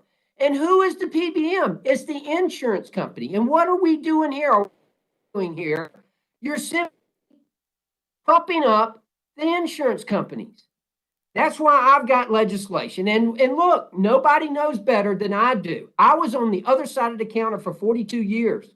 I was the one who had to go tell people how much their prescription was going to cost them. I was the one who had to watch them make a decision, the senior citizens make a decision between getting groceries or getting drugs. I was the one that watched a mother in tears call a family member trying to get money to pay for her antibiotic for her child. That was me. I was the one on the other side of the counter. I know all too well how big of a problem this is. I also know all too well how much research and development means. Let me tell you, folks, I started practicing pharmacy in 1980. And when I started practicing in 1980, if you were diagnosed with hepatitis C, you were going to die. You were going to die if you were diagnosed with hepatitis C. Today, we can cure it with a pill. One pill, we can cure it. How phenomenal is that? And what's that a result of? The research and development. Now, do pharmaceutical manufacturers need to do a better job with their pricing? Yes, they do. There's no question about that. But I'm telling you, you're missing the point here. It's not just them. It's primarily the PBMs. How long have I been preaching that? For 8 years since I've been in Congress. 8 years. You got to have transparency in the drug pricing chain. These PBMs are keeping their profits. They're keeping those rebates. They're the ones who are holding the drug companies hostage and saying, if you want to get on our formulary, you give me a rebate. That's the way you're going to get on our formulary. You go to the doctor and you get diagnosed with high blood pressure, and they're going to tell you, your insurance company is going to tell you, this is the drug that you can use for high blood pressure. I don't care about the side effect profile that you have. That doesn't matter to me. What matters is that we're getting the biggest rebate right here. And therefore, that's what you're going to get. That's the drug you're going to get because it's on our formulary. Hey, if you want to pay more, that's fine. But if you're going to pay this copay, this is what you're going to get because I'm getting the biggest rebate from them. Look, I've got an amendment I'd like to talk about. The biopharmaceutical companies, they bring cures to patients. Mr. Carter, we're not at the amendment stage. You can testify after this panel about your amendment, but this is a question and answers, the opening panel, so. Hey, keep railing then, that's fine. All right. Well, I thank you, Mr. Carter, and I appreciate that. And I think that your discussion about the PBMs and the input there points out once again that if the bill had really been any kind of discussion and input from all of the members or more of the members, that it certainly would have been an improved bill and you would have addressed some of those things. And just once again, disappointing that we don't follow regular order and do the kinds of things to get the input from all the sides and all of the input that we should when we're putting together legislation. And with that, Mr. Chair, I yield back. Thank you very much. And I just want to, again, re-enter into the record because it seems that we keep on going down this IRS conspiracy theory, embracing some IRS conspiracy theory of somehow that this money is designed to go after Walmart shoppers or people who earn under $400,000 a year. I want to reinsert into the record the letter from the commissioner of the IRS, which basically disputes that. And just humor me, Mr. Byer, who appointed the current IRS commissioner? Donald Trump appointed the current. Yeah, maybe I should be scared by that. But the bottom line is, I just think it's important to know that that's from Donald Trump's IRS commissioner. Mr. Morelli. Thank you, Mr. Chairman. I want to start by associating myself with your comments at the outset about our colleague, Ms. Walorski, and her staff, and keep them in our thoughts and prayers. And I'd like to thank the witnesses for coming before the committee this afternoon, Chairman Pallone and Yarmouth and Byer and Ranking Member Smith. It's great to have you all with us. You know, I'm as I've heard this discussion this afternoon, I'm sort of reminded of that old quote from Shakespeare. Only in this case, it's the GOP instead of my lady. Much, methinks. I actually disagree with Ranking Member Smith. I think this is exactly what the American people want. I think it's what they want us to do. And I think we'll find over the next several weeks as people begin to digest the elements of this, I think you're going to find that there is widespread support for it. But I want to take a moment. I think all the discussion has been very illuminating. You've sort of gone through each of the parts of the bill. But I wanted to take a moment to focus on one of the things that I'm most focused on in talking to constituents and what I've heard for now years, and that's the measures to cut the cost of prescription drugs. And for years, we've been lamenting this skyrocketing cost of prescription drugs, how much this takes out of a family's budget. We've talked about how exponentially more expensive medications are in America than in most of the industrialized world. And we've seen the devastating toll it's taken on our constituents who are forced to either ration medication or skip doses because they can't afford to refill their prescription. Earlier today, I was with a constituent, Susan, who I didn't ask her, but is likely a Walmart shopper. Susan is 72 years old. She's not working, not because she gets to enjoy a comfortable retirement, but because of disability from spinal stenosis, a condition that puts significant pressure on the spinal column and greatly restricts movement. On top of that, Susan has diabetes and a host of other medical challenges, no doubt made more difficult by the spinal stenosis. She relies on 10 different medications. The cost is astronomical. She used a term today in our conversation that I had not heard before, drug hopping. She said she does a number of things. First is she'll take half a pill instead of a full pill. She'll also go through the 10 different medications that she's on, and she sort of prioritizes what she can take at any given moment. She has a heart condition, so she takes the heart drug every day, she said, because she wants to keep on living. The other drugs she sort of parses out, not according to the dosage given to her by her doctor, but what she can afford. She also swaps drugs with her friends. She'll find those that have some extra of something. Maybe she has extra of something or can put off taking something, and they give it back and forth. I'd never heard the term. I didn't know that people went to such extraordinary lengths to make sure that she said, I can keep living because I like life and I want to do whatever I can to stay here and be here. The legislation we're talking about today is going to change Susan's life in fundamental ways. Allowing Medicare, which, by the way, this is about as a Republican a principle as you can get, using the big volume of purchasing, using the ability of the size of purchase you do to exact the best price you can.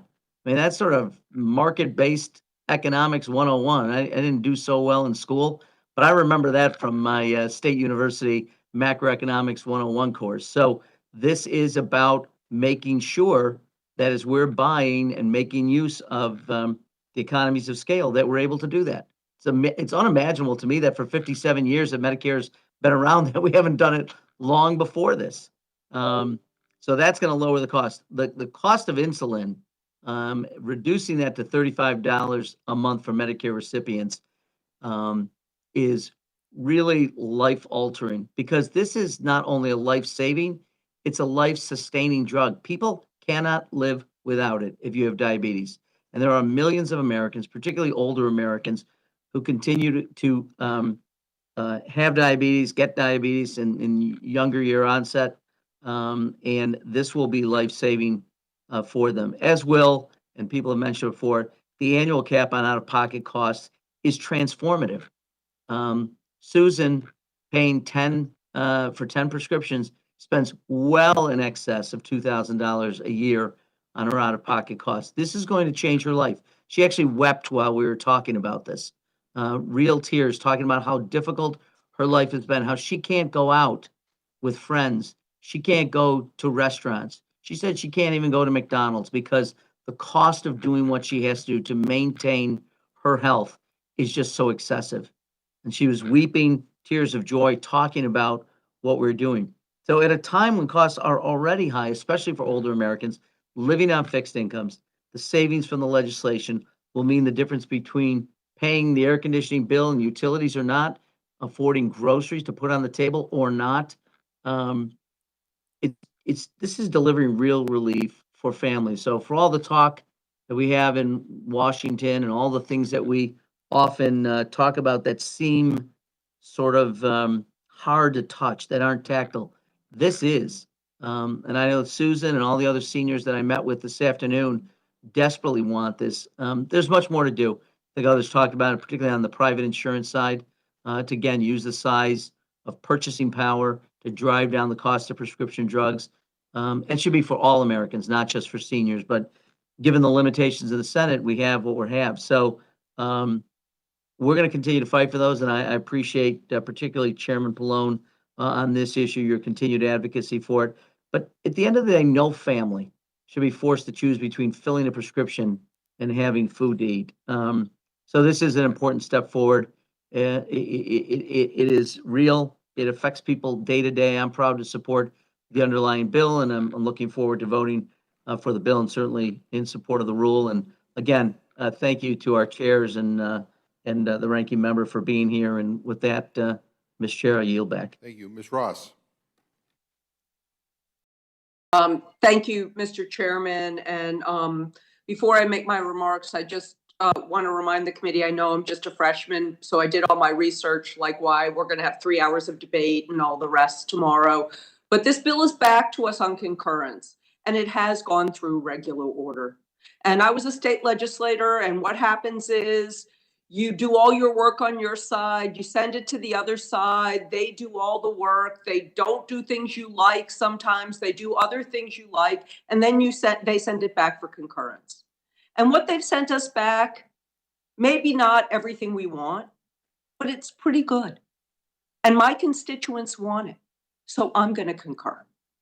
And with that, I just want to kind of give this a little context. At the start of this Congress, which has been quite a Congress, I mean, I was appointed to the Rules Committee and then had to come the next morning and deal with impeachment for a president who clearly has been derelict in his duties, or was. We faced unprecedented challenges, including the pandemic. And we have stepped up for the American people to deliver meaningful relief. We are putting people before politics. And this is a once in a generation bill, and it's an example of our efforts. And it deals with issues that Congress has simply just kicked the can down the road about. And you've heard about them all afternoon. It's a monumental piece of legislation that will reshape and improve our country's commitment to major issues affecting every single American. It reduces healthcare costs for families. It slashes greenhouse gas emissions. It invests in clean energy. It creates millions of manufacturing jobs, and it ensures that businesses pay their fair share. For decades, we have heard from Americans of all backgrounds imploring Congress to find solutions for these concerns. This legislation, it takes us one step forward to doing that. I'm particularly excited that this bill represents the most significant investment to combat climate change in U.S. history, ever. It's an investment in clean energy that will strengthen our energy independence and lower energy costs for consumers across the country. In my home state of North Carolina, we've dedicated years to rethinking and improving our renewable energy options, and we are a leader in the Southeast and in the country. We recently announced a historic $1.2 billion investment in VinFast, an electric car manufacturing company set to bring over 7,500 jobs to our state. And I've spent the past year working across the aisle to create offshore wind opportunities in North Carolina, which are supported by our major utilities and the Chamber of Commerce. Offshore wind energy represents one of the best options in our toolbox to reach our clean energy goals, powering millions of homes, lowering prices, and creating thousands of high-quality jobs. My state is perfectly positioned to lead this multi-billion-dollar industry. And I'm pleased that this bill will end. We talked about the prior administration. They had a moratorium on offshore wind leasing, just kind of shutting down options for our utility and for our future. This act takes North Carolina's investment in clean energy and multiplies them, substantially improving Americans' lives and bolstering our nation's capabilities, all while reducing the deficit. We will be reducing the deficit for generations to come. I'm honored to have the opportunity to speak on this historic legislation and to vote in support of the rule and the bill. Thank you, Mr. Chairman, and I yield back. Well, thank you very much. I'm I want to ask unanimous consent to put into the record a couple of letters. One, a business support statement for the Inflation Reduction Act signed by some of the nation's leading energy companies, and also a letter from the small business majority strongly in support of this bill, saying that the Inflation Reduction Act of 2022 strengthens small business by closing tax loopholes and ensuring that large corporations are held accountable and pay their fair share. This is critically important because our nation's tax system has unfairly benefited the largest corporations at the expense of small business owners, their employees, and independent entrepreneurs. They also say that the proposed bill also includes support for access to affordable quality health care, which we know significantly impacts small businesses and their employees because they have historically comprised a disproportionate share of the working uninsured populations. And I will have those in the record. And Dr. Burgess is on his way here. And so if people could just be patient because he was unable to ask his questions in the car.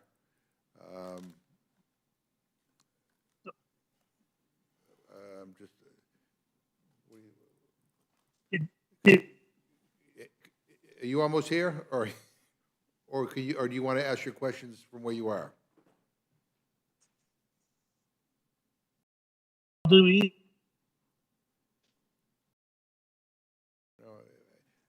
No, It's hard.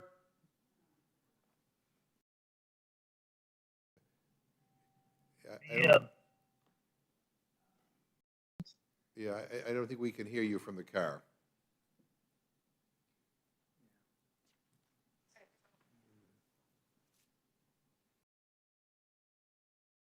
Mr. Chairman, can he yield to me? I'm happy to yield to you.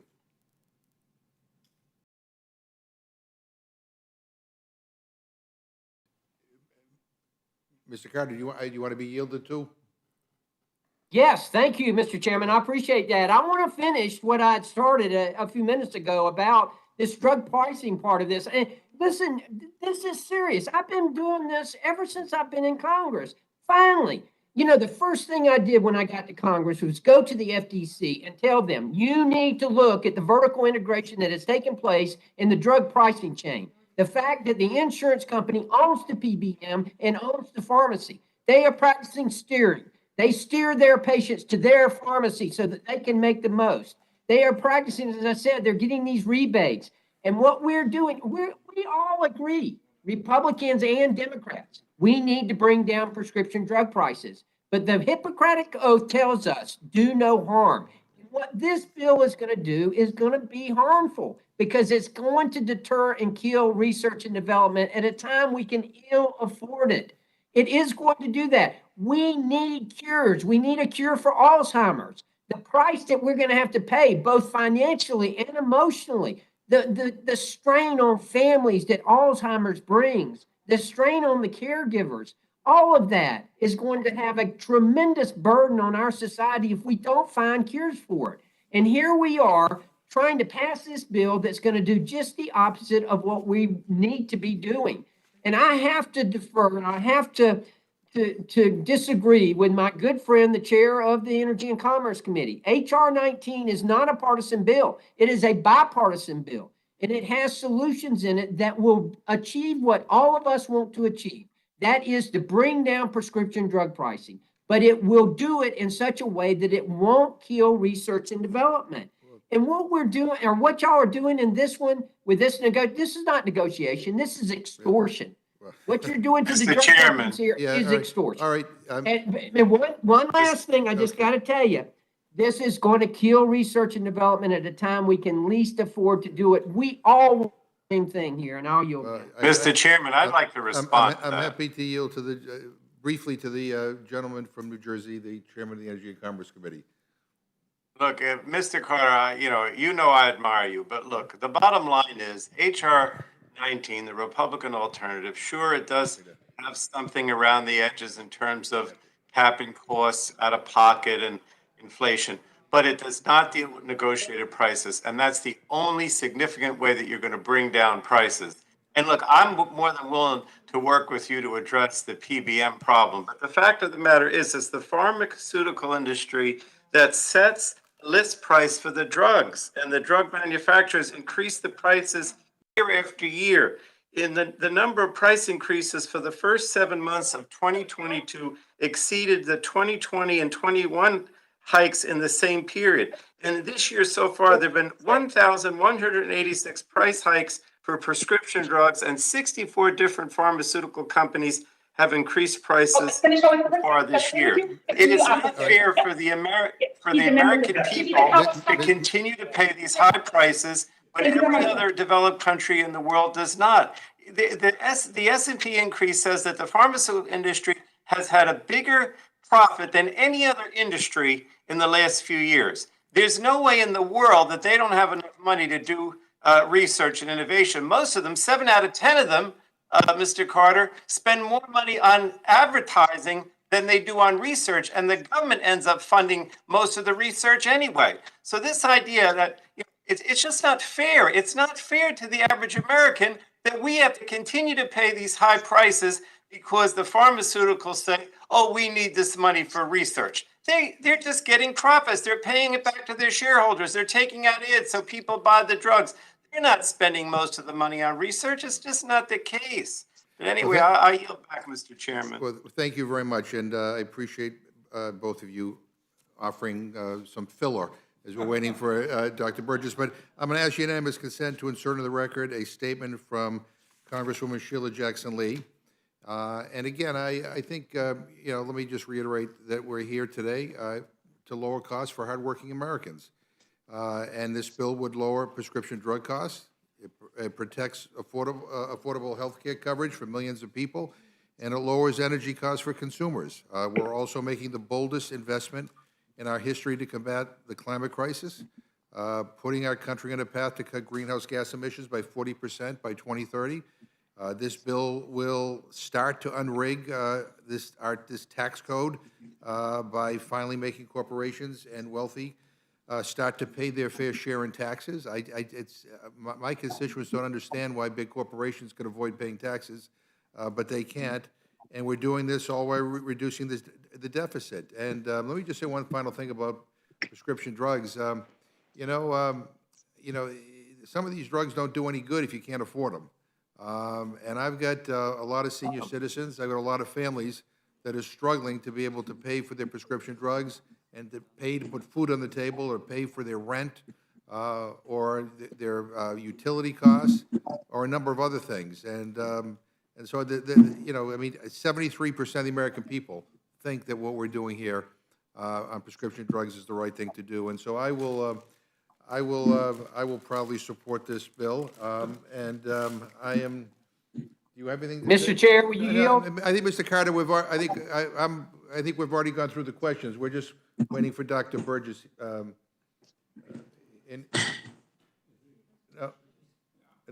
So I think Dr. Burgess, we lost him somewhere. But any event, he will be. Who's? Mr. Chairman, this is Jason Smith. Yes. Could I enter into the record a joint committee on tax distribution analysis that just came in on the tax provisions of the bill? Without objection. And anything anybody wants to enter into the record, they may do so without objection. Does any other member of the committee wish to ask a question? Seeing none, I want to thank our witnesses for being here. I was going to ask Mr. Byer one more time who appointed the current commissioner of the IRS, but yeah, I'm just in case anybody's unsure. I believe it was the previous president, Thank you. Mr. Trump. But please leave any information you have with us, stenographer, or submit electronically. Anything you would like inserted in the record, you are now excused. And I thank you all for being here. We tried.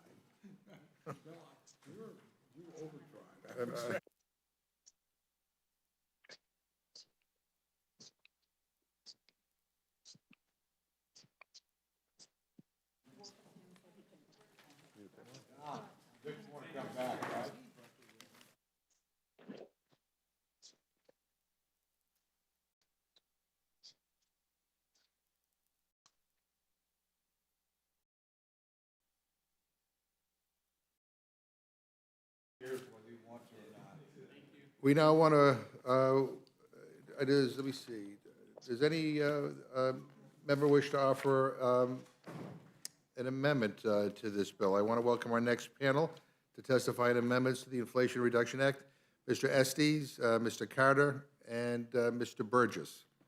So I'll go with Mr. Carter because you're here. Okay. Thank you, Mr. Chairman, and Ranking Member Cole for allowing me to speak on my amendment this afternoon. Mr. Chairman, you've heard me speak about PBMs, and as you can imagine, my amendment is about PBMs. But two things I want to point out. You just made a statement, Mr. Chairman, and I have to correct. You said that some of these drugs, that many of these drugs don't do any good if you can't afford them. I would submit to you that none of these drugs do any good if you can't afford them. If you can't afford to buy it, none of them are going to do you any good. So I just want to make sure we understand that. The only other thing I want to point out before I'll get into my written testimony here is the fact that, as I stated earlier, only 37% of the price of a drug goes to the pharmaceutical manufacturer. The other 63% goes to the PBM, i.e. insurance company. Now, you've cited numbers on how much money that pharmaceutical manufacturers spend on research and development. How much do PBMs, how much do insurance companies spend on research and development? Absolutely nothing. That's how much they spend on research and development. At least the drug companies are spending some of it on research and development. So if you want to do some good, do away with rebates, period. Or make sure they're done at the point of sale. Make sure they're done at the point of sale so that they can go where they should go, and that is to the patient. That's why, Mr. Chairman, it's important for us to lower drug costs without the risk of fewer cures by forcing pharmacy benefit managers to fully pass rebates to patients at the pharmacy counter. My amendment would do just that. It would force the PBMs to pass every last penny, not just some of it, but every bit of it, to the patients at the pharmacy counter instead of letting the PBMs steal those dollars to pad their own pockets. The PBMs, i.e. the insurance companies. In 2020, more than half of all spending on brand prescription medicines went to someone other than the biopharmaceutical manufacturers who researched, developed, and manufactured the medicines. My Democratic colleagues claim to want to lower drug costs, but they're letting PBMs off scot-free. PBMs offer nothing. They offer nothing to patients, and they certainly do not help lower drug costs. They bring no benefit whatsoever to the healthcare system. Furthermore, what's outrageous is that the Biden administration, on one hand, has finalized the DIR rule, yet on the other hand, Congress is using the rebate rule, which operates under the same principle of returning price concessions to patients at the point of sale, as a piggy bank to enable its prolific spending spree.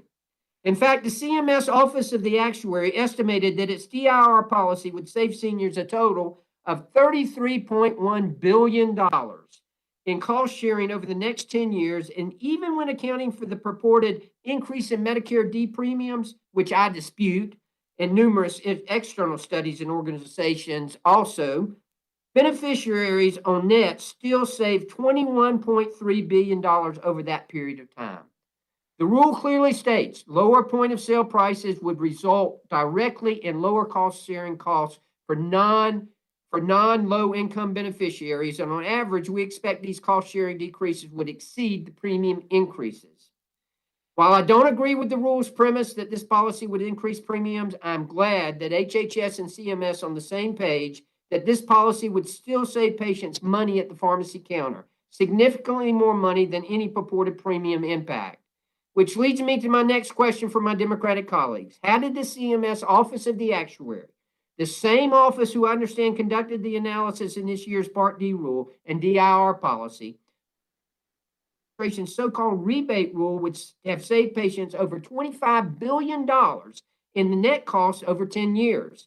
To clarify, that means the aggregate reduction in patient cost sharing would have been $25 billion greater than the estimated premium increase.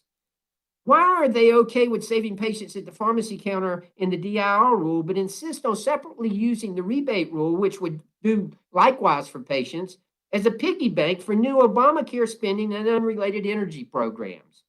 If you truly care about lowering drug costs, you should vote for my amendment and stop letting PBMs get away with these egregious practices in this highway robbery. And I've just got to end it with this. I've had at least 3 Democratic colleagues come to me and say, you're right, our policy is wrong. Now, they're going to vote for your bill.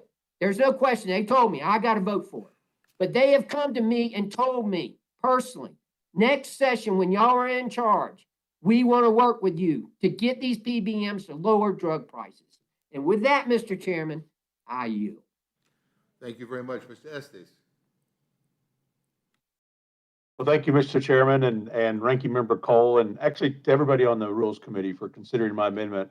I want to talk today about Amendment 42, which highlights how we need to focus on the economy. You know, this morning we learned that inflation is still rampant and hurting families.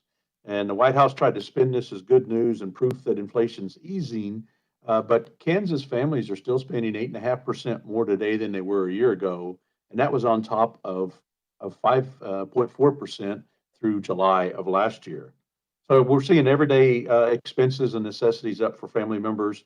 Milk's up 15.6%, eggs up 38%, baby food's up 15%, bacon's up 11%, and gas is still up 44%. And the worst statistic of the day is the real hourly wages are down 3%. So President Biden and the Democrats are in this bubble trying to push the narrative that it's a strong economy, but Americans aren't really buying it because they can't afford it. As members of the Rules Committee and representatives of your respective districts, I'm sure you're hearing from your constituents that price increases and the impact they're having on paychecks are just crushing them. The American economy is suffering, and the policies from the majority are destroying the American dream. So in response, now the House is going to consider this highly partisan bill that doubles down on the bad policies that got us here, more spending on these bad priorities. The bill that's being talked about, the so-called Inflation Reduction Act, doesn't really reduce inflation at all, according to the Penn-Wharton budget model and the Congressional Budget Office. Instead, it increases taxes, increases spending, and continues to increase inflation and hamstring the economy. So how do we make that better? How can we actually improve the lives of Kansans and Americans across the country? We can start with some bipartisan common sense amendment like the one I'm introducing today, Amendment number 42. My amendment's a temporary extension of the Research and Development Expensing Tax Credit through the end of 2025. Research and development's key for short-term and long-term economic growth in the country, and immediate expensing of R&D costs will boost the R&D here in the United States. We know that where R&D occurs, it's critical for job creation and job growth. In the case of the R&D tax implications, full expensing was allowed through 2021. However, starting this year, businesses will be required to spread out or amortize those expenses over a 5-year period for domestic R&D or 15 years for foreign R&D. This spreading out of expenses will significantly diminish the near-term value and the likelihood of research investments, making us the only developed country requiring R&D expenditures to be amortized. When compared to the leading markets around the world, the United States ranks 26th out of 36 for the value of our R&D tax incentives. At a time when it's critical for our economy to become more competitive, spreading the R&D expenses would make us less competitive. In 2020, the Tax Foundation said immediate expensing of all investments, including R&D expensing, is the #1 federal reform that Congress can make to encourage economic recovery after COVID-19. I've introduced and reintroduced a bill with Democratic Congressman John Larson from Connecticut, the American Innovation and Competitiveness Act, to allow companies to immediately expense R&D permanently. While I believe we should move towards a permanent solution, my amendment today would at least provide some certainty to American job creators, innovators, and workers for the next few years. The National Taxpayer Union has called my bipartisan bill a no-brainer for passage, and I think the amendment today should be a no-brainer as well. Today's R&D dollars create tomorrow's jobs, and we need to keep R&D dollars inside our country where we can help strengthen the American businesses, workers, and our economy, and help create more jobs for Americans. So with that, I look forward to questions, and I hope you consider including my amendment in this bill. Thank you very much. now happy to yield to Dr. Burgess. Thank you, Mr. Chairman. I have two amendments. The first is amendment number 11. The amendment would remove doctors from the middle of drug pricing negotiations between the government and drug manufacturers. You know, look, we do face a serious problem with the nation's physicians. They've been through goodness knows what with the pandemic for 2 years, and they are facing a series of cuts. The physician fee schedule update for this year is calculated to be 0%. You know what that means in Washington, D.C. 0%, in fact, means a cut, especially when you got 9% inflation. Because we have put such a burden on physicians, I really think this amendment is going to be important to alleviate some of that burden. This amendment was offered with Dr. Murphy of North Carolina and allowed drug manufacturers to directly refund the government excess costs above negotiated prices. We heard this talked about, Mr. Pallone talked about the rebate that would be refunded if a company, a pharmaceutical company brought its prices up too quickly. But there is a precedent for drug manufacturers to rebate the government. This amendment would actually just remove the physicians from the negotiation process. Our goal should be to achieve cost savings without threatening the stability of providers or their practices, or actually should say further threatening the stability of providers or their practices. I've heard directly from docs that they would face significant financial risks under this legislation, which in turn would affect America's patients. In fact, the GOP Doctors Caucus recently sent a letter to Speaker Pelosi and Majority Leader Schumer on how this bill would affect our healthcare system. Over the years, we've seen specialty practices close.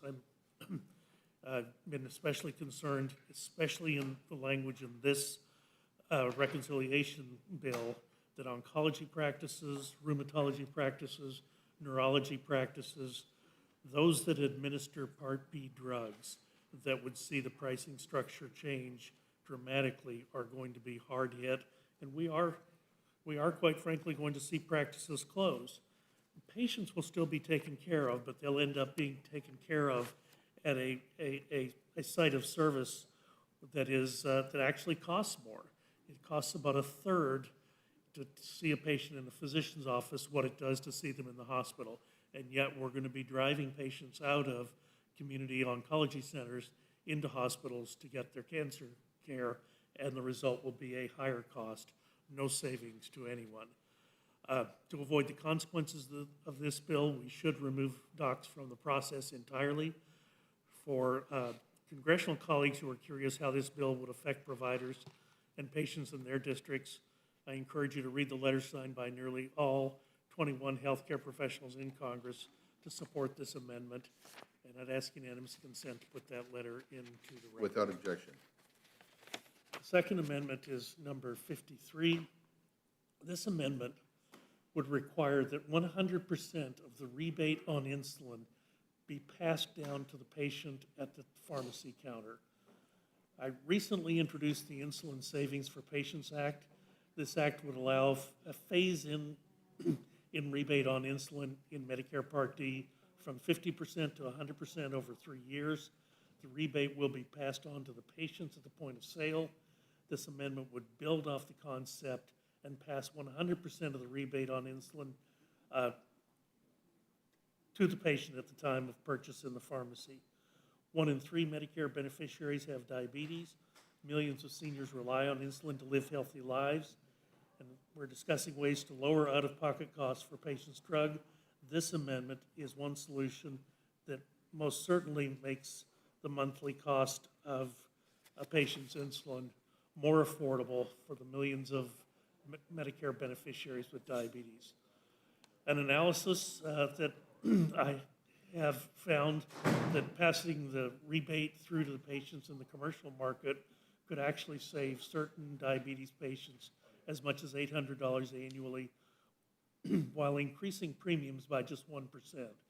Another study found that if discounts were passed directly to patients at the pharmacy counter, a typical Part D patient with diabetes taking 5 medicines including insulin, could see their out-of-pocket spending decrease by more than $900 a year. Additionally, one could argue that reducing out-of-pocket insulin costs for individuals with diabetes could potentially have a positive impact on adherence. This common sense approach to accomplishing just that is worth our consideration.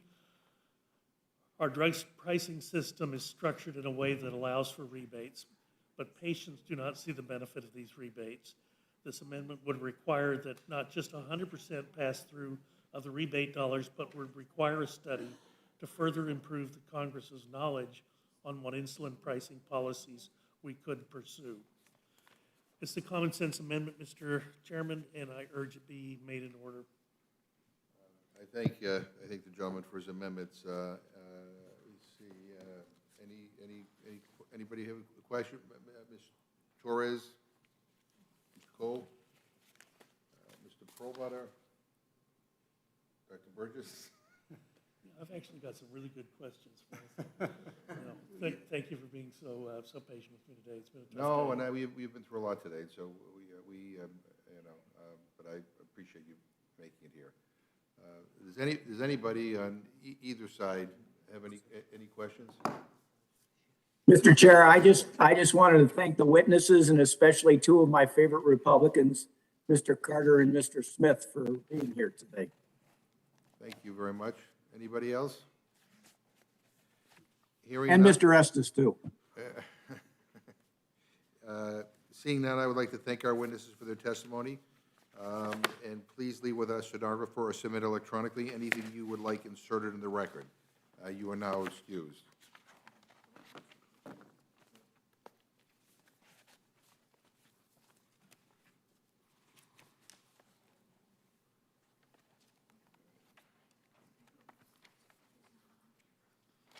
Are there any other members who wish to testify, to offer amendments on this legislation?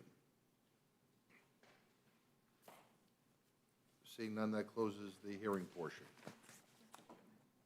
Okay, and then I think we're having some computer issues here. Who's reading the rules? Who's reading the rules?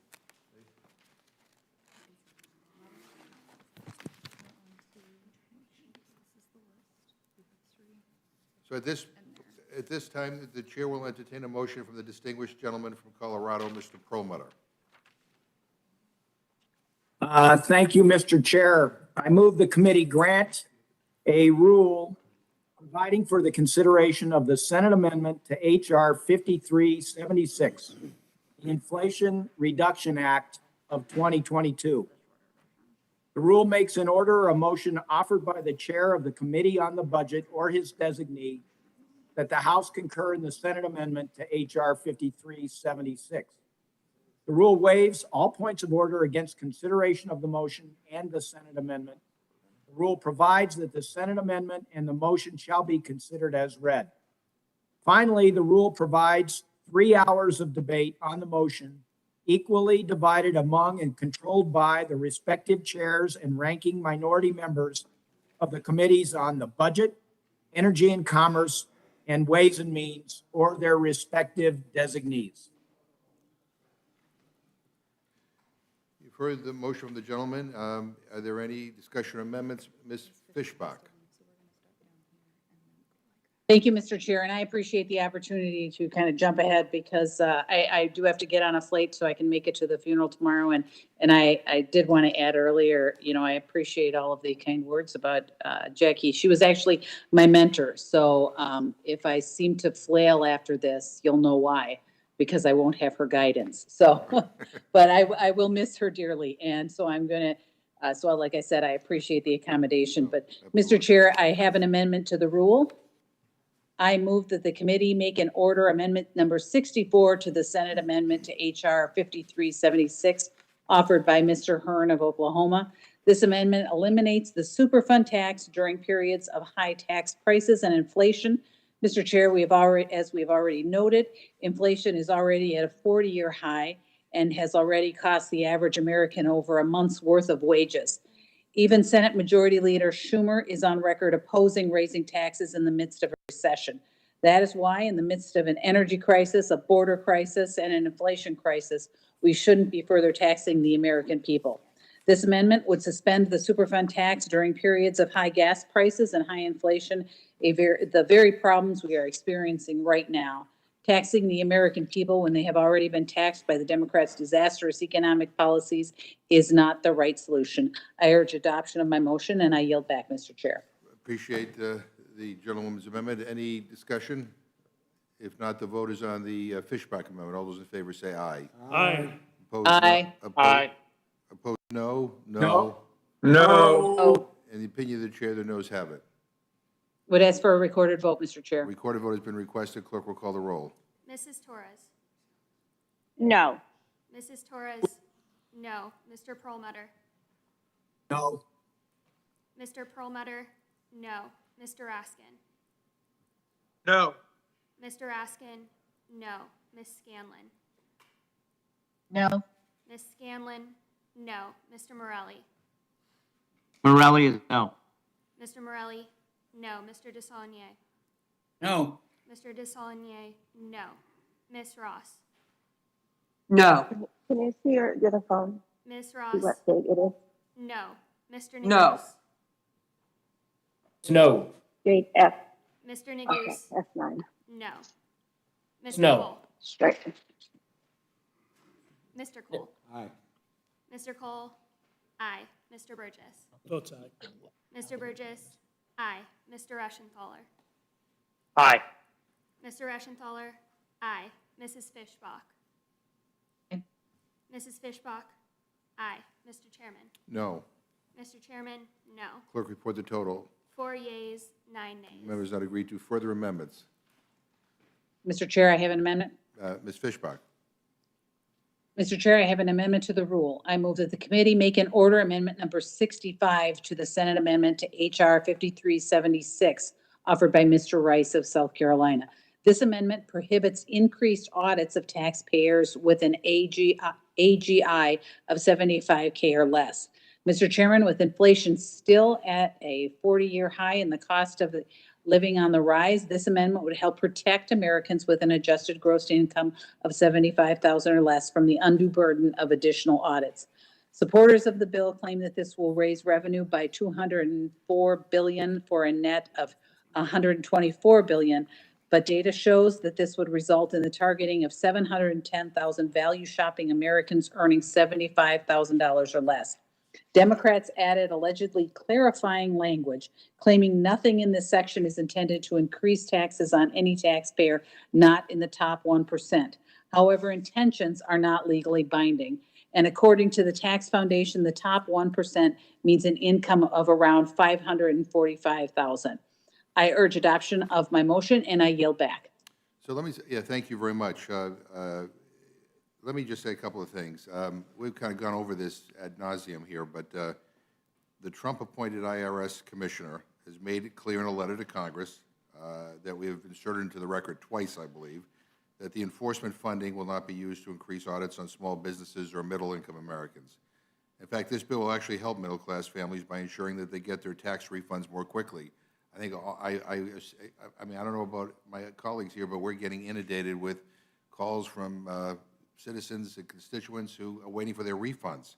And so instead of focusing on what the tax provisions of this bill won't do, let's focus on what it will do. Unrig our tax code by finally making corporations of the wealthy start paying their fair share, and reduce the deficit while we're doing it. Unlike the $2 trillion that was added to the deficit when my friends were in charge with their tax bill. I also just want to say one other thing. I think my friends are aware of the process that we have gone through to get the bill to where it is right now. You change anything in this bill right now, it means that senior citizens will not see lower prescription drug costs. It means that we will invest nothing new to combat the climate crisis. It means that people will see actually their health care costs go up, or their premiums go up, because we will not be able to provide the assistance to offset what insurance companies are already warning citizens might come about if we don't pass this bill. So, and if we, you know, and again, you change anything, it has to go back to the Senate. And so none of this would be able to be resolved in the short term. That's kind of the nature of reconciliation. So I'm going to urge a no vote on all amendments, because basically any amendment to this bill is about derailing what we're trying to do here. You know, lowering the cost of prescriptions for senior citizens, lowering the cost of health care for millions of families, combating the climate crisis, paying down the debt, dealing with inflation. So I appreciate the gentlelady's amendment, but I will urge a no vote. Mr. Cole. And It Mr. could be Chair, may I just resolved ask pretty for quickly, Mr. clarification? Chairman, in the Senate, because there's only 2 senators have anything to do with it. Didn't go through committee. It magically appeared. So I wouldn't worry about the Senate. It can get taken care of pretty quickly. Yeah, well, as the gentleman knows, there needs to be a vote by the entire Senate, and that is more challenging than not. Ms. Fishbach, you wanted to add something? Mr. Chair, I was just looking for clarification, because you said that it's been made clear. You said there's been information entered into the record. This is the intent. So this shouldn't be an issue to just simply add language that points out exactly what you have been saying, and because intent is not law. Yeah. And we want to make sure that what you're saying is going to happen is actually going to happen, and that is why you put it in language. And I think that's makes sense to do it, and the Senate, I think, would be willing to accept that. It seems to me, if that is actually what the intent of the law is. As we know, we Republicans in the Senate basically stripped the provision of putting a cap on insulin to $35. So God only knows what will happen if we went back over there. But the bottom line is, I'm putting I never thought I'd say this, I'm actually putting my trust in the Trump-appointed IRS commissioner and the letter that he sent to all of us. And as the gentlelady knows, if we amend this, it basically derails this bill. It means that senior citizens will Mr. not Chair, get the lower cost prescription drugs that they all want. 73% American people want that. It means healthcare costs for millions of families will go up. It means there is nothing that we will do to deal with the climate crisis. So if any amendment to this bill at this point basically is derailing this bill. And so I would urge a no vote. And Mr. Chair, I would just have to say Absolutely. that this is once again an example of how the Democrats are running Congress. It is take it or leave it, do it our way or no way. And we are not allowed to have any kind of input, because you say, well, you can't take any amendments because then it has to go back to the Senate. But I think that's what the legislative process is that give and take and making sure that people have input. And with that, Mr. Chair, I will. And with all due respect, I'm not sure you were here at the beginning of the hearing when I went over the fact that this is the end of a process. And I actually compared this process to the process that the Republicans used, not only to pass their tax cut bill that benefited mostly the wealthy, but also their attempt to throw millions of people off of health care. And so I just, you know, with all respect, we are at the end of a process right now. The House did its work on this. We sent it over to the Senate. The Senate did its work. Now it's coming back to us. So again, I get the message. This is a time for messaging, but the point of the matter is, if you want to kill the bill, then we adopt the amendments that my friends are going to offer. If we want this bill to go to the president's desk, we need to get it out of rules, we need to bring it to the House floor, and we need to vote for it. Mr. Cole. With all due respect, it doesn't kill the bill, as my friend from Minnesota points out, to engage in the legislative process. They didn't mind dragging us back here in the summer when they finally got their deal done. I don't mind the Senate staying around a couple of days so people over here, if they have an idea, but it does not kill the bill. It just simply sends it back to the Senate. The Senate can act on it and move it back here quickly. Yeah, well, I mean, let's put it derails the bill, and it results in some unintended consequences that, quite frankly, are not going to be pleasant for our constituents. So I would urge a no vote. So the vote now is on the Fishbach amendment. All those in favor say aye. Aye. Aye. Aye. Opposed, no. No. No. In the opinion of the chair, the noes have it. I would ask for a recorded vote, Mr. Chair. A recorded vote has been requested. Clerk will call the roll. Mrs. Torres? No. Mrs. Torres? No. Mr. Perlmutter? Perlmutter votes no. Mr. Perlmutter? No. Mr. Raskin? No. Mr. Raskin? No. Ms. Scanlon? No. Ms. Scanlon? No. Mr. Morelli? Morelli is no. Mr. Morelli? No. Mr. Desaulnier? No. Mr. Desaulnier? No. Mrs. Ross? No. Mrs. Ross? No. Thanks Mr. very much. Neguse? Mr. Neguse? Mr. Cole? Aye. Mr. Cole? Aye. Mr. Burgess? Votes aye. Mr. Burgess? Aye. Mr. Reschenthaler? Aye. Mr. Reschenthaler? Aye. Mrs. Fishbach? Aye. Mrs. Fishbach? Aye. Mr. Chairman? No. Mr. Chairman? No. How was Mr. Neguse recorded? Mr. Neguse is not recorded. Yeah. All right. Clerk report the total. 4 yeas, 8 nays. Members not agreed to. Further amendments. Mr. Chair, I have an amendment to the rule. Ms. Fishbach. Mr. Chair, I move that the committee make an order amendment number 88 to the Senate amendment to H.R. 5376 offered by Mr. Hearn of Oklahoma. This amendment prohibits ACA subsidies from going to Americans making more than 750% of the federal poverty level.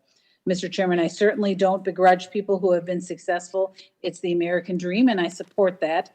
However, I would hope that all of my colleagues would agree that someone at 750% of the federal poverty level, that's for a family size of one, someone making nearly $102,000 a year, wouldn't need the federal government to be subsidizing their health care costs. With our national debt over $30.6 trillion, we need to be wiser in where we devote our resources. And not subsidizing health care for people who make over $100,000 seems like a great place to start. I urge the adoption of my motion, and I yield back, Mr. Chair. So thank you very much, and what I said earlier stands, but I just want to point out the bill is already means tested. The higher your income, the smaller your tax credit becomes and ultimately phase out. A family whose health insurance premiums are under 8.5% of their income will receive no tax credits at all. So I urge a no vote on the Fishbach amendment. Anybody else? If not, the vote is on the Fishbach amendment. All those in favor say aye. Aye. Aye. Aye. Opposed, no. No. Oh. No. Opinion of the chair, the noes have it. Mr. Chair, I request a recorded Vote vote. has been requested. Mrs. Torres? No. Mrs. Torres? Torres votes no. Mrs. Torres? No. Mr. Perlmutter? Perlmutter votes no. Mr. Perlmutter? No. Mr. Raskin? No. Mr. Raskin? No. Ms. Scanlon? No. Ms. Scanlon? No. Mr. Morelli? Morelli, no. Mr. Morelli? No. Mr. Desaulnier? No. Mr. Desaulnier? No. Ms. Ross? No. Ms. Ross? No. Mr. Neguse? Mr. Cole? Aye. Mr. Cole? Aye. Mr. Burgess? Votes aye. Mr. Burgess? Aye. Mr. Reschenthaler? Aye. Mr. Reschenthaler? Aye. Mrs. Fishbach? Aye. Mrs. Fishbach? Aye. Mr. Chairman? No. Mr. Chairman? No. Clerk report the total. 4 yeas, 8 nays. Amendment is not agreed to. Further amendments. Mr. Cole. Thank you very much. And my friend from Minnesota, I think, is gone now. So thank you for indulging us, Mr. Chairman. Mr. Chairman, I have an amendment to the rule. I move the committee make an order an amendment number 6 to Senate amendment to H.R. 5376 offered by Mr. Graves of Louisiana. This amendment prohibits the bill from taking effect if the Joint Committee on Taxation determines it will cause an increase in taxes or cost of living for those making less than $400,000 a year. Mr. Chairman, just this morning, we learned the Consumer Price Index is at a 40-year high. Wages are not keeping up with inflation and have actually decreased in real terms, while American families continue to pay more for just about everything. Now's not the time to burden hardworking Americans with new taxes and expenses. President Biden has repeatedly pledged to not raise taxes on Americans making less than $400,000. We've been assured that several times in the course of this hearing. This amendment ought to be easy to be accepted because all it does is hold you to account to do what you said you'd do. That nobody's taxes that makes less than $400,000 are going up. So with that, I would move the amendment. You heard the gentleman's amendment. Any discussion? If not, the vote is on the Cole Amendment. All those in favor say aye. Aye. Aye. Opposed, no. No. No. No. Opinion of the chair, the noes have it. With that, I request a Recorded vote has been requested. Mrs. Torres? Torres, no. Mrs. Torres, no. Mr. Perlmutter? Perlmutter votes no. Mr. Perlmutter, no. Mr. Raskin? No. Mr. Raskin, no. Ms. Scanlon? No. Ms. Scanlon, no. Mr. Morelli? Morelli's no. Mr. Morelli, no. Mr. Desaulnier? No. Mr. Desaulnier, no. Ms. Ross? No. Ms. Ross, no. Mr. Neguse? Mr. Cole? Aye. Mr. Cole, aye. Mr. Burgess? Votes aye. Mr. Burgess, aye. Mr. Reschenthaler? Aye. Mr. Reschenthaler, aye. Mrs. Fishbach? Aye. Mrs. Fishbach, aye. Mr. Chairman? No. Mr. Chairman, no. Clerk, report the total. 4 yeas, 8 nays. Amendment is not agreed to. Further amendments. Mr. Cole. Thank you very much, Mr. Chairman. I would ask we make an order amendment number 4 to send amendment H.R. 5376 offered by Mr. Pfluger of Texas. The amendment strikes section 6113, the natural gas tax. Mr. Chairman, we discussed during the hearing, there are serious concerns that the natural gas tax will have severe impacts on consumers and continue to skyrocket the cost of energy in America. Addressing inflation should be a bipartisan effort. And for that reason, it's unfortunate that the Speaker's bringing forth a bill that will only make energy costs worse by putting a tax on natural gas. Given the process that the bill went through, certainly the amendment at least deserves an opportunity for debate on the House floor. I urge adoption of the motion. Yield back. I thank the gentleman, and I would urge a no vote on the amendment. And I would just, again, say for the record that I think, climate change is an existential threat to humanity. And the extreme heat, the droughts, the flooding, and the wildfires that we've seen this summer are just the beginning. And it's long time past for some real action, and this bill is the most significant investment we've made to combat climate change in U.S. history. And it will also help consumers save money with their utility bills. And I think weakening the clean energy provisions would be, quite frankly, criminally short-sighted. And I would hope that my friends would vote no, but I'll yield to Mr. Cole. Thank you very much, Mr. Chairman. I appreciate it. I'll just make a quick point. First of all, it's natural gas. It's actually lowered greenhouse gases more significantly than any other fuel in recent years. And number two, this will increase the cost of heating and cooling for every single American. There's no reason to do it. We ought to keep the cost low. And frankly, this is the cleanest of all fossil fuels as it is. It's not going away anytime soon, and taxing it, I think, is very short-sighted economically, very regressive in terms of the impact it'll have on lower-income Americans. I think we'll just have a difference of opinion. But you've heard the amendment. The vote is now on the Cole Amendment. All those in favor say aye. Aye. Aye. Opposed, no. No. Opinion No. of the chair, the noes have it. Are we going to work? Yeah. I request recorded. A recorded vote has been requested. Mrs. Torres? Work on our teams. Torres, no. Mrs. Torres? Torres, no. Mrs. Torres, no. Mr. Perlmutter? Perlmutter votes no. Mr. Perlmutter, no. Mr. Raskin? Raskin votes no. Mr. Raskin, no. Ms. Scanlon? Scanlon votes no. Ms. Scanlon, no. Mr. Morelli? Morelli is no. Mr. Morelli, no. Mr. Desaulnier? No. Mr. Desaulnier, no. Ms. Ross? No.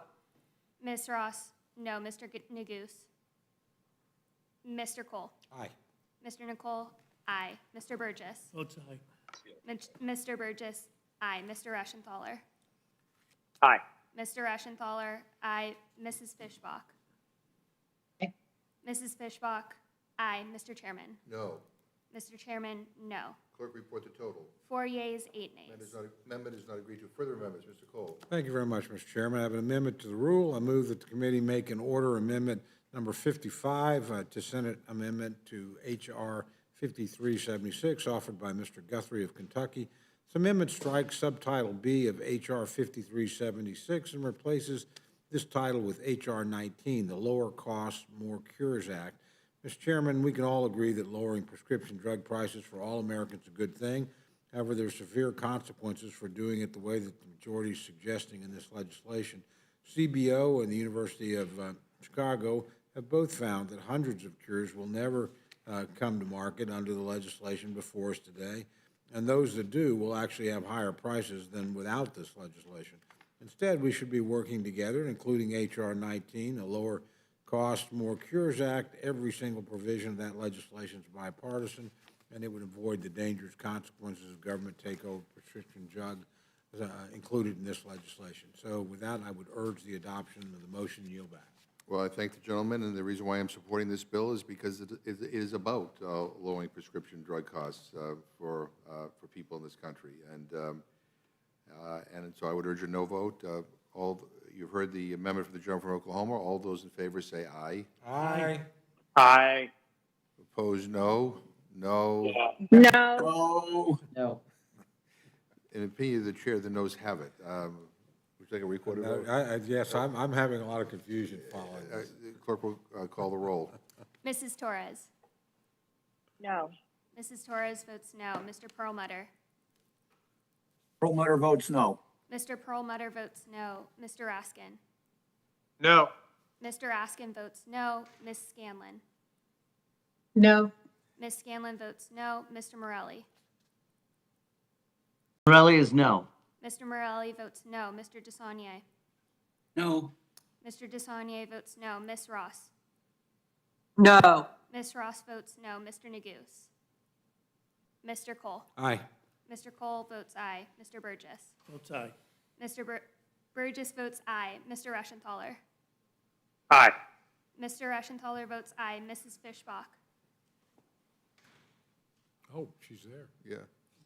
You're muted. It's the miracle. Yeah. Oh, I am muted. Now, Good night. now you're not. Okay. Mrs. Fishbach votes aye. Mr. Chairman? No. Mr. Chairman votes no. Clerk, report the total. 4 yeas, 8 nays. Amendment is not agreed to. Further amendments, Mr. Cole. Thank you, Mr. Chairman. Chairman, I have an amendment to the rule. I move that the committee make an order amendment number 39 to Senate Amendment to H.R. 5376, offered by Mr. Murphy of North Carolina. This amendment strikes the pass-through loss limitation and replaces it with a one-year extension of the limitation on deductions for state and local taxes, SALT as it's commonly known. Mr. Chairman, more than 4.7 million businesses are organized as pass-throughs, employing nearly half of America's workforce.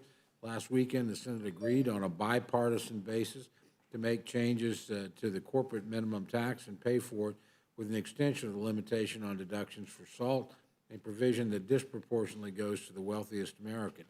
But Senate Democrats couldn't accept this and substituted this pay for with what exists in the bill before us today, a tax on millions of Main Street American businesses.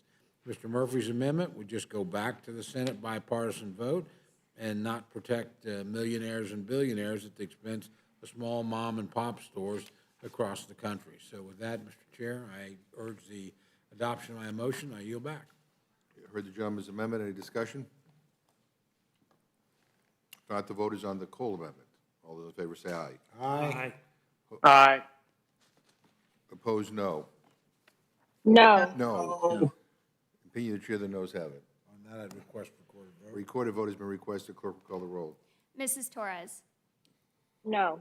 Mrs. Torres, no. Mr. Perlmutter? Perlmutter votes no. Mr. Perlmutter, no. Mr. Raskin? No. Mr. Raskin, no. Ms. Scanlon? No. Ms. Scanlon, no. Mr. Morelli? Morelli, no. Mr. Morelli, no. Mr. DeSaulnier? No. Mr. DeSaulnier, no. Ms. Ross? No. Ms. Ross, no. Mr. Neguse? Mr. Cole? Aye. Mr. Cole, aye. Mr. Burgess. Votes aye. Mr. Burgess, aye. Mr. Reschenthaler. Aye. Mr. Reschenthaler, aye. Mrs. Fishbach.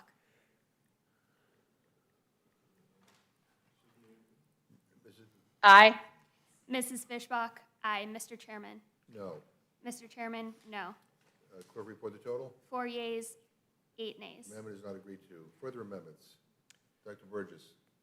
Mr. Chairman, I have an amendment to the rule. I move the committee make an order amendment number 44 to the Senate amendment to H.R. 5376. This is offered by Mr. Guthrie of Kentucky.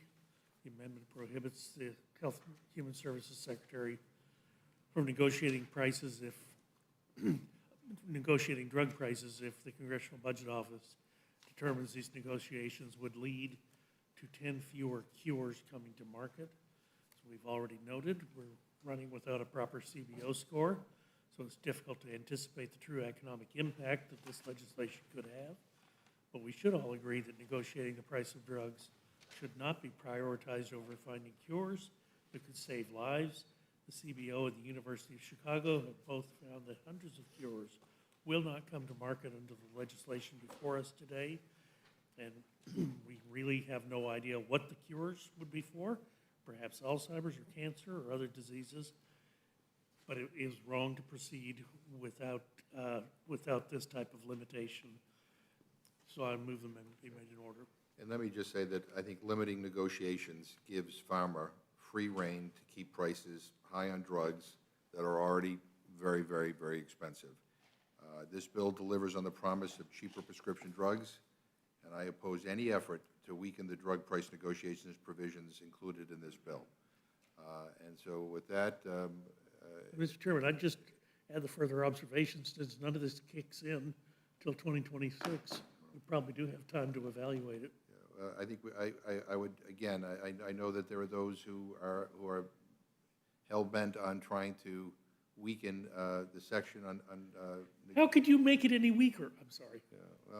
well, the Senate did by getting rid of the $35 cap on, the Senate Republicans did by getting rid of the $35 cap on insulin for those with private insurance. I hope they can live with themselves, but at least we kept that in place for those on Medicare. So the vote now is on the Burgess Amendment. All those in favor say aye. Aye. Opposed, no. Aye.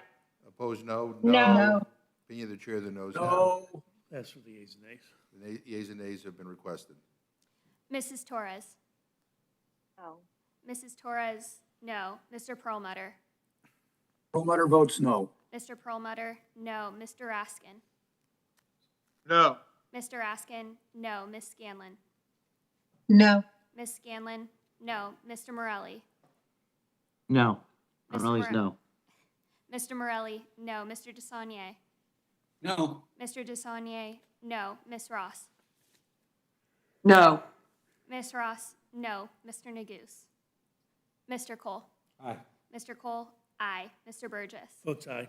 Mr. Burgess, aye. Mr. Reschenthaler. Aye. Mr. Reschenthaler, aye. Mrs. Fishbach. Unmute. Aye.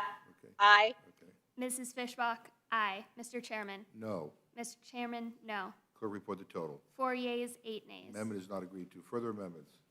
Mr. Chairman, Dr. Burgess. I have an amendment to the rule to make an order amendment number 57 to the Senate amendment of H.R. 5376, offered by Mr. McKinley of West Virginia. This amendment eliminates Section 6103 of the Greenhouse Gas Reduction Fund, which would have established a $27 billion program at the EPA for the purpose of funding a national climate bank to finance greenhouse gas reduction programs. One of the biggest concerns of this legislation is the fact that a number of funds appropriated really amount to nothing more than a slush fund. This is going to be used to fund pet projects that will continue to raise already skyrocketing energy costs while everyday Americans are left to foot the bill. It's unfortunate my Democratic colleagues, despite their policies that have led to historic levels of inflation, continue to put their interests above that of the American people. I urge adoption of this motion for the sake of the country, and I yield back. And for the sake of the country, I'm going to urge that people oppose this amendment because, I mean, maybe, I don't, I mean, climate change is real. And I just visited a number of farms in my district where the number one issue that farmers raised to me was climate change. We're having a terrible drought in Massachusetts, invasive species that are threatening crops that didn't exist only a few years ago. We produce maple syrup in Massachusetts, and maple syrup farmers are wondering whether or not they'll be able to continue to have a future because the seasons get shorter and shorter. So, I mean, we just have a difference of opinion on whether this is a priority or not, but in any event, the vote is now on the Burgess Amendment. All those in favor say aye. Aye. Opposed? Aye. Opposed, no. No. No. No. Opinion of the chair, the noes have it. And we'll ask for a recorded vote. Recorded vote has been recorded vote has been requested. Mrs. Torres? No. Mrs. Torres? No. Mr. Perlmutter? Perlmutter votes no. Mr. Perlmutter? No. Mr. Raskin? No. Mr. Raskin? No. Ms. Scanlon? No. Ms. Scanlon? No. Mr. Morelli? Morello, no. Mr. Morelli? No. Mr. DeSaulnier? No. Mr. DeSaulnier? No. Ms. Ross? No. Ms. Ross? No. Mr. Neguse? Mr. Cole? Aye. Mr. Cole? Aye. Mr. Burgess? Votes aye. Mr. Burgess? Aye. Mr. Reschenthaler? Aye. Mr. Reschenthaler? Aye. Mrs. Fishbach? Aye. Mrs. Fishbach? Aye. Mr. Chairman? No. Mr. Chairman? No. Clerk, report the total. 4 yeas, 8 nays. Amendment is not agreed to. Further amendments. Mr. Chairman, I have an amendment to the rule. I move the committee make an order amendment number 36 to the Senate amendment of H.R. 5376. This was offered by Mr. Murphy of North Carolina. This amendment protects patient access to current and future treatment for a range of serious conditions such as Alzheimer's, HIV/AIDS, Parkinson's, and sickle cell disease, amongst others. This amendment takes the $80 billion for the Internal Revenue Service and instead uses the funding to exempt FDA-designated breakthrough therapies of life-saving cures from government price setting. Ultimately, this amendment protects patients, protects their access to current and future treatments for a range of serious conditions, a dignity that these suffering patients deserve. I urge adoption of the amendment. Heard the gentleman's amendment. Any discussion? If not, the vote is on the Burgess Amendment. All those in favor say aye. Aye. Opposed, Aye. No. Opposed, no. No. No. No. Opinion of the chair, the noes have it. And I'll ask for a recorded. Recorded vote has been requested. Mrs. Torres? No. Mrs. Torres? No. Mr. Perlmutter? Perlmutter votes no. Mr. Perlmutter? No. Mr. Raskin? No. Mr. Raskin? No. Ms. Scanlon? No. Ms. Scanlon? No. Mr. Morelli? Morelli's no. Mr. Morelli? No. Mr. DeSaulnier? No. Mr. DeSaulnier? No. Ms. Ross? No. Ms. Ross? No. Mr. Neguse? Mr. Cole? Aye. Mr. Cole? Aye. Mr. Burgess? Votes aye. Mr. Burgess? Aye. Mr. Reschenthaler? Aye. Mr. Reschenthaler? Aye. Mrs. Fishbach? Unmute. Aye. Mrs. Fishbach? Aye. Mr. Chairman? No. Mr. Chairman? No. Clerk, report the total. 4 yeas, 8 nays. Amendment is not agreed to. Further amendments. Hearing none. Mr. Chairman? Who's that? Oh, Mr. Reschenthaler. Mr. Chairman, Reschenthaler. How can I miss Thank you? you. Yeah. I don't know, Mr. Chairman, but I appreciate you recognizing me. I have an amendment, one of 3 that I have. The first amendment is the first one I make in order is number 52 to the Senate Amendment H.R. 5376, offered by my good friend Mrs. Miller of West Virginia. This amendment prohibits tax credits for electric vehicles produced by or containing components produced by slave or child labor. Specifically, the amendment prohibits the disbursement of the clean vehicle credit, a tax credit subsidized by U.S. taxpayer dollars. Mr. Chairman, the average cost of an electric car is over $62,000, making it a luxury available only to the wealthiest Americans. The cobalt in lithium-ion batteries that power everyday electronics, including electric cars rather, often come from countries like the Democratic Republic of Congo, which employs child slave labor to mine these resources. Knowing this, it's unfortunate that the Democratic majority is providing subsidies to wealthy Americans while exploiting child and slave labor and leaving taxpayers to foot the bill. Certainly, this amendment to strike these subsidies deserves an opportunity for the floor to be debated on the floor and a vote on the floor as well. I urge adoption of my motion. I yield back. Well, thank you. You heard the amendment for the gentleman. Any? I have a question. I have a question for the gentleman on Mr. his Perlmutter. amendment. The gentleman brought up cobalt. I thought that was the program that we're trying to get rid of because it's antique by the IRS, and I yield back. Thank you very much for your comment. Let me just say one thing about forced labor. And as somebody who authored the Uyghur Forced Labor Prevention Act, I take this issue very, very seriously. And I'm proud of the domestic sourcing requirements and support for American manufacturing in this bill. It will create over 1 million new jobs and help secure the supply chain for many products. I'm also proud of the work that this Congress has done in combating forced labor in China, that we've done on a bipartisan basis. We need to, as I said before, any changes to this bill means it goes back to the Senate, and it could cause it to lose privilege, quite frankly. And then we need 60 votes. You need 60 votes to have coffee in the Senate. Never mind pass legislation. So we need to send this bill to the President's desk without delay, so we can lower costs for hardworking American families. And so I would urge a no vote. The vote now is on the Reschenthaler amendment. All those in favor say aye. Aye. Aye. Opposed, no. No. No. In the opinion of the chair, the noes have it. Mr. Chairman, on that, I'd request a recorded vote. The gentleman wants a recorded vote. Clerk will call the roll. Mrs. Torres? No. Mrs. Torres? No. Mr. Perlmutter? Perlmutter votes no. Mr. Perlmutter? No. Mr. Raskin? No. Mr. Raskin? No. Ms. Scanlon? No. Ms. Scanlon? No. Mr. Morelli? Morelli is no.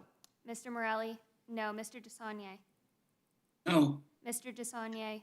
No. Ms. Ross? No. Ms. Ross? I'll deal with it. No. I'll Mr. Neguse? Just switch it. Mr. Cole? Aye. Mr. Cole? Aye. Mr. Burgess? Votes aye. Mr. Burgess? Aye. Mr. Reschenthaler? Aye. Mr. Reschenthaler? Aye. Mrs. Fishbach? Aye. Mrs. Fishbach? Aye. Mr. Chairman? No. Mr. Chairman? No. Clerk will report the total. 4 yeas, 8 nays. Amendment is not agreed to. Further amendments. Mr. Reschenthaler. Mr. Chairman. Thank you, Mr. Chairman. I have an amendment to the roll to make an order amendment number 47 to the Senate amendment to H.R. 5376, which was offered by Ms. Boebert of Colorado. This amendment strikes Section 30001 of the bill, which appropriates $500 million to the Defense Production Act Fund to be used for climate initiatives. Mr. Chairman, just last month, the House passed the NDAA by a vote of 329 to 101. This signaled overwhelming bipartisan support and a House consensus on national defense priorities. For this reason, it's incredibly frustrating to see this bill, the provision in this bill before us, that's used to fund highly partisan Green New Deal pet projects in the name of national defense. The Democratic majority should not hamstring our ability to respond rapidly to national security threats. But this legislation does just that by creating yet another climate slush fund. Ultimately, whether you agree or not, this amendment deserves an opportunity for full debate on the House floor. I urge adoption of my motion, and I yield back. Well, thank you, and I would urge a no vote on this. I think Ms. Boebert offered 80 amendments to try to weaken more than 80 amendments to try to weaken the climate section of this bill. We have a very strong difference of opinion as to whether climate change is an issue of national concern, international concern. I don't think she does, but in any event, I would urge a no vote on this amendment. The vote now is on the Reschenthaler amendment. All those in favor say aye. Aye. Aye. Opposed, no. No. No. No. In opinion of the chair, the noes have it. Mr. Chairman, on that, I'd request the yeas and nays. The yeas and nays have been requested. Clerk will call the roll. Mrs. Torres? Mrs. Torres. Torres, no. Mrs. Torres, no. Mr. Perlmutter. Perlmutter votes no. Mr. Perlmutter, no. Mr. Raskin. No. Mr. Raskin, no. Ms. Scanlon. No. Ms. Scanlon, no. Mr. Morelli. Morelli is no. Mr. Morelli, no. Mr. DeSaulnier. No. Mr. DeSaulnier, no. Ms. Ross. Proudly, no. Ms. Ross, no. Mr. Neguse. Correct. And the goose votes no. Mr. Neguse, no. Mr. Cole. Aye. Mr. Cole, aye. Mr. Burgess. Mr. Burgess, aye. Mr. Reschenthaler. Aye. Mr. Reschenthaler, aye. Mrs. Fishbach. Aye. Mrs. Fishbach, aye. Mr. Chairman. No. Mr. Chairman, no. Clerk, report the total. 4 yeas, 9 nays. The amendment is not agreed to. Further amendments, Mr. Reschenthaler. Thank you, Mr. Chairman. This is my last amendment. I have an amendment to the rule. I move this committee make an order amendment number 41 to the Senate amendment to HR 5376 offered by Mr. Davidson of Ohio. This amendment requires all newly hired IRS auditors to be certified public accountants. Mr. Chairman, this bill allows the IRS to hire 87,000 new agents to go after regular American families, farmers, and small business owners. Americans at every income level will see audit rates rise, with nearly half of all audits occurring on Americans making $75,000 a year or less. If the Democratic majority wants to squeeze as much money out of everyday Americans as possible, we should at least ensure that these new agents are qualified for their job. I urge adoption of my motion, and I yield back. Mr. Chairman, The gentleman from Texas. yeah, this is an extremely important point that the gentleman from Pennsylvania brings up.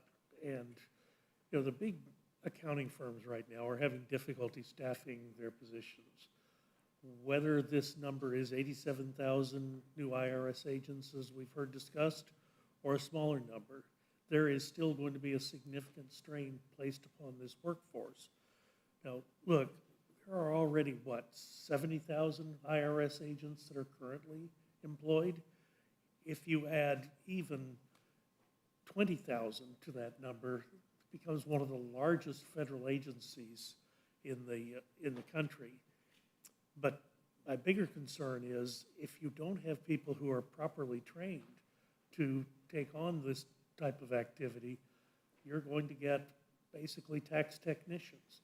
And tax technicians may not be capable of doing the type of work that they may be doing, and they could be quite injurious to citizens who have to undergo this process. I've been through an IRS audit before. I know how intrusive it is. We need to be very, very careful about what we're setting out to do here, and it just doesn't look like we've done that with enough care. So I think Mr. Reschenthaler's amendment to ensure that everyone that is now credentialed as a newly minted IRS agent, in fact, at least have the CPA credential to their name. So I thank you for bringing this amendment. It's extremely important, and we should consider it. Well, I urge a no vote on this amendment for a whole bunch of reasons, not the least of which will derail this bill that will lower prescription drug prices for senior citizens, that will pay down our debt, that will combat climate change, that will lower health care prices for everybody. But I have an idea. So as you know, Dr. Burgess, I normally host cabinet officials and agency heads in my office in a bipartisan way, so we can ask them questions about whatever we want to do. So I'm willing to invite the Trump-appointed IRS commissioner to come to the office so we can have a conversation about whether or not we're concerned about him hiring unqualified people to work in the IRS. And if the answer is he's going to hire people who failed math or who are not qualified, then I'll work with you to try to remedy that. But the bottom line is the head of the IRS is somebody that Donald Trump appointed. And the deal is, and I don't know about your constituents, but I mean, I have constituents that are still waiting for refunds, and they depend on those refunds because they're struggling to make ends meet.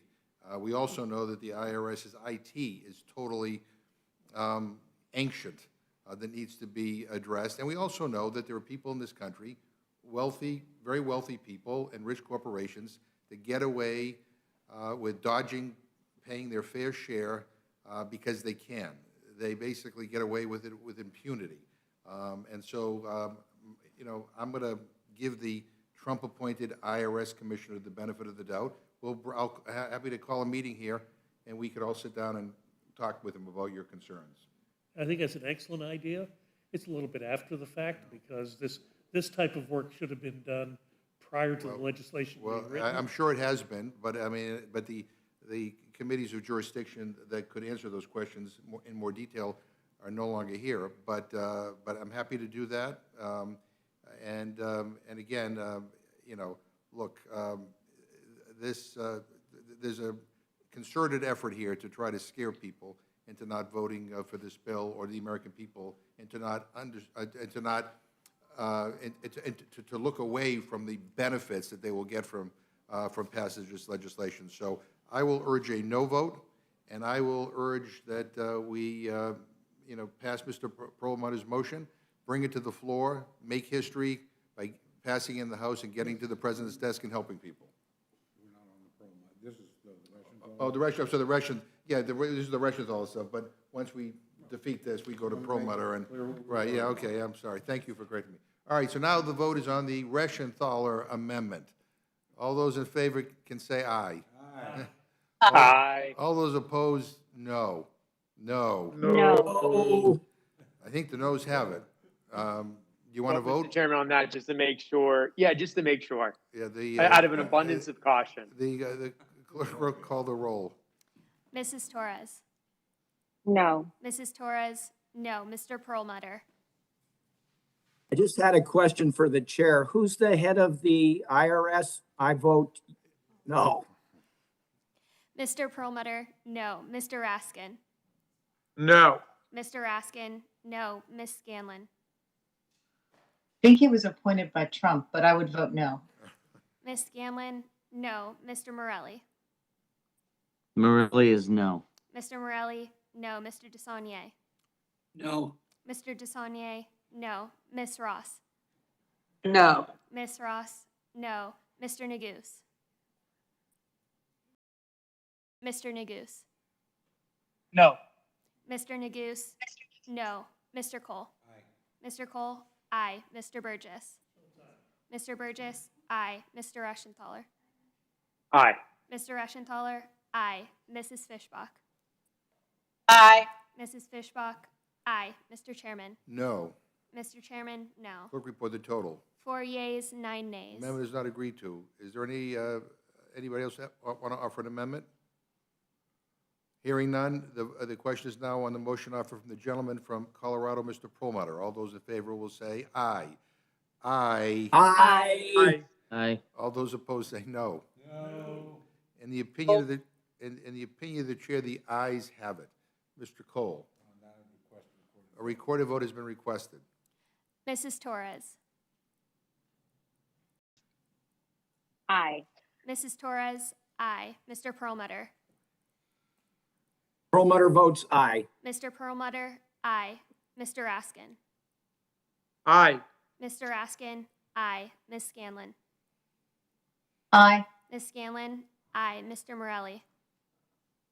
Morelli is aye. Mr. Morelli? Aye. Mr. DeSaulnier? Aye. Mr. DeSaulnier? Aye. Ms. Ross? Aye. Ms. Ross? Aye. Mr. Neguse? Aye. Mr. Neguse? Aye. Mr. Cole? No. Mr. Cole? No. Mr. Burgess? Mr. Burgess? No. Mr. Reschenthaler? No. Mr. Reschenthaler? No. Mrs. Fishbach? No. Mrs. Fishbach? No. Mr. Chairman? Aye. Mr. Chairman? Aye. Clerk report the total. 9 yeas, 4 nays. And the motion is agreed to. And I will carry it for the Democrats. And Mr. Burgess will. Mr. Burgess, Republicans. Thank you, everybody. I appreciate it. We will be on the floor on Friday at 9 o'clock. No 1 minute on Friday, so 9 o'clock sharp on Friday. Thank you all very much. This concludes the hearing. Rules Committee is adjourned.